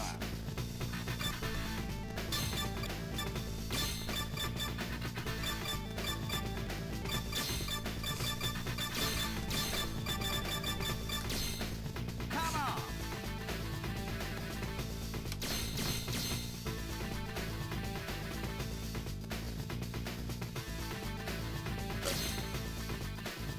Oh man. Baked potato, boy.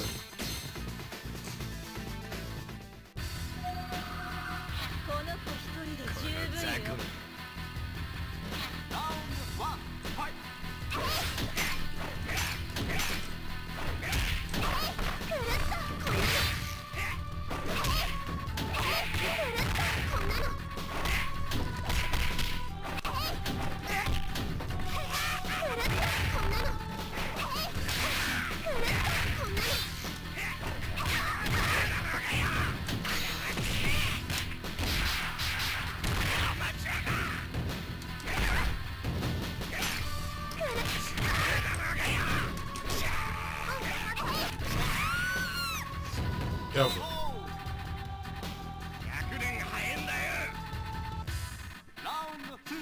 your happy ass out of here, man. Dumpling eating fool.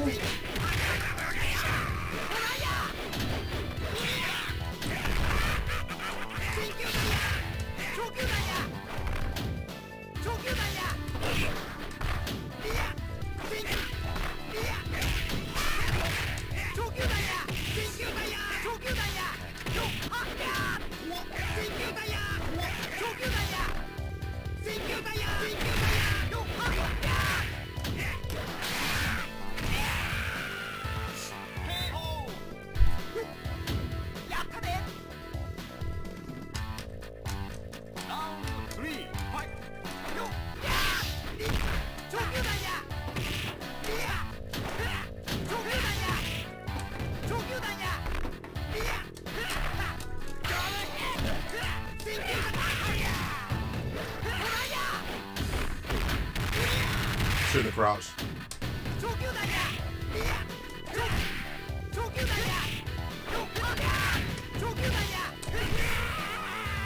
I totally threw that match.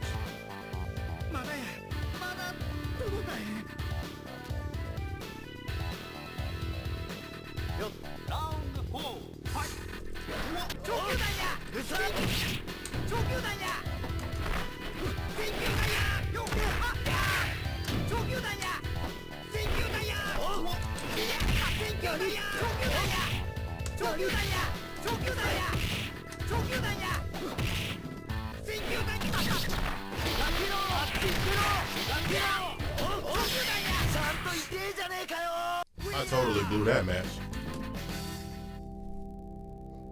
Somewhere along the lines, because I changed my button config a couple of days ago. Somewhere along the line, my mind forgot where the buttons were in the middle of the fight. So from the beginning, I was doing well, but then towards the middle, my mind forgot. It was like, wait, my button here is here and this one's here, and it didn't work.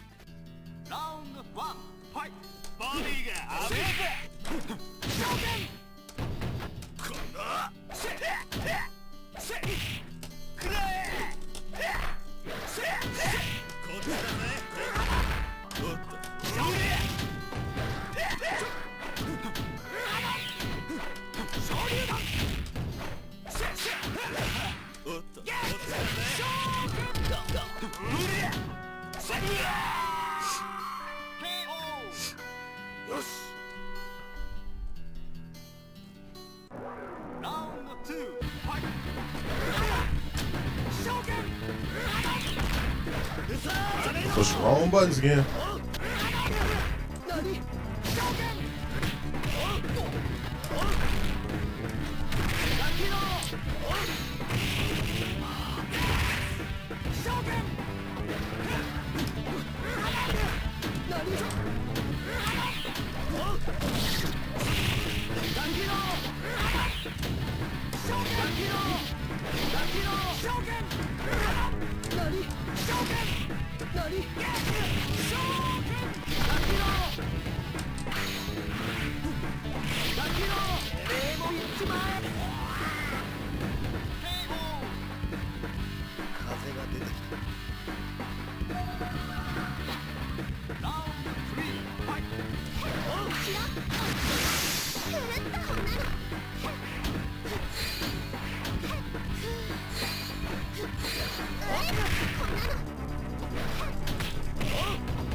I pushed the wrong button.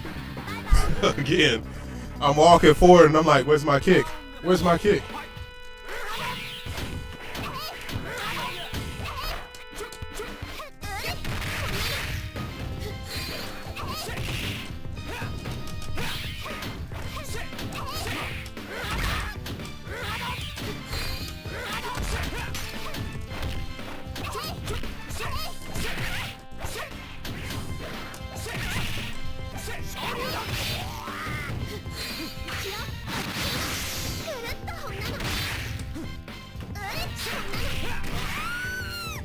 GG my ass.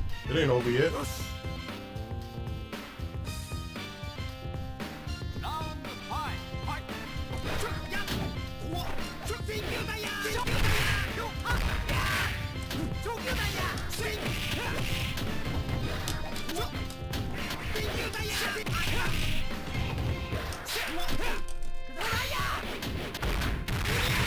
Crouch.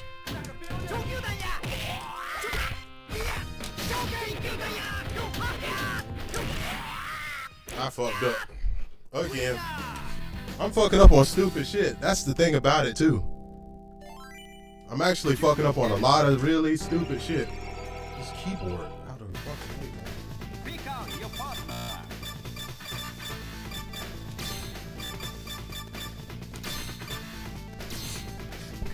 I've been fucking up on some ESC level shit, man. Once I warm up, I'll be alright.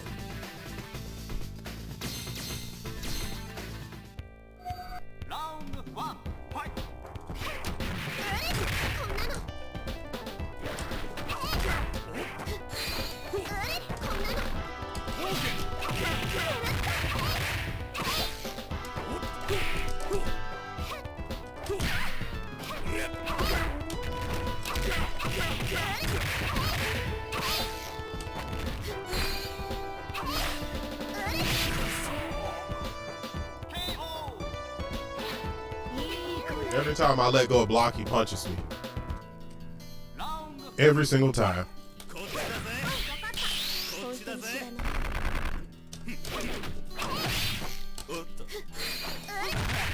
Okay.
GG, bitch.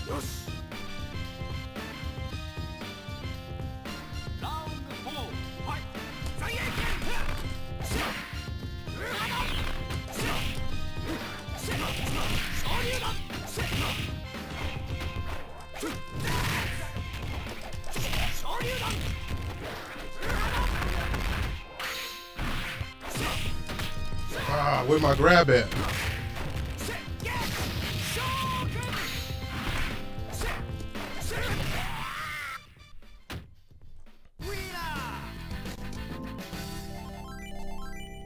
Come on, let's go.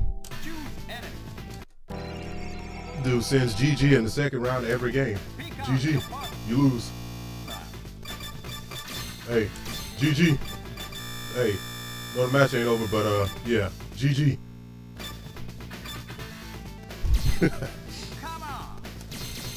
Bro, you gotta get better than that before you start calling GG every time.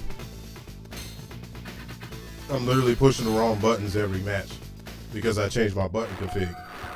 I'm trying to have old school Neo Geo button config, which works better for a lot of shit, but not everything. Come on, don't run from me. Let's go. Get your ass over here. Nope, get your ass down. GG. GG. Nope. Hold up. GG. Hell no.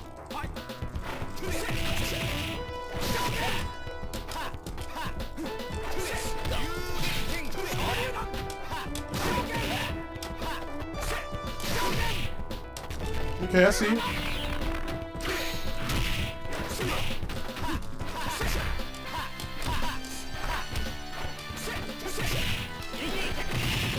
Hell no.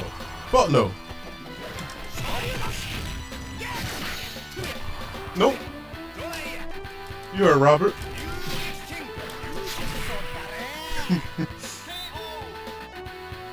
Were you imitating Robert, the sound Robert made?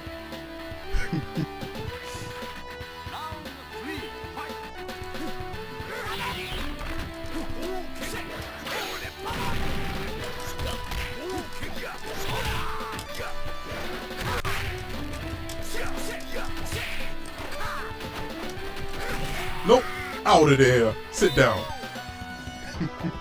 Jumping in the air like a damn fool. No. No moves. No silliness. Get your goofy ass out of here, boy. Nope. Your moves suck.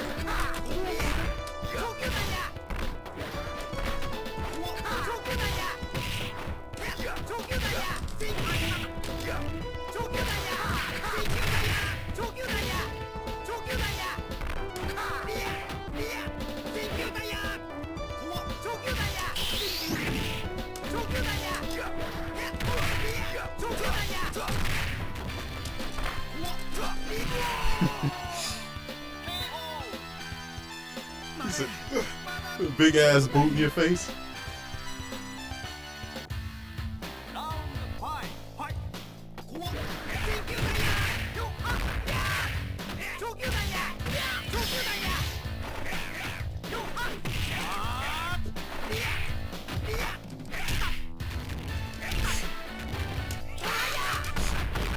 All my help. Wow. Wow. Wow, that was such bullshit, man. That was fucking bullshit. Such bullshit, man.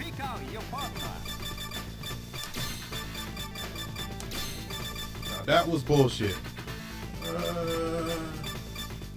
I want to make a comeback. Alright. Yeah. I'm about to pick my team if I want to make a comeback, man. I'm trying to warm up while I fight this dude at the same time. So I'm falling for caveman. Well, I'm not falling for it. I'm just not able to perform past caveman level shit right now.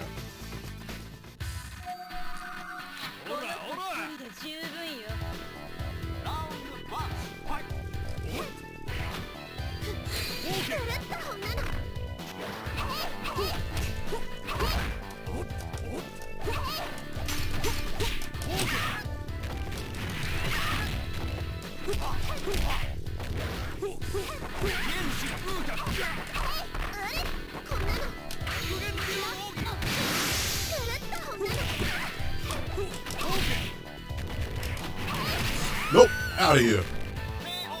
You ain't the real deal. I am.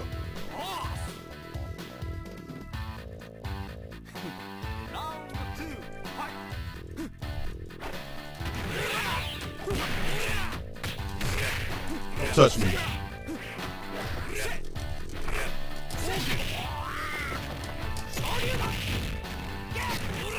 Hell no.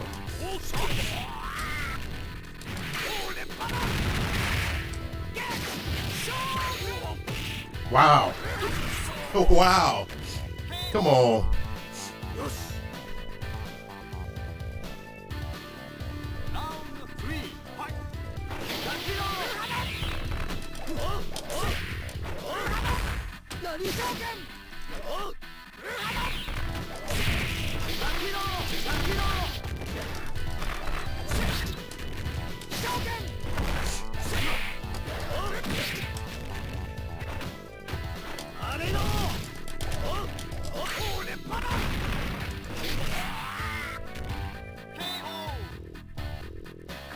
And this dude turned into an anime character.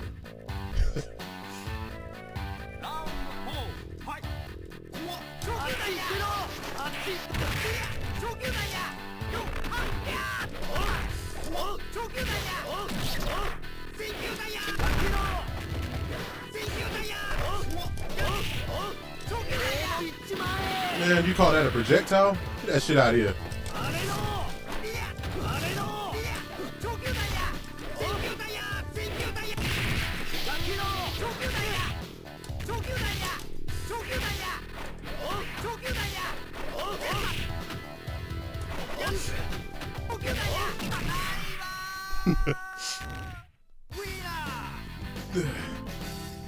The ruler of the world, your boss, your daddy.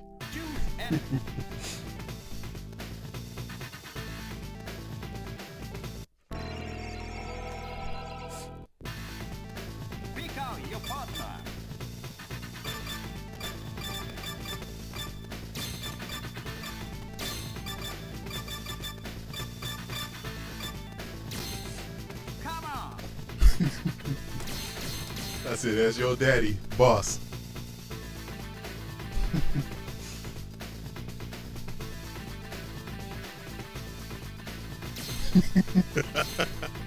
He's like, all right, okay. Nope. Get your ass down.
Nah, time to laugh.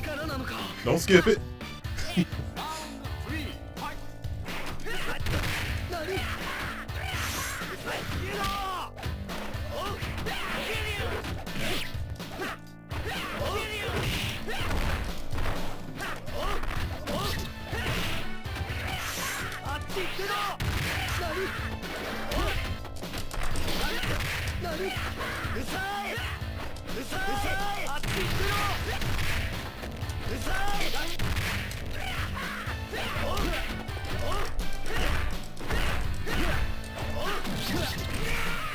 Hell no. Getting all my wins back. This dude too epic. And magnificent.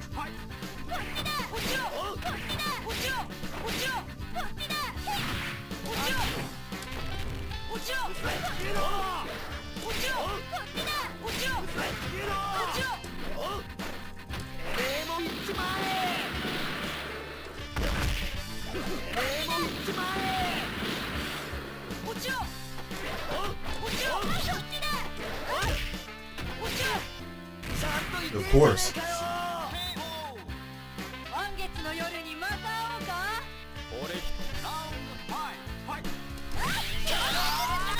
Wow.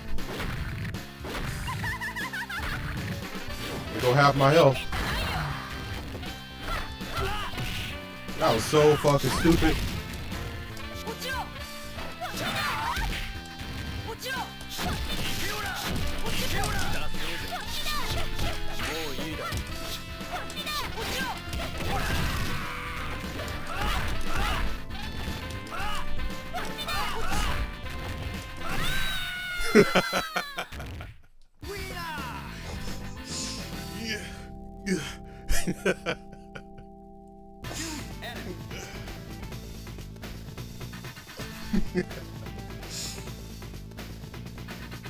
Yeah.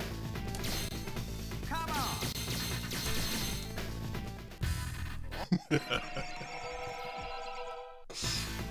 Pick out your partner.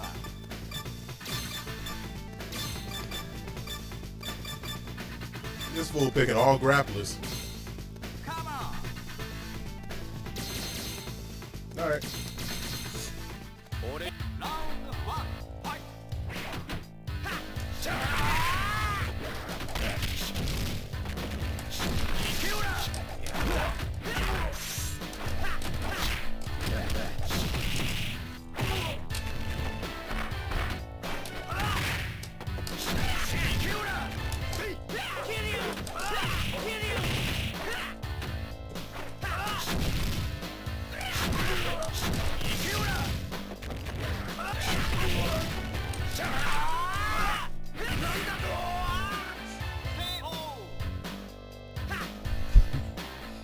Yeah, sweet kick is legendary.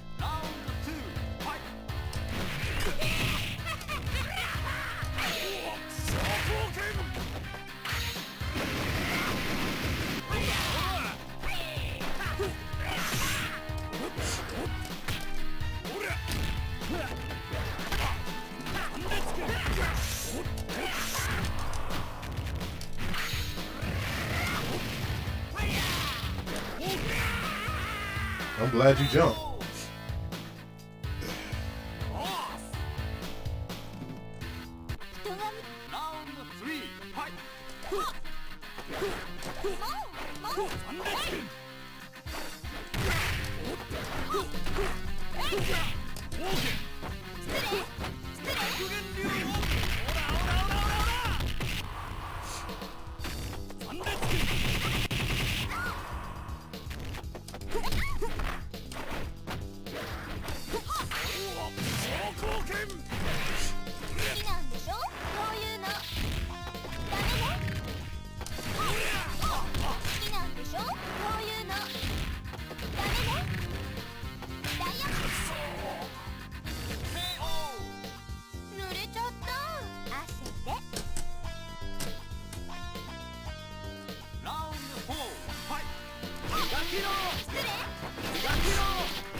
Stomp on your damn head.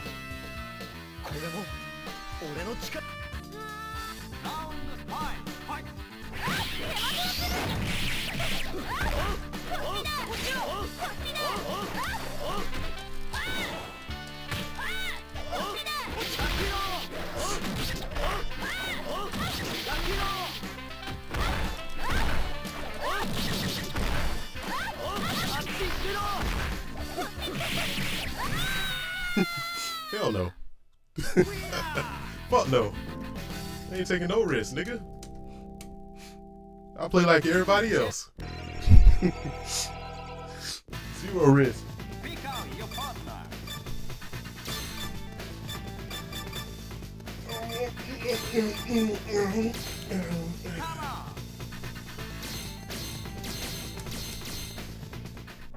Round 1, fight.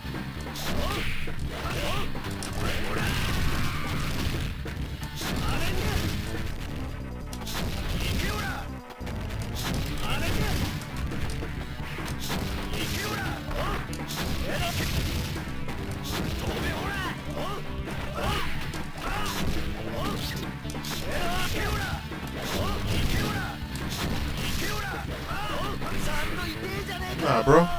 That dude got a fatal flaw. He suck against projectiles. One of the best. He's one of the best characters in the game, but against projectiles, nah.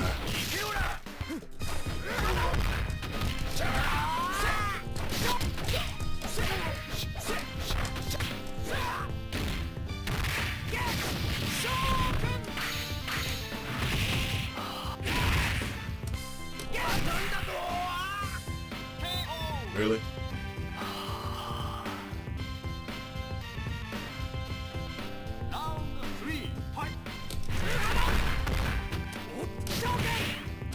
Man, it's aggravating.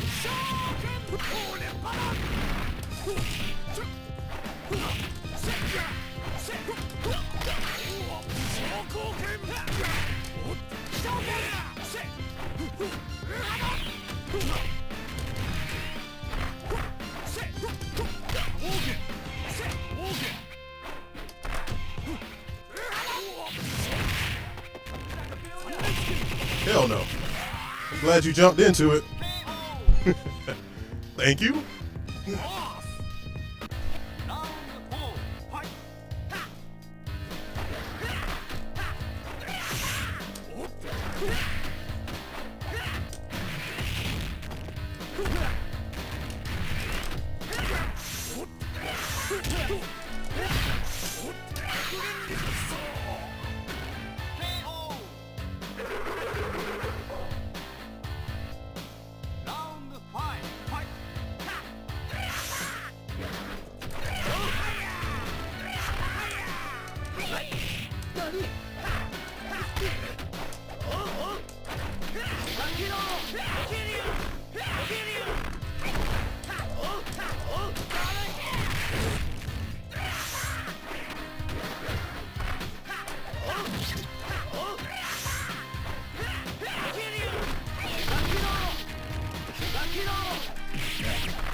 Nope. That dude got no invincibility frames on his moves. I know. So I'm not giving him no chance to breathe.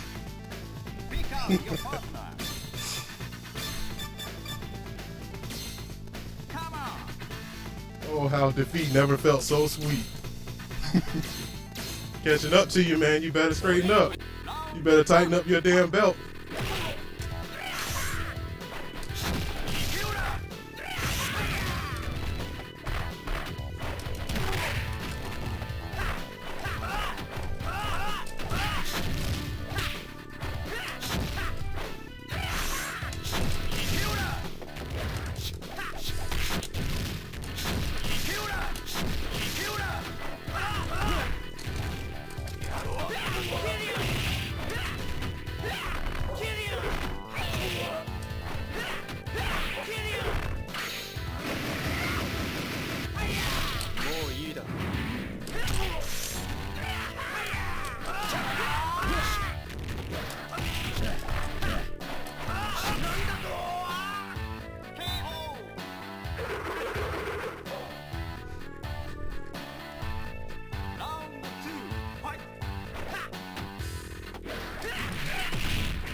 The sweet cake never fails.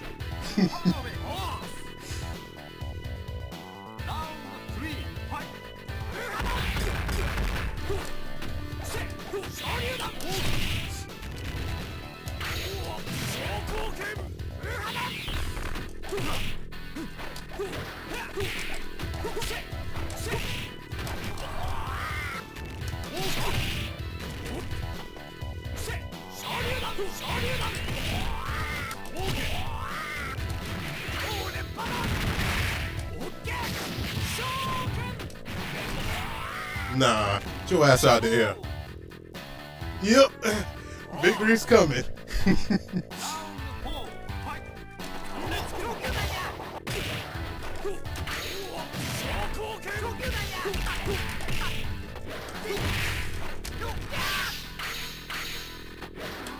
Hell no.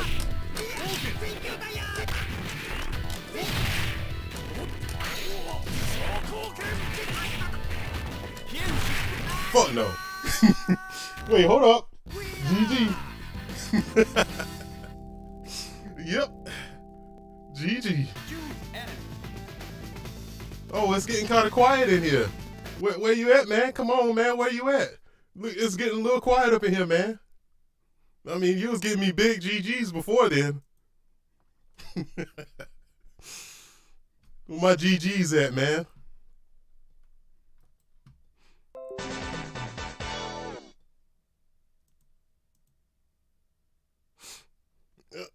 Just too good.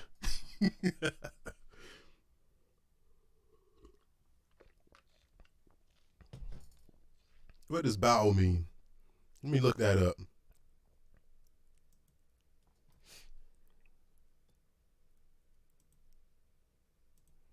I'm gonna Google that real quick.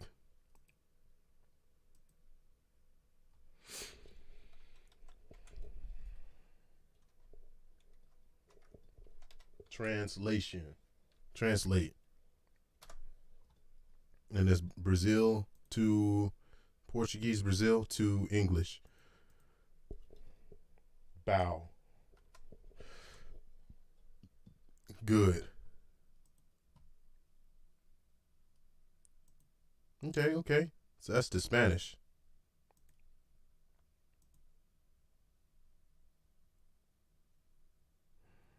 Yeah, I'll take that win.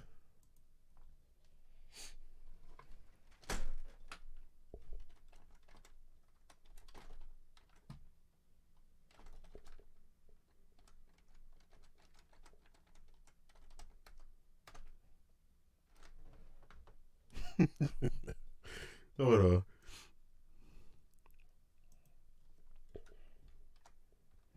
We'll switch that. And then we'll switch that. I'm gonna type in this legend.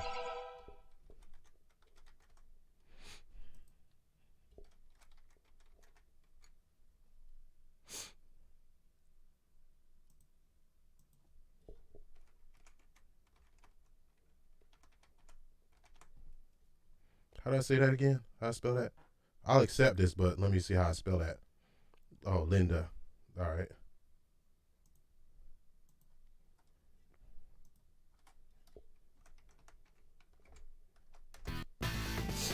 Pick out your partner.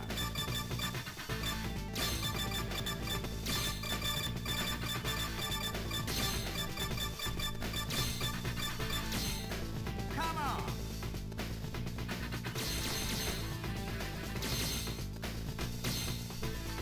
Everybody in my team got to have some strong range control options.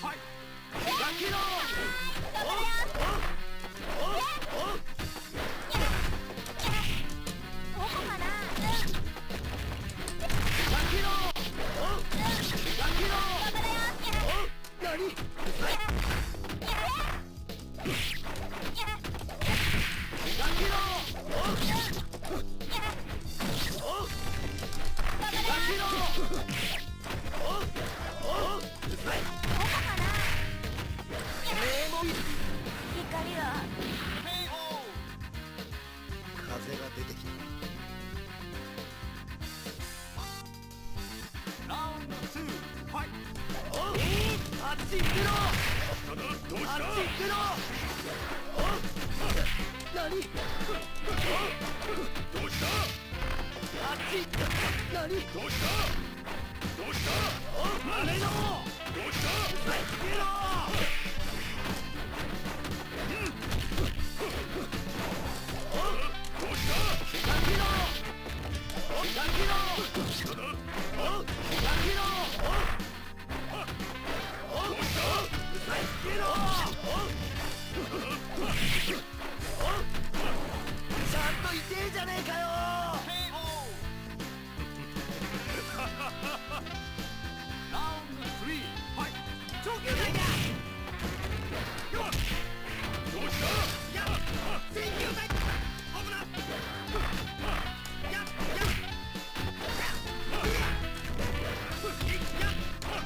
Come on. Not running. Just walking forward and backing up and shooting.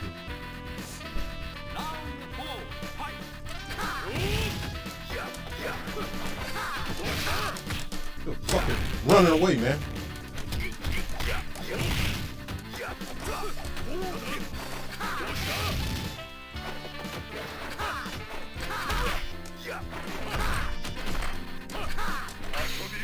Get your ass out of here. Big ass foot in your face. Hell no, you're not gonna rip me off.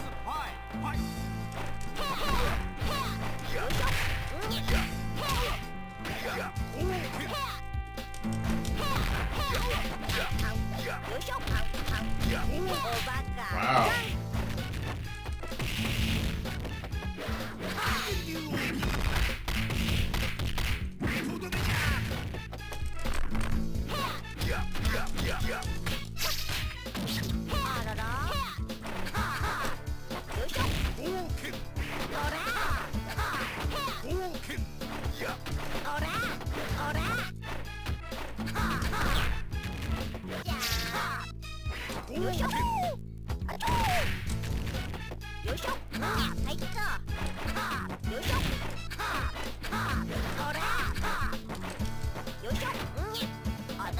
Yep, thank you.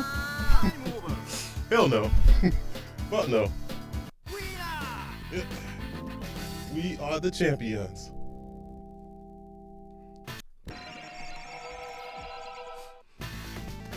Pick out your partner.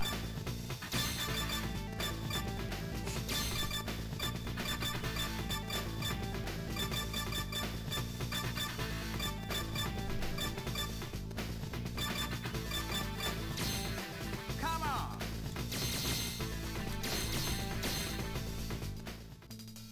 You ain't fooling me.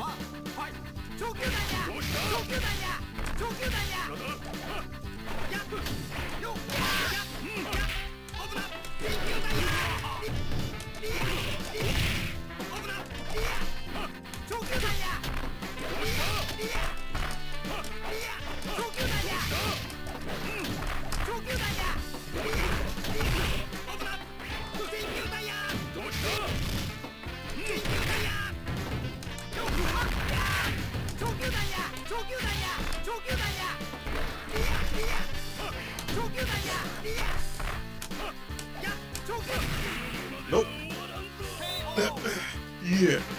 Yeah. Yeah. Yeah, stance. They do a true Kung Fu master.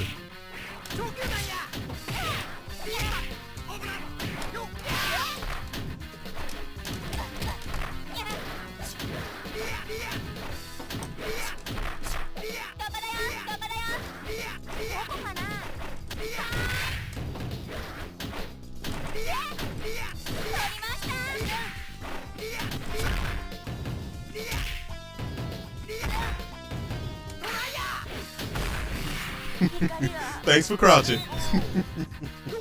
Classic sweet kick.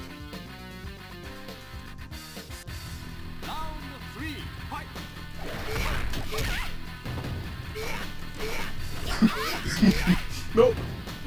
Nope. Nope. Nope. Nope. Boop. Win. Nope. And I'm not done yet. More boots in your face. Good game. Hold up. Before you leave, good game. There you go.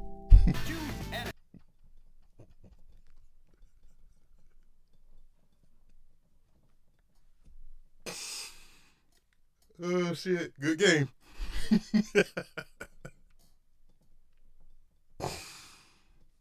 Oh, man. Whoa, hold up, bro. You left. I didn't get my damn win. Come on, man. Dude, come on. Come on, man. Don't be quitting.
Forte.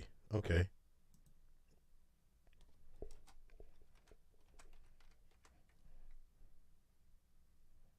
Let's see. Yeah, I spelled it right. All right.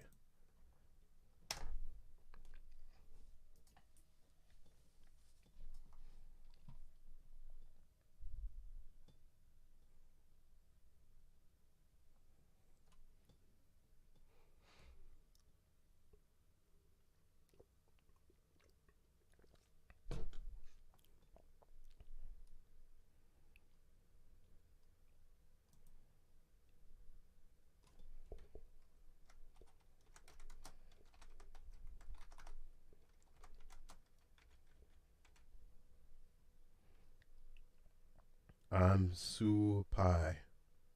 All right.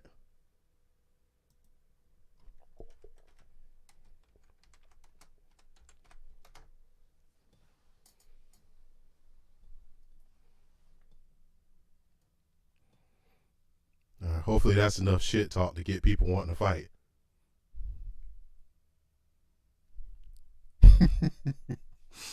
Sweet. Like, nope, no combos, only sweet kicks.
We already got a match.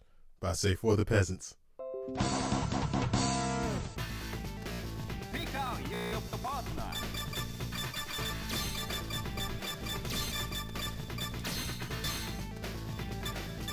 Let's go, man. Let's go. Come on. Round 1, fight.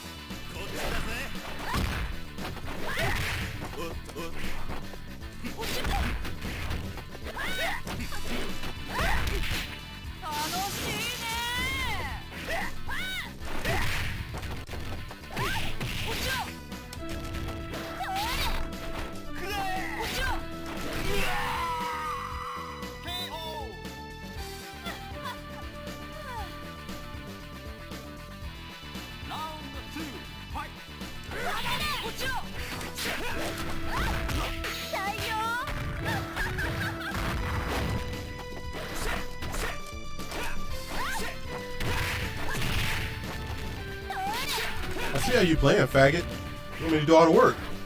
Why you grab me? Nope. Nope. Play. Fight, faggot. Try to rip me off.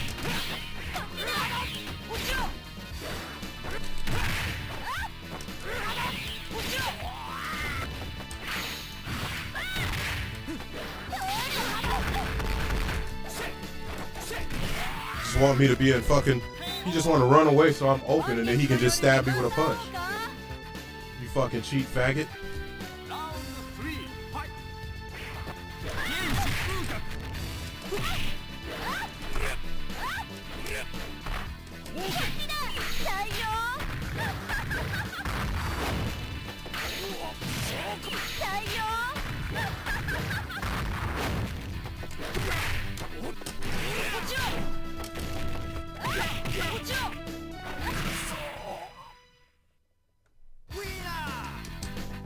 Okay, faggot. I see what you're doing, you fucking faggot. That seriously is pissing me off. Pick out your partner.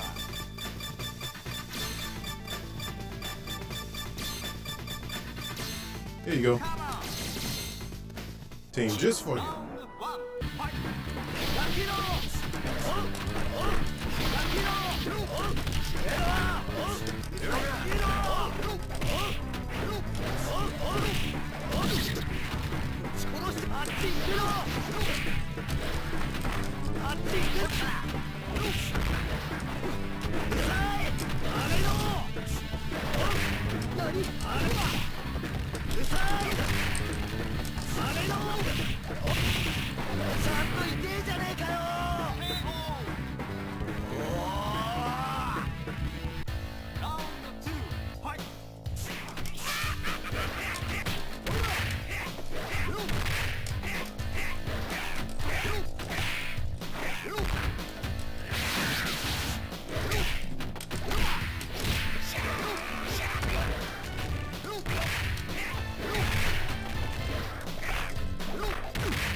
Man, that is such bullshit, man.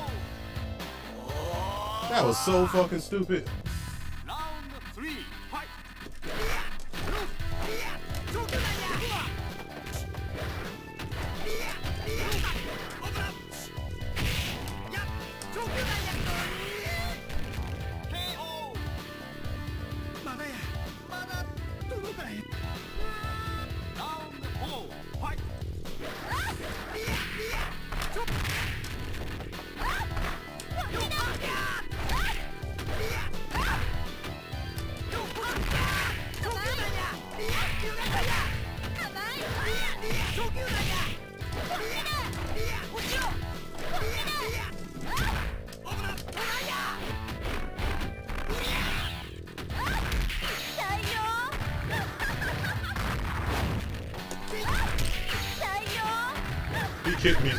He kicked me through an armor. She kicked me through an armor move.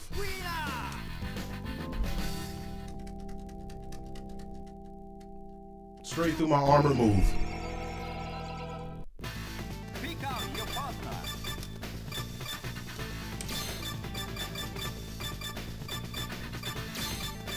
So he works. He works. I'm gonna get classic Kyo.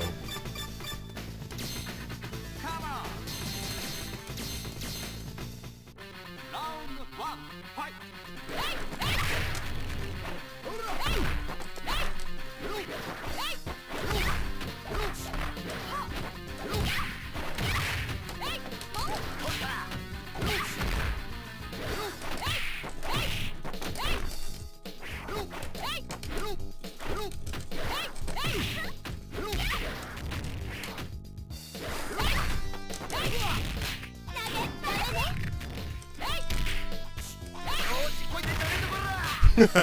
This nigga literally teleported me into his hands.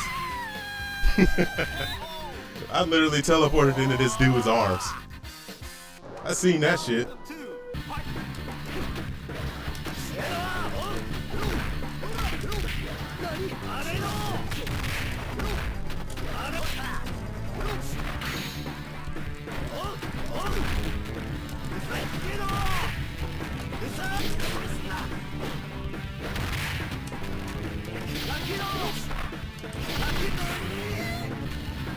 Nah. You fighting Orochi Yoshiro, you never roll. Ever.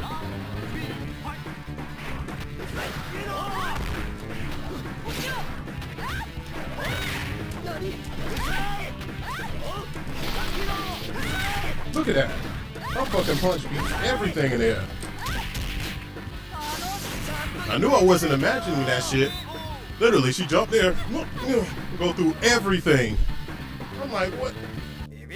Round 4, fight!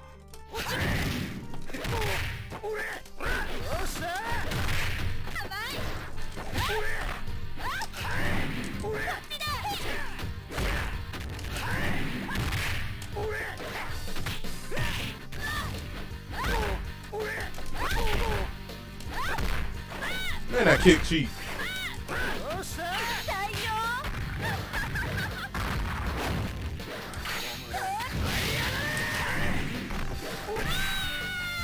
That kick was so fucking gay. Like, you know what? That kick going through everything. Let me keep doing that.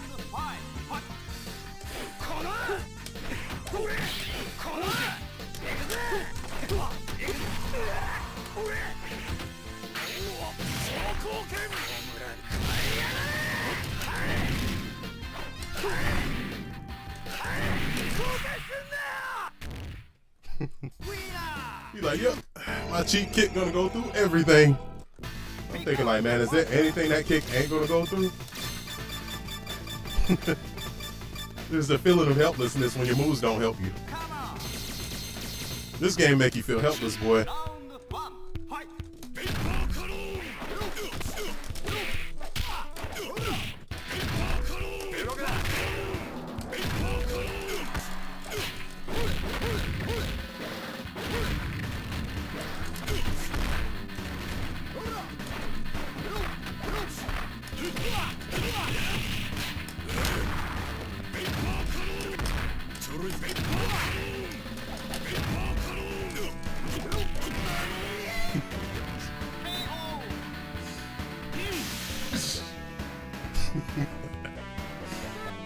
Yep.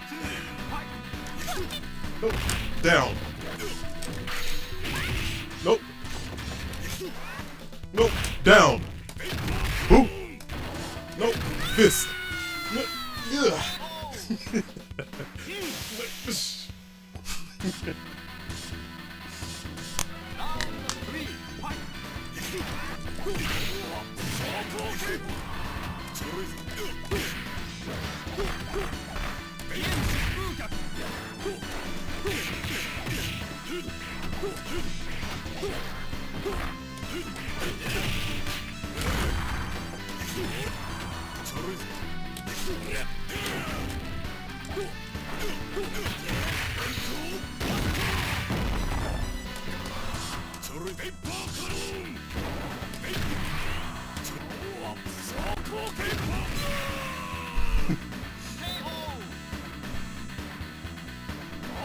Man, get this dirty man out of here.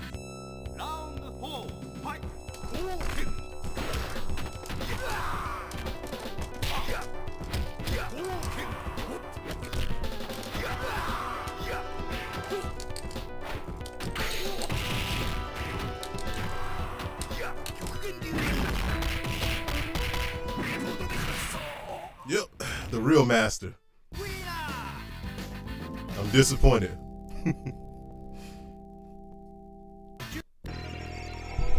Hold up. Done. That's all you got, man? Bring it. That's all you got?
How was that a safe jump, bro?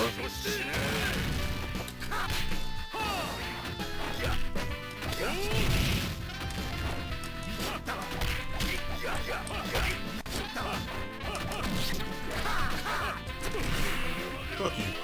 Stop jumping. And my shirt off. See the muscles? Round 3, fight!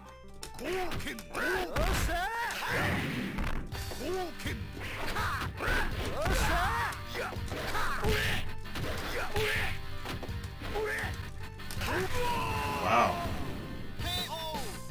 おかげ姿に見惚れたが。Round 4, fight! よっしゃ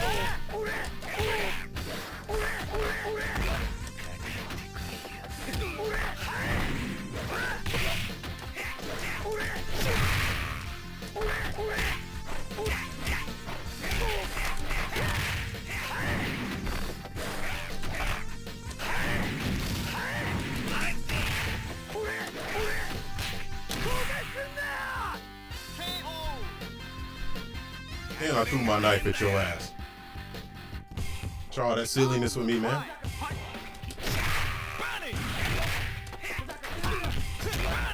Cheap knuckle.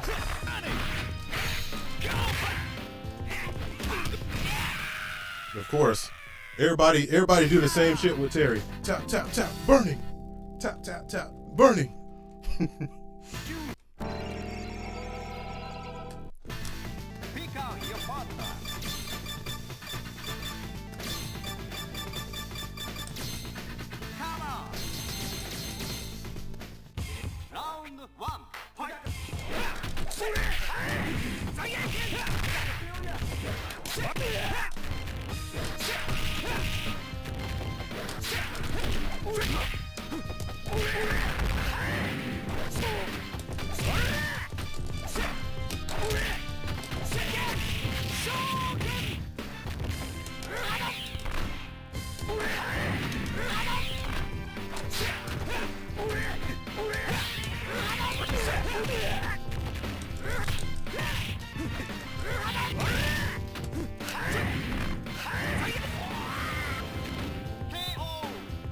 Thought my kick button was still up top, man. Round 2, fight!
Trying to play up people on my rank, man.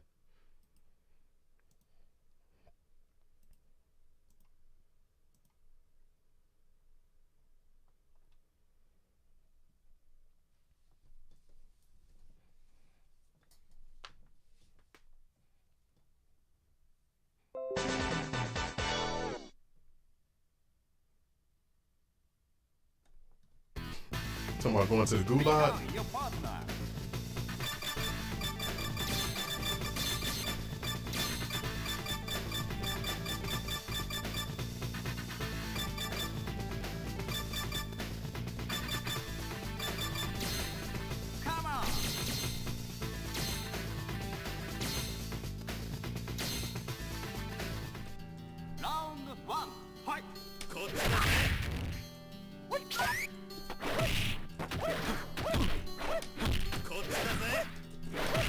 This one punch took out more than what I just did to him.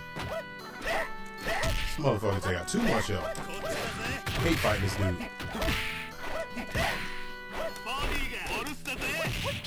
Look at that shit. Look at that shit. Look how stupid this is. You just sit there and push one button because the character's so fucking overpowered.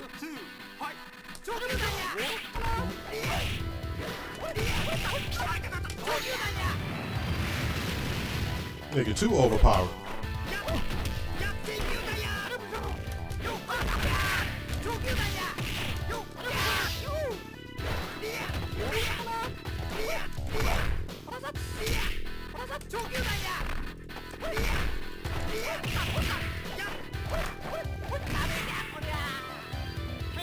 All my health.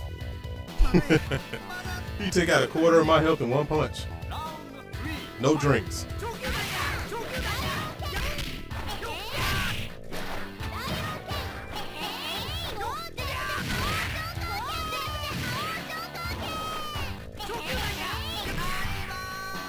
Nigga take out a quarter of my health in one drink. I mean, one punch.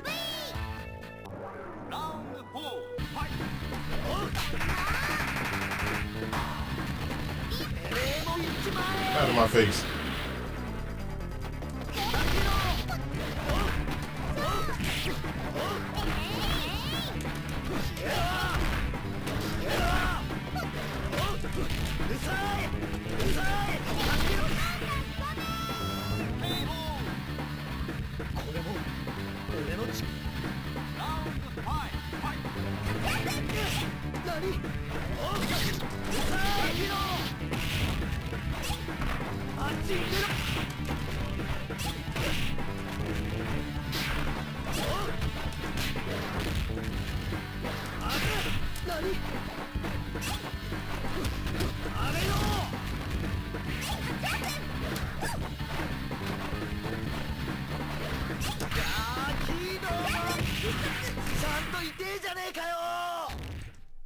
Yeah, fat stank bitch jumping on top of me the whole time.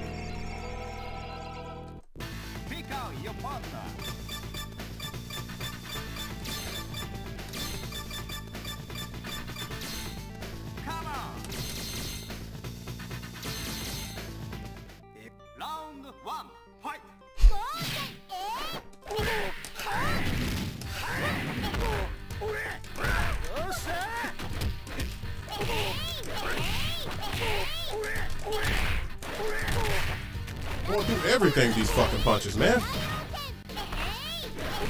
You're going through everything, man. Stupid.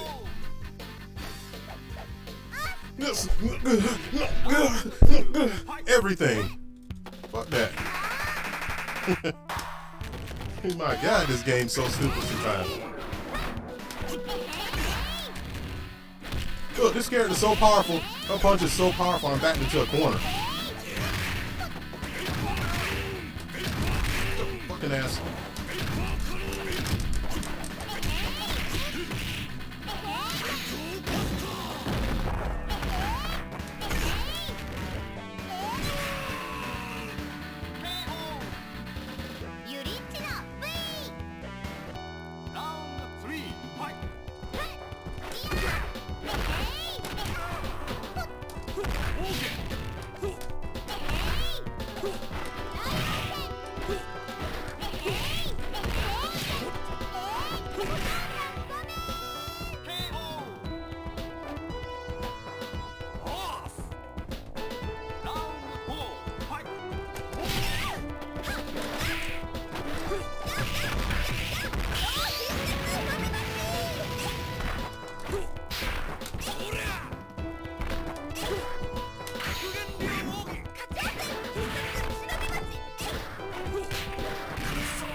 Bitch.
Ever. Pick out your partner. Come on. Round one, fight. KO!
Choose enemy. Pick out your partner. Come on. Round 1, fight. Bodyだったら来たぜ。ボディだったら来たぜ。タイガーロー。タイガーロー。まだまだよ。まだまだよ。タイガーに来たぜ。タイガーに来たぜ。ボディが甘えて。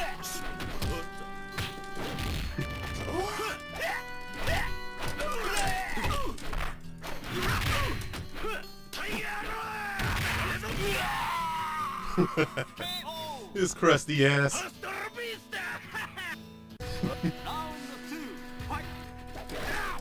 Nigga sound like he took a bath in crust.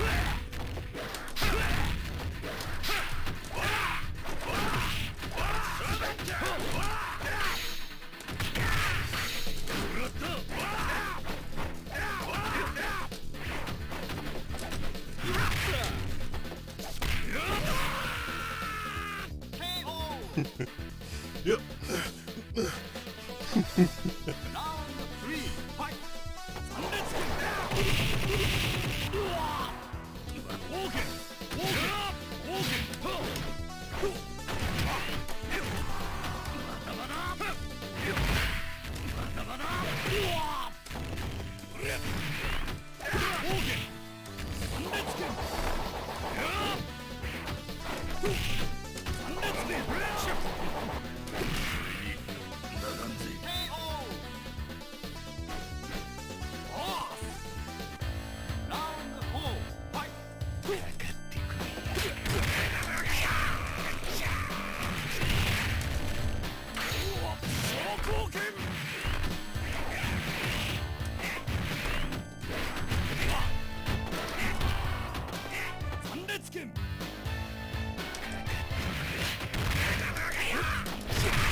Ass down.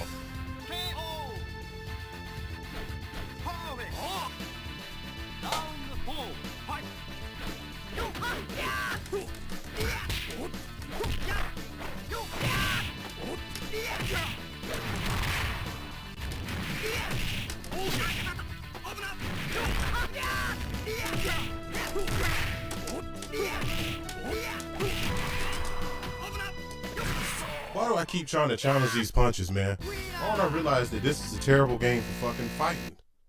This is a good game for runners and a terrible game for fucking fighting. So if you're in a bad matchup, they're going to have a heavy punch that goes through everything or a heavy kick. Why do I keep trying to challenge that shit? He's just going to keep spamming the same kick or the same punch. Nigga. Go through everything. I'm so good. Special. You say that the whole game. I'm like, what is this? Oh, man, this is so stupid. That shit happened 3 matches, 3 fighters in a row. Got the dude with Vice.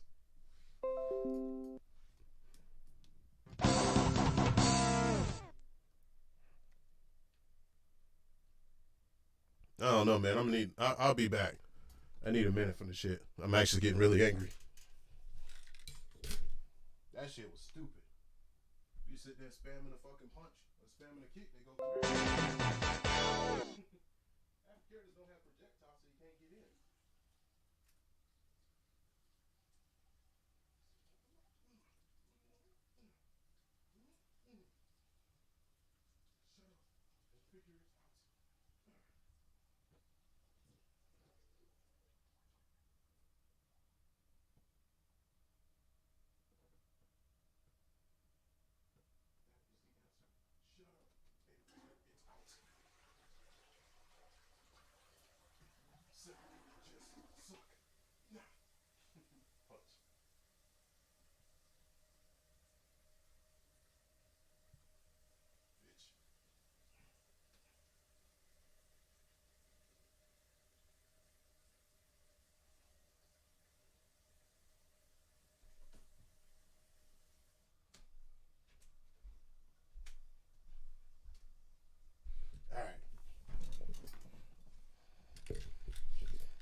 Yeah, my ass looking like damn shit. If you want to play, let me know.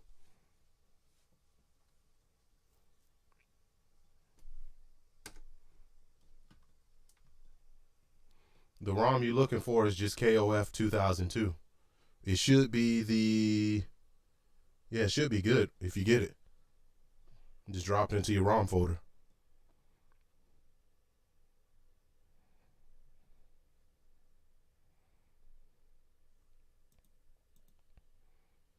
That shit too stupid. You got one character with a punch that go through everything, and they just spam the fuck out of it.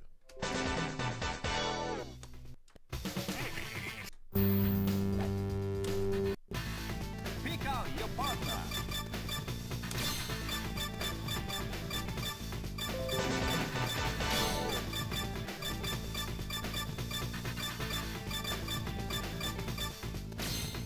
Choose enemy. Come on. Round 1, fight.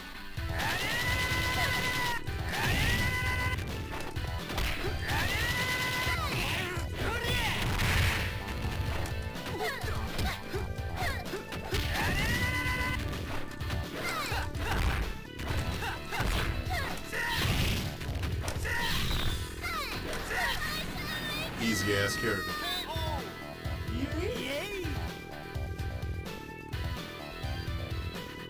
Round 2, fight.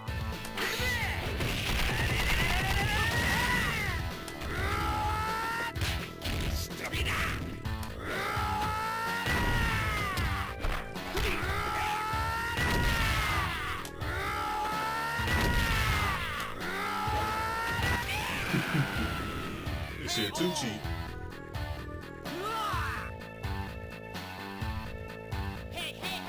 Round 3, fight.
Let's see how this combos.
Stand up.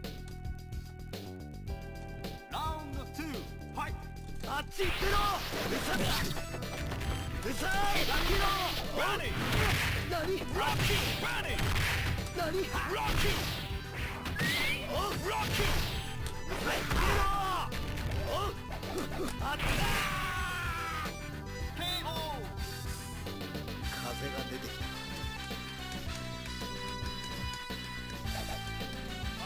Round 3, fight! ありがとう！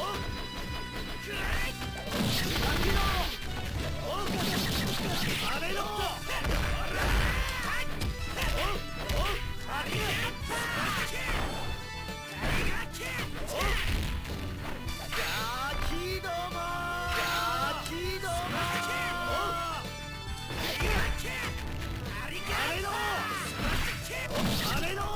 ちゃんといてえじゃねえかよ。おっしゃ。ラウンド4、ファイト。あれだ。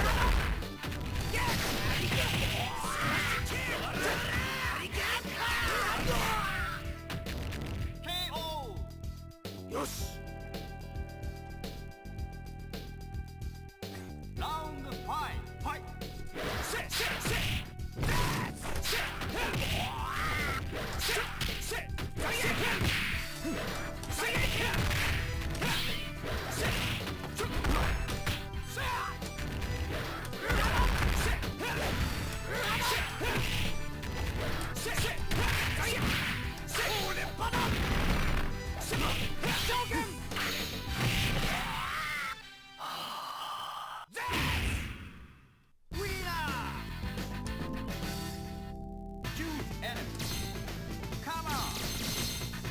I gotta remember I'm playing a computer.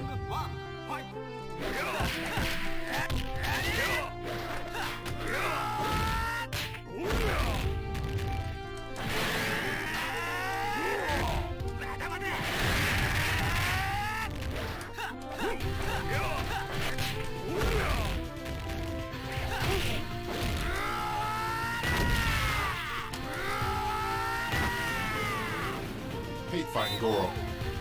So cheap.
so goddamn cheap. All you gotta do is spam moves.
Now confine me no more.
Come on.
let's go.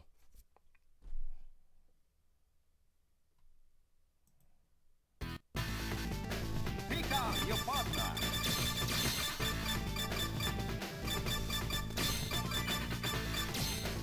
Come on.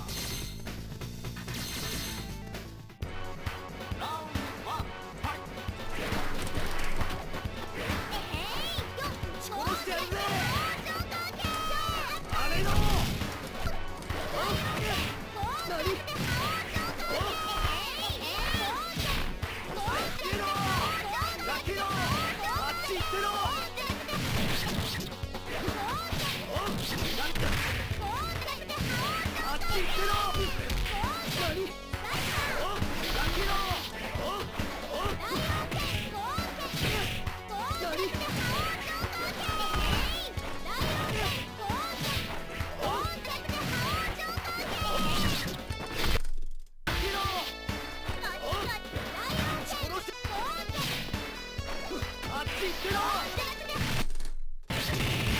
Come on, keyboard.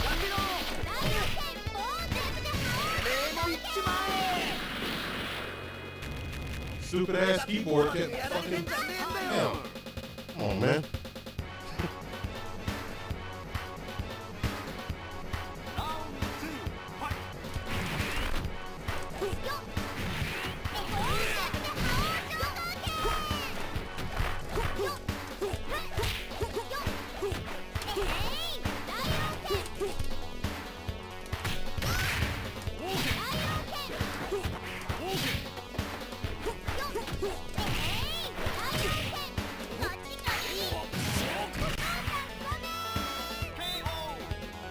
You dummy.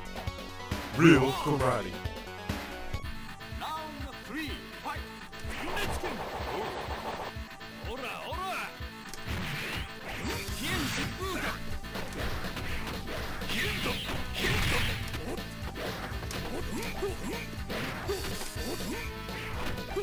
Kien Shibuya. Ora.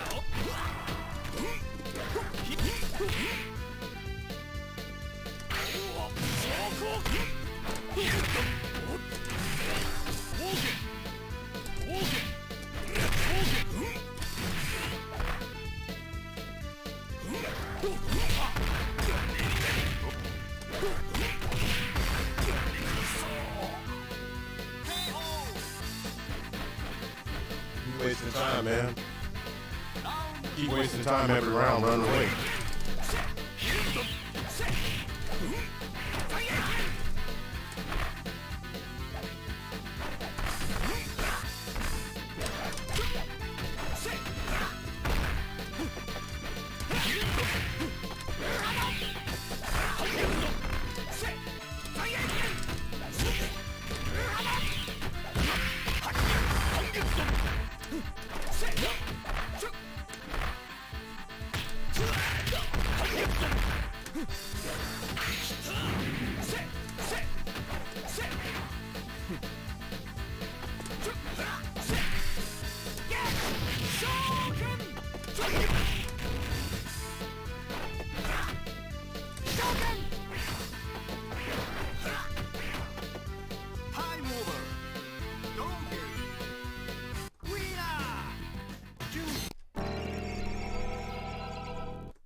Come on, man. Damn. Keep wasting my damn time. I'm gonna fucking leave this shit.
Nah, bro. You're not gonna keep running from me the whole fight.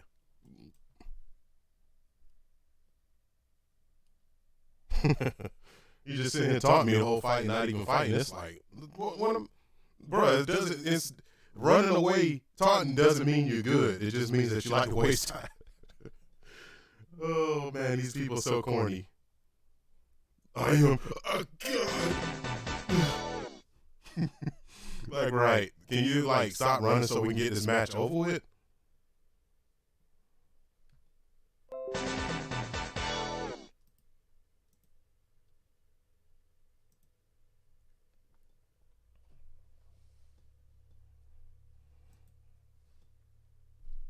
Come on, man, let's go. Let's go. Come on. Let's go, punks. Stop running away. Quit denying, quit declining fights. Let's go.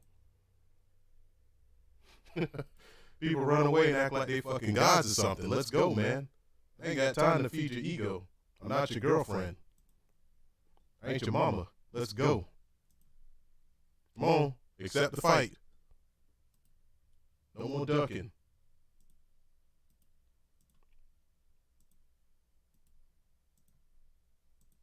Stop ducking, man. Let's go.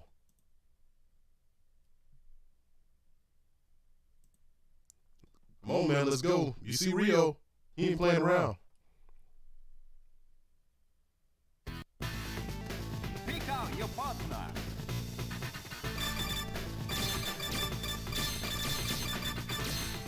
Come on. Hey. Round 1. Fight. Bodyが下ろしたぜ。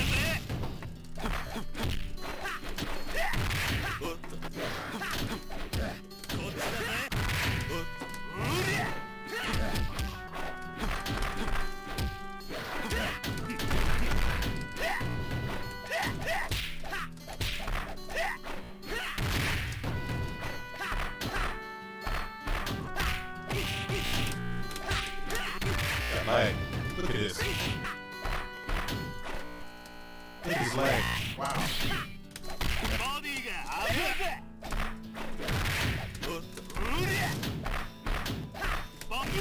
Bro, this lag is insane. Lag.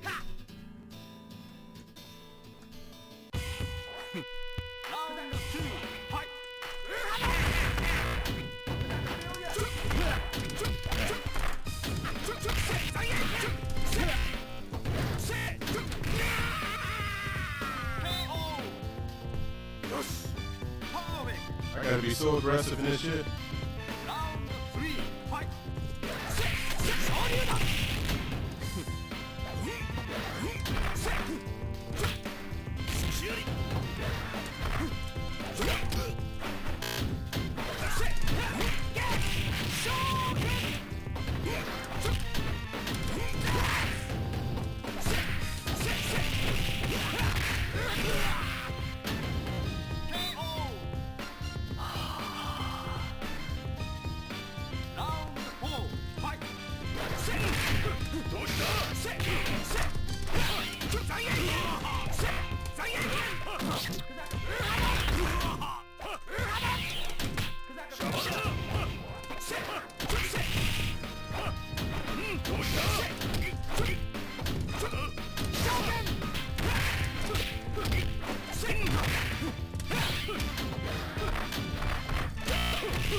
He said, don't ever do it again.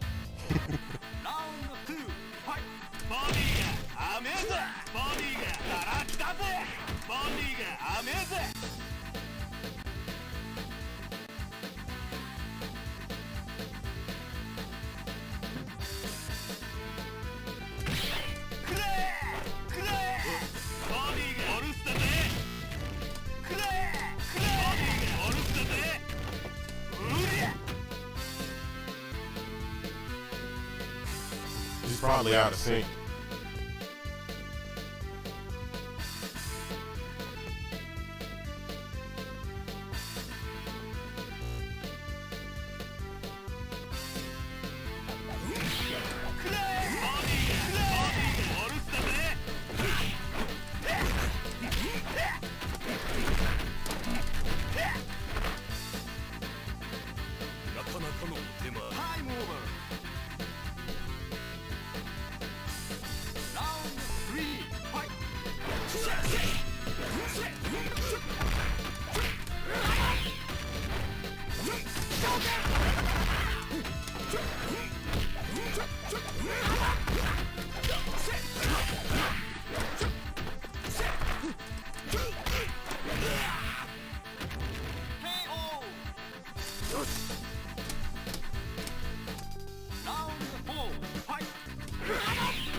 That shit always happens.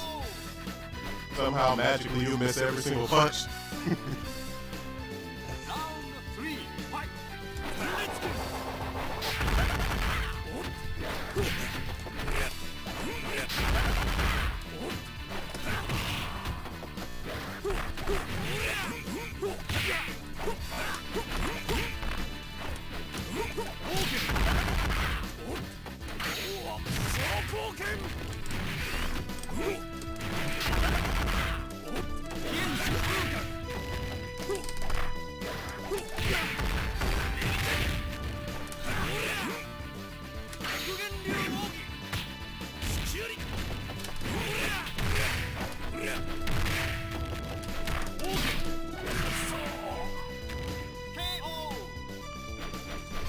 Hopefully the next character I got some damn projectiles. Oh, got corner, I got block pressure, perfect. This was he's committing insolence.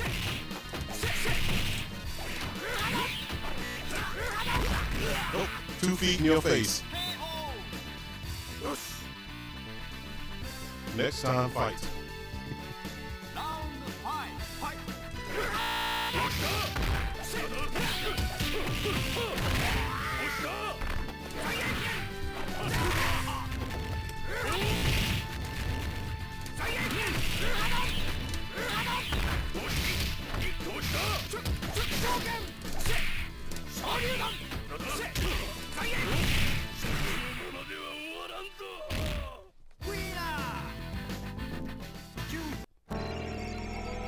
Simply too strong, man.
This shit's so laggy, I can't even do a combo.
Thank you.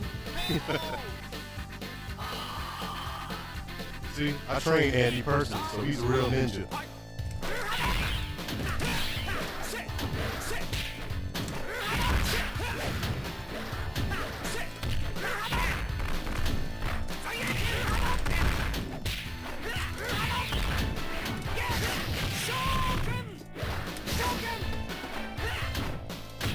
Nope.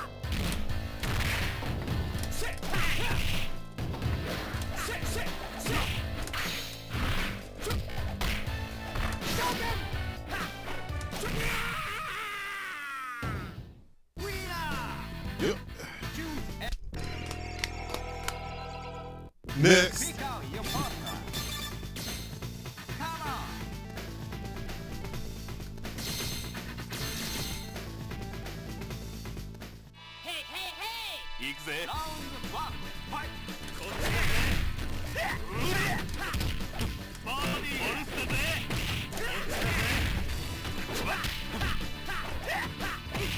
How's that sound?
playing just because of lag. The lag is terrible.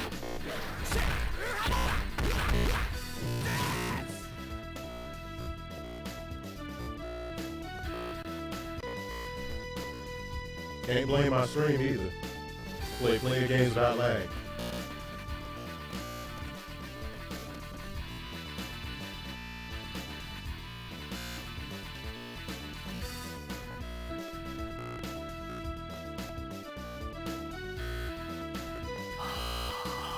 Time over.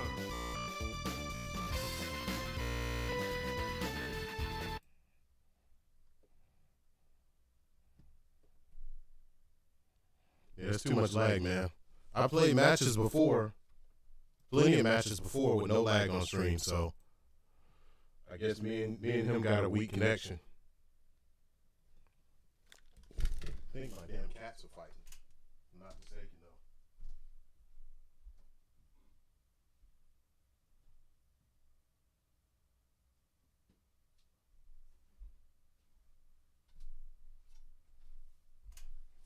though. All right.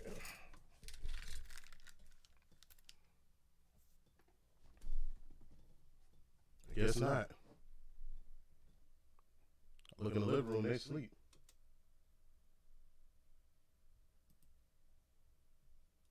Unless they wanted to do me a favor.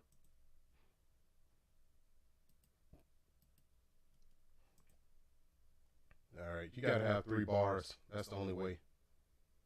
It's gotta be 3 bars.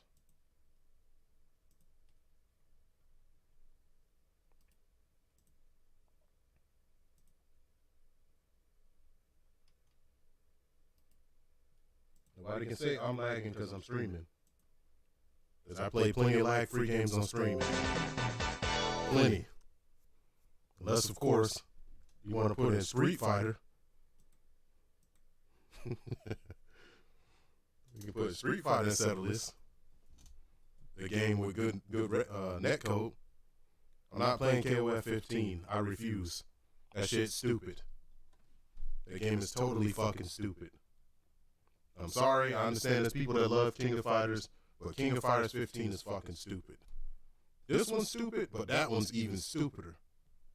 Because everybody can do a big ass one kill combo. They literally only got to put in 3 moves to kill you. Pick out your partner. That shit's stupid.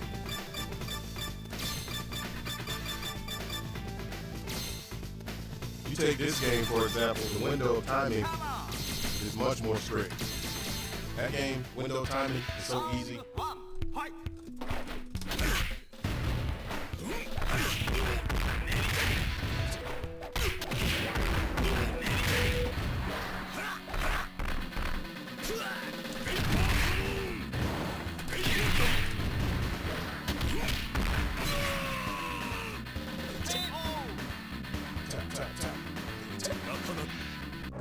Round 2. Fight.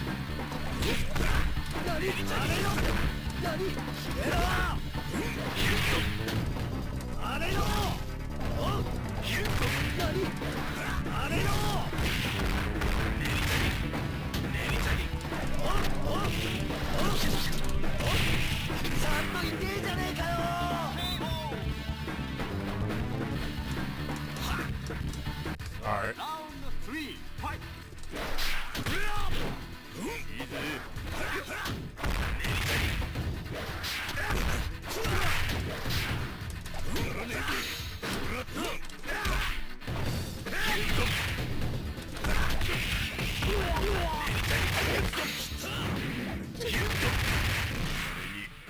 So cheap.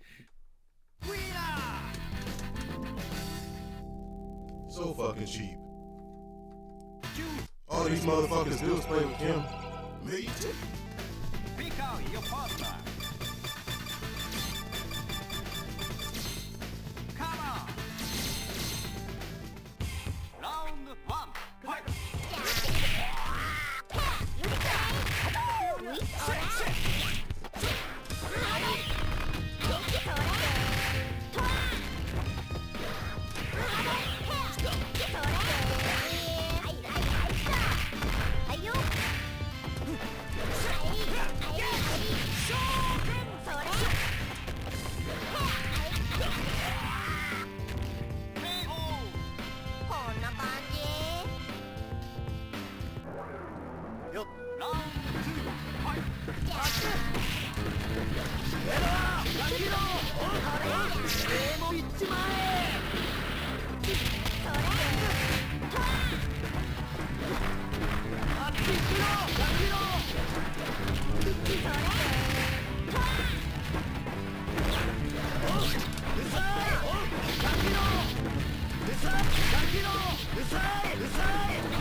saves these motherfucking people is the damn grabs. If the grabs weren't so short in these games, these motherfuckers would be done. They wouldn't just be they wouldn't be able to sit there and fucking block the whole time.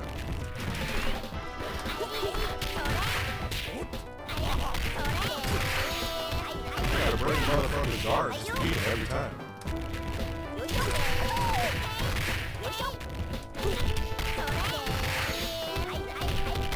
Of course.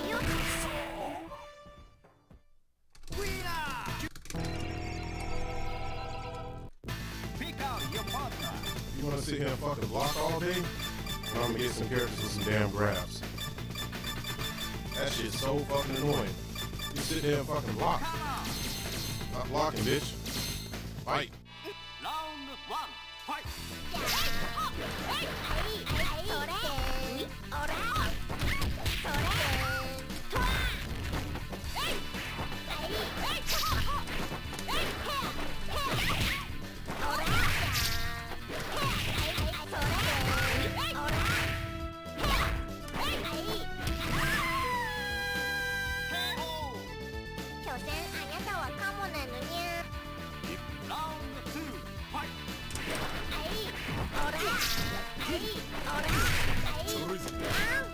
Fucking ass.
Shit out of here, man.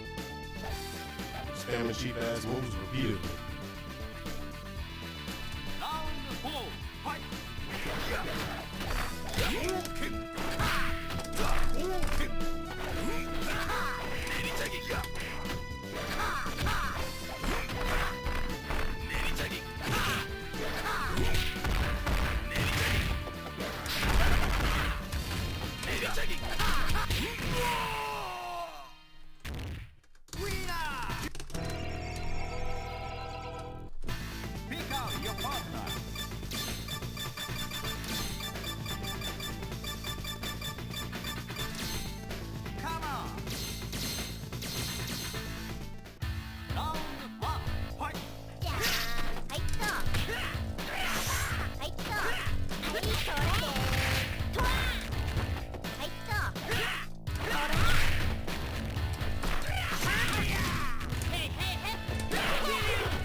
Man, fucking fight, man.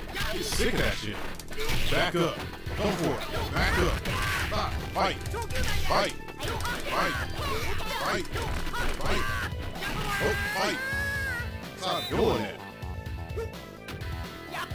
Come for it. Back up. Combo. Come for it. Back up. Combo. Jump over the back of your head. Tap, tap, tap. Combo.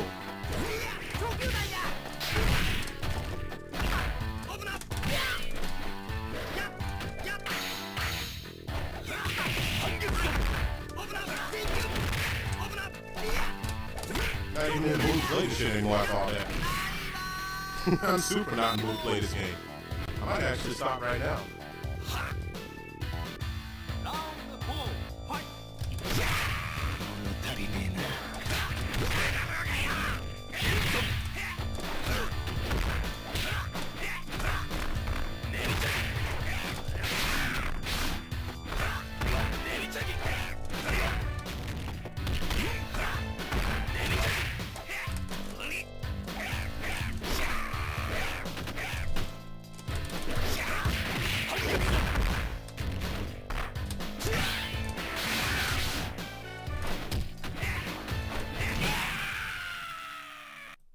Nah, I'm good. Well, I'm done playing this game on stream, so yeah, if anybody want to play me off stream, then that's cool, but I'm not playing with motherfuckers who are going to irritate me on stream. No way. Either you learn how to fight or I'm done. Period. Just sitting back fucking chilling, spamming stupid shit. All right, I'm out.